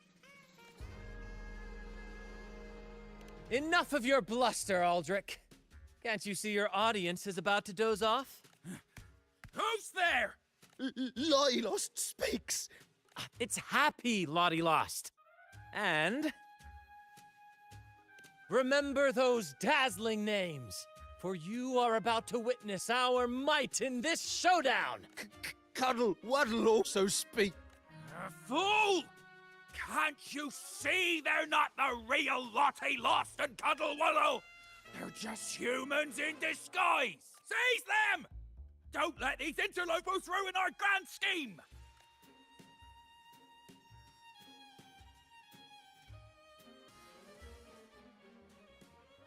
Captain, why are you just standing there? That's what you're here for, isn't it? Charge! Go on! Once the treasure is ours, we'll feast and drink like true nobility. Flame! Flame? What flame? Stop slithering about and hold your ground! Blasting coins! Useful as a chocolate teapot! Flame, you say? Let me turn this into a bonfire!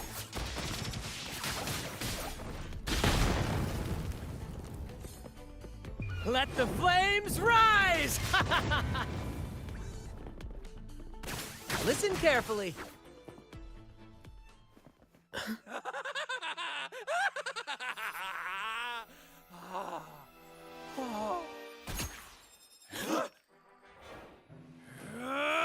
Kill them!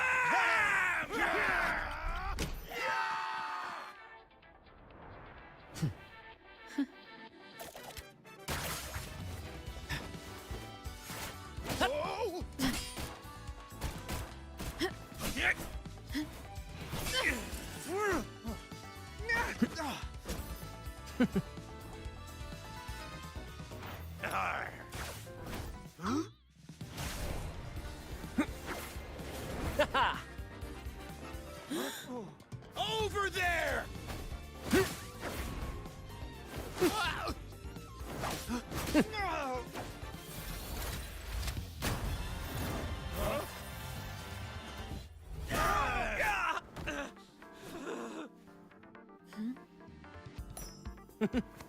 All yours, Captain!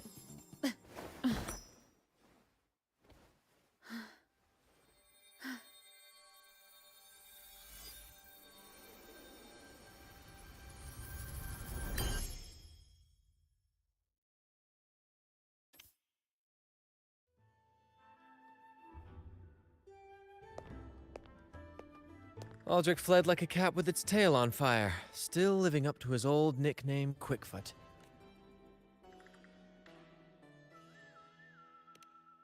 Don't worry, Captain. I've got a feeling our paths will cross again soon enough.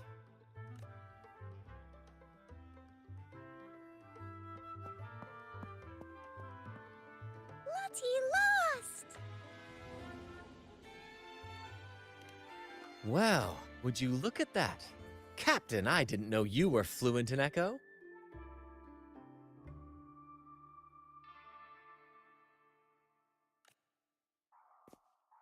Miss, as promised, you and your friends can now dance in the moonlight to your heart's content.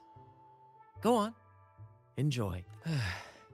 It seems Aldrich spent too much time on the sea and forgot the fundamental rule of this trade. Quid pro quo. If you want the sea's rewards, you have to give something in return. Just like how being a captain doesn't just come with rights, but duties too. Every reward has its price, and tricking his men into paying it for his own gain is absolutely unforgivable. Anyway, take a look at this. This map marks 3 isles. I'm betting they're the hiding places for Drake's treasure. Well, who could resist the siren call of Drake's fabled riches? It's tempting, no doubt. But, truth be told, it's not the treasures themselves that draw me in. It's the stories. The legend of Drake himself. What did he face? What mysteries did he leave behind? There's no grander performance than that, Captain. We've come this far already. I'd regret it forever if I turned back now. So yes, I want to visit those isles, and maybe we can uncover the truth about Drake's treasures.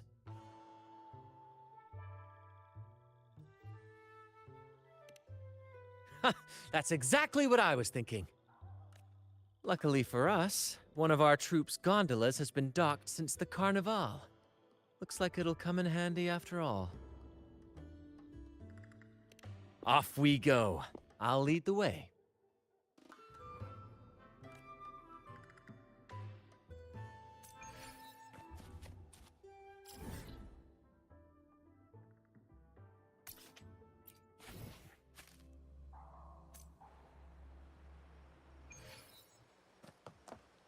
Gently does it? Here we are, Captain. The port. See that gondola over there? That's ours. Sometimes we set up a temporary stage on it for impromptu performances. Keeps things lively. I've sent the coordinates of the first isle to your terminal. Now all we need to do is sail full speed ahead toward our destination.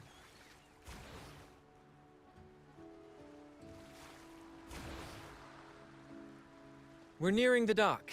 Let's head in.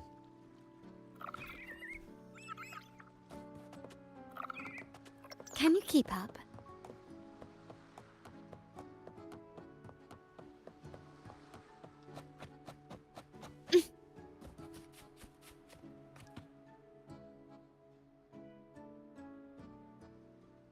It's so quiet, like an intermission. Whenever it gets this still, I can't help but anticipate the next act, and the surprises it might bring.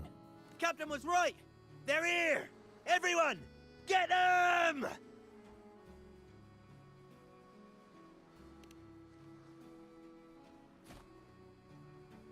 Brad salutes you. Huh. Yeah. Yeah. Woohoo! Perfect finale. Ha! Ha! We can't win! Run! Run for your lives! I've seen more fight in a children's theater troupe. Anyway, looks like they were digging over there. Let's take a look. Here it is. It looks like a chunk of amber. Its color is quite beautiful. Remember the amber key Aldrich mentioned before? This must be it. Let's take it and head to...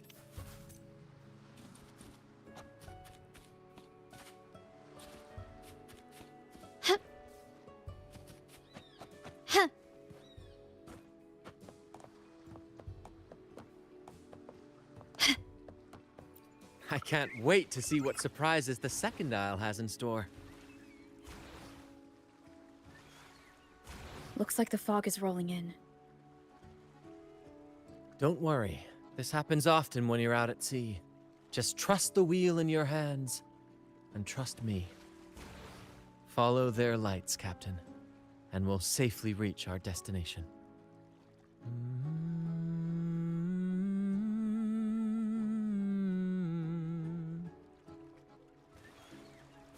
Look at those shipwrecks, Captain. Are those Drake's ships? Yes. It's said that Drake's fleet sailed across the entire stormy sea. Hard to believe that such a legendary figure could lose his way. But if these wrecks are here, it means we're nearing our destination. Wonderful, gentlemen! At last! I found the key! Of course, your help has been invaluable. Do you see those wrecked ships? And with this thick fog, this place is danger incarnate.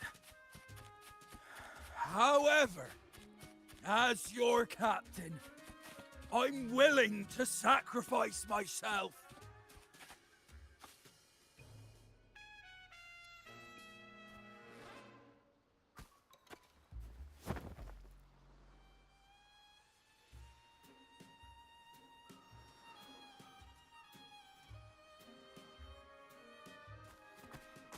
Hey, you two! Stop right there!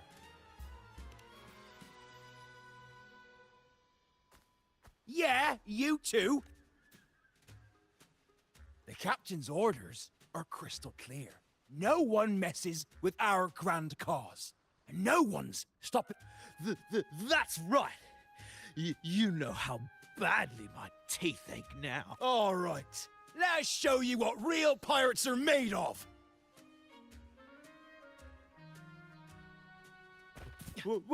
Wait! We're in trouble! It's the the flame been returned! What? Why didn't you say so earlier? We surrender! We surrender!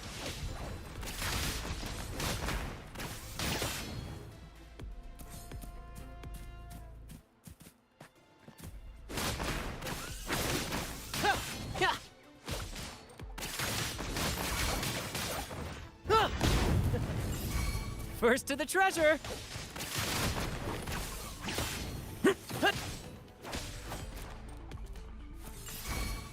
Climax of the show!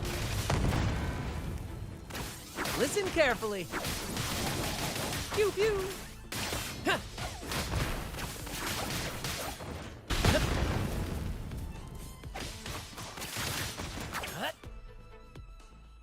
All right, we yield. Didn't expect you to be the Flaming Returned, the legendary pirate who can't die. We don't stand a chance.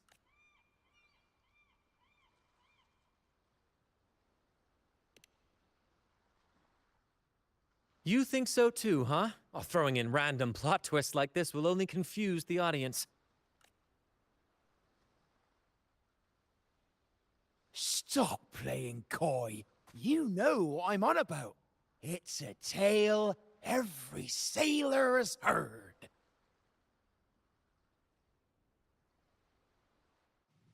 No one knows when he appeared, or when he vanished. He was hunted time and again, but slipped through every noose. They say he's immortal, for no raging storm, nor crashing wave. Look at me! Not even the sharpest blade can kill him. That's quite the legend you've built yourself. Let's see how this plays out. Oh, strong as hell that one was. Had the guts to raid the Pilgrim Sail again and again. Rescue missions. Anyway, he always ruined our plans. Every time we set off to raid those merchant ships, this fiery bastard would swoop in, flames blazing. Beyond outrageous.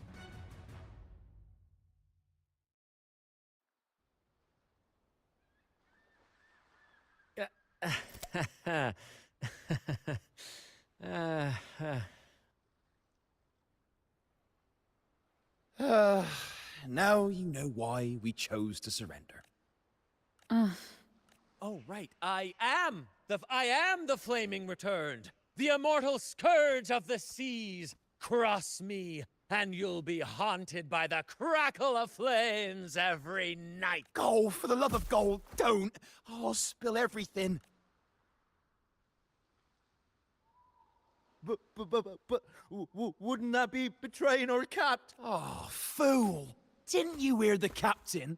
If anyone dares to get in our way, make them regret it. If we don't give them what they want, the captain won't sleep a wink. He'll be plagued with nightmares of this menace.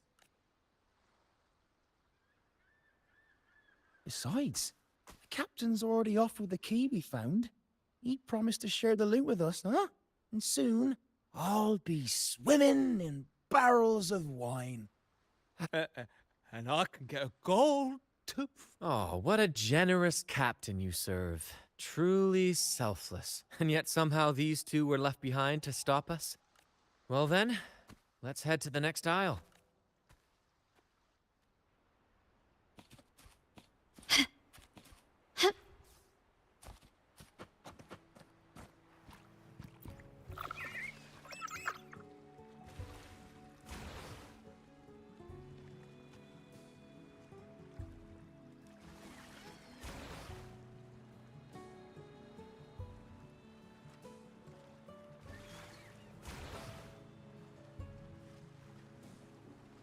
Ah, we're nearly there at last. I'm very excited. There's something magical about the end of a journey, don't you think? That's when the real excitement kicks in, just before the final curtain call. So, Captain, ready for what comes next?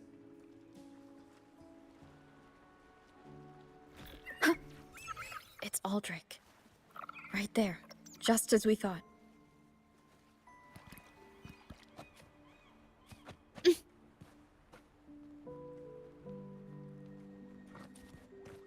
gently does it.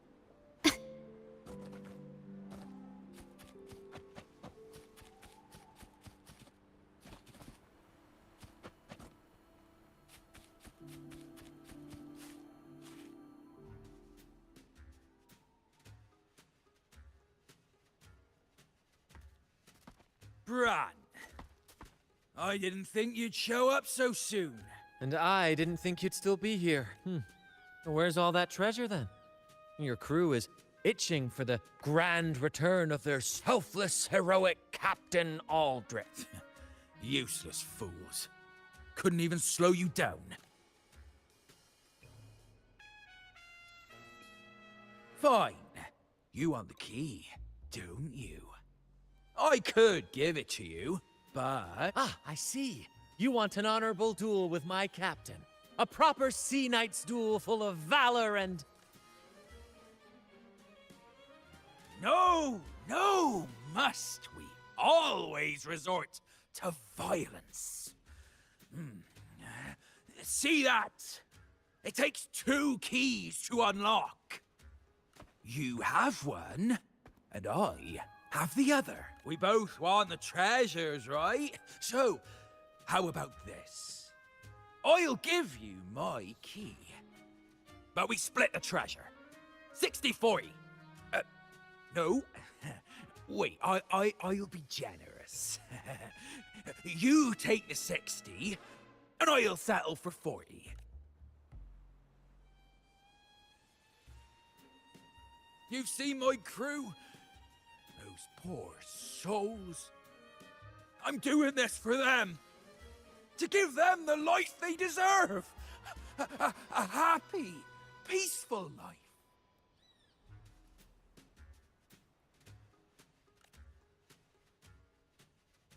What do you say, Captain of the Troop of Fools? A fair deal, wouldn't you agree? He sounds sincere. But can I really trust him?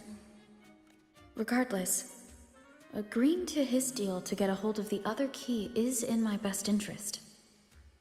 Even if it's a trap, we can handle it. In that case...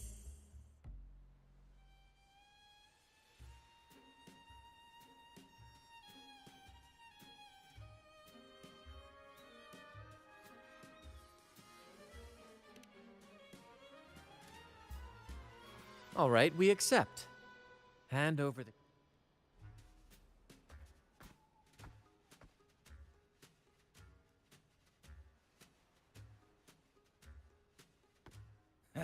Here you go.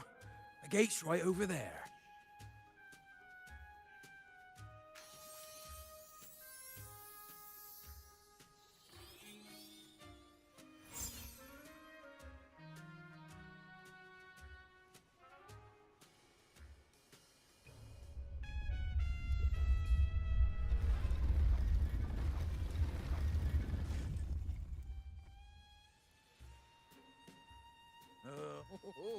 Time to claim our treasures.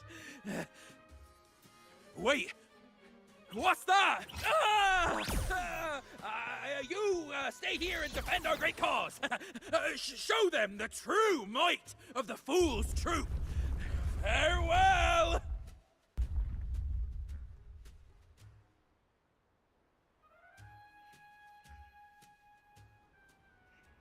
Well, the gate's closed. Looks like our friend left us with these 2 chop-chops for company. Just what you'd expect.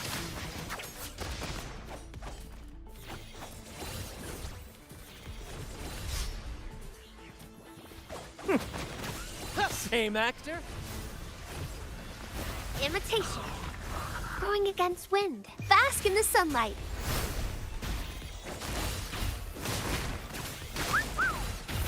More passion. Listen carefully. Here's to me. There's an opening over there. Let's check it out.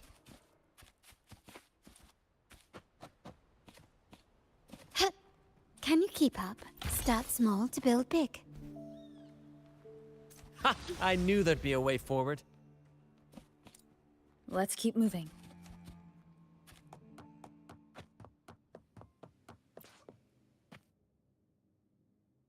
Let me out. That's why I want to leave. Oh.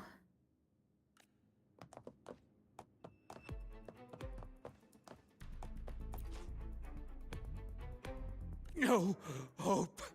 Lost by seafarers, no doubt. Likely got caught in the sea fog and couldn't find their way out. Is that a picture? It's badly eroded. Curses are why they lost their minds at the sight of the treasures. Fighting like mad. Curses, huh? I guess that's why no one's ever managed to bring back Drake's treasure.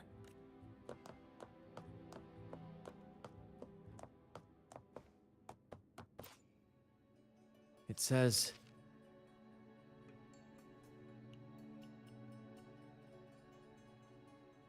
"O sea, curse equally all who dare to steal the treasure. Remember the law of quid pro quo. Remember the law of quid pro quo." Looks like to claim Drake's treasure, one must pay a price equal to its worth. Maybe that's why no one succeeded. The treasure demands something in return. Exactly. If we want something from the sea, ignore that rule and greed will swallow us whole. Likely with our lives as the main course. Captain, I know what we need to do. Do you trust me? That's all I needed to hear.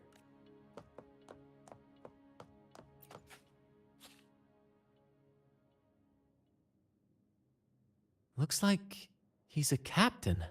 He's got a scale in one hand and... Wait. That coin in his other hand. It looks just like the one we found. One side holds treasure and the other... a broken heart. What do you think it means, Captain? Could be.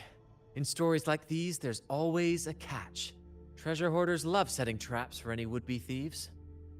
You know, there are stories about a place at the edge of the ocean.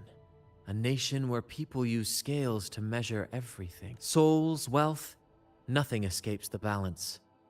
Perhaps this painting nods to that. Everything has a price. Classic quid pro quo. Fascinating, isn't it? Maybe even Drake had a sense of fairness when it came to treasure. Anyway, let's keep moving, Captain.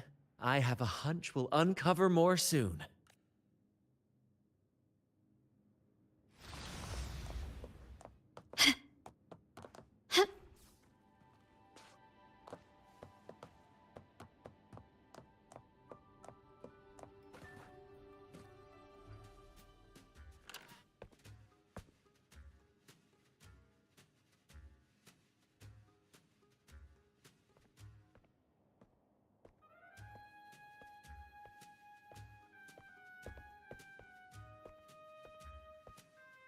Ah, my dear friends! What a joy to see you both in one piece! I was absolutely quaking back there. Just the thought of that monster. It still gives me the shivers. When I finally came to my senses, I found myself here, all alone. Quite unsettling, I must say. But look at you! You took down that beast faster than I could blink!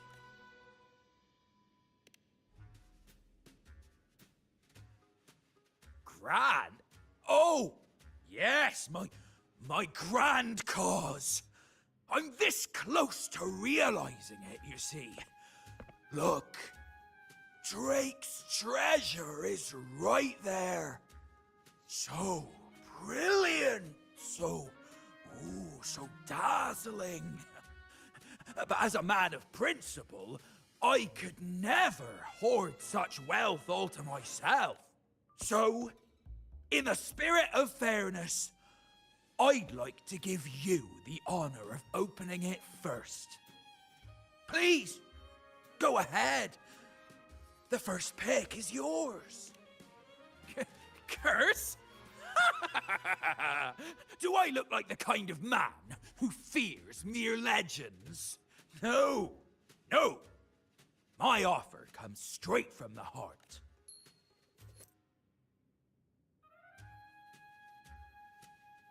It's okay.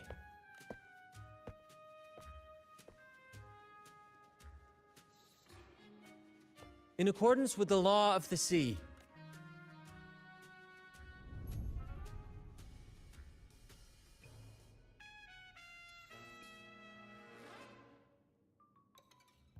This is just a teeny tiny curse. Nothing more, nothing less.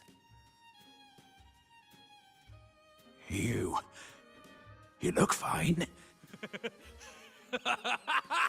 Curse!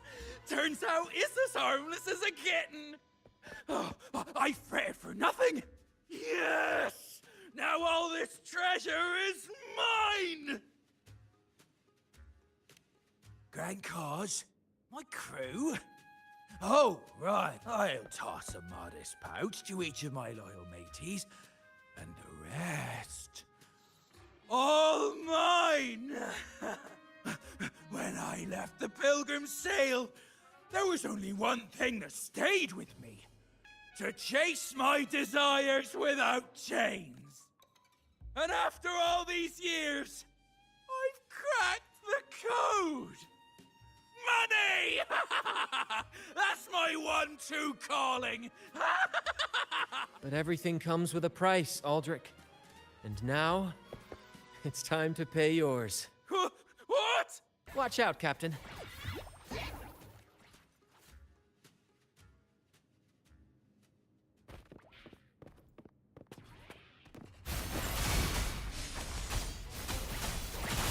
Life is in everything. Epic shot! In the limelight!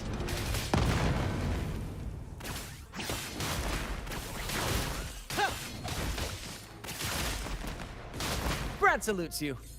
First to the treasure! Ha ha! Same actor, different role.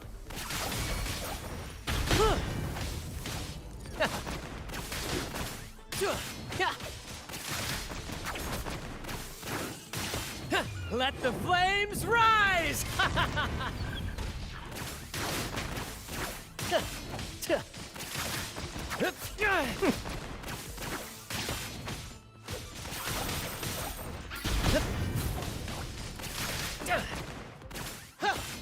Same actor, different role. No worries. Ooh, ouch. Victory's mine. A little mishap. Ha! The gold! My gold!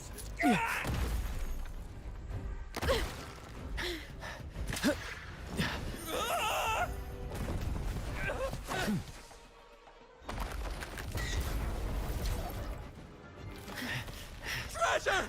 My grand cause!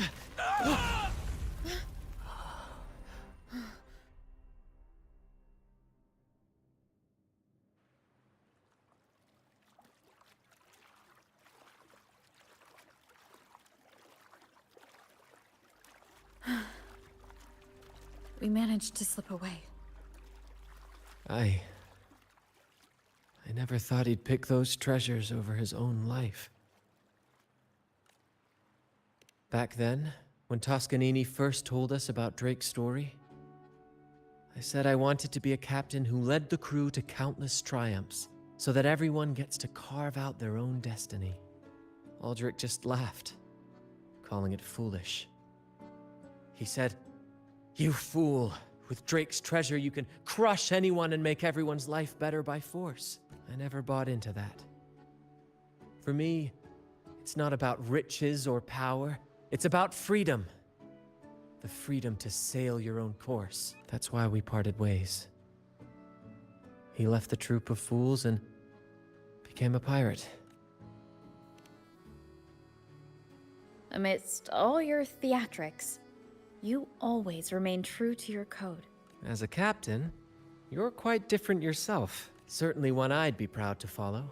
You accept your crew for who they are, understanding and respecting their choices. I've had my share of adventures, but I must admit, this one with you has been a breath of fresh air. By the way, look at this. This is Golden Captain Drake's map, a record of his life. According to this, he and his crew did indeed brave the treacherous stormy sea and return with immense wealth, but not without paying dearly. Heavy fog, disease getting hopelessly lost. Each entry could have sunk an entire fleet. By the time they made it back to the Isle, only a handful survived. Most of them never left. In the end, only one sailor remained, with this coin. Remember what that note said? Remember the law of quid pro quo. I believe it means if you want Drake's treasure, you have to offer something in return. The price I paid for this scroll was that coin.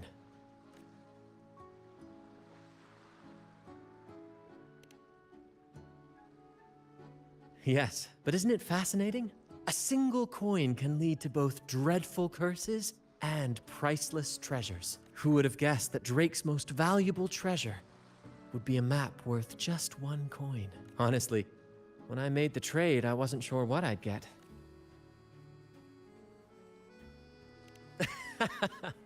I had faith in you, my friend, and the spirit of adventure. This story is far more compelling than the saga of the Flaming Returned, don't you think? Ah, you remember those pirates who said I was always on the run? Every time a bounty was placed on my head, I'd work with my crew. They'd turn me in for the reward, and I'd handle the escape. Well, the rumors spread faster than I expected. Anyway, if you're up for it, the trip back is long enough for me to tell you all about it. So, Captain, the adventures come to a close. Ready to sail back home?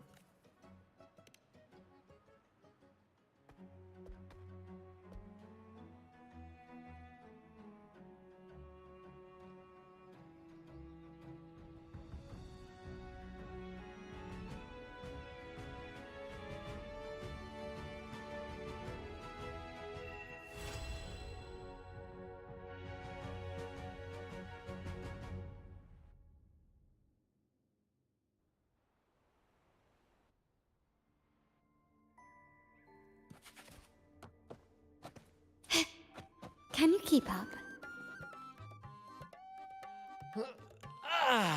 What a journey. It feels good to be back. Time really does fly. Anyway, this is for you. Huh. Is this Drake's scroll? Exactly. I figured it would be a good memento of our adventure. Oh, and due to your stellar performance, I'm officially naming you our troop's honorary captain, as witnessed by this map. Well, that depends on when the next adventure calls. You know that I'll be ready to join you. Just say the word.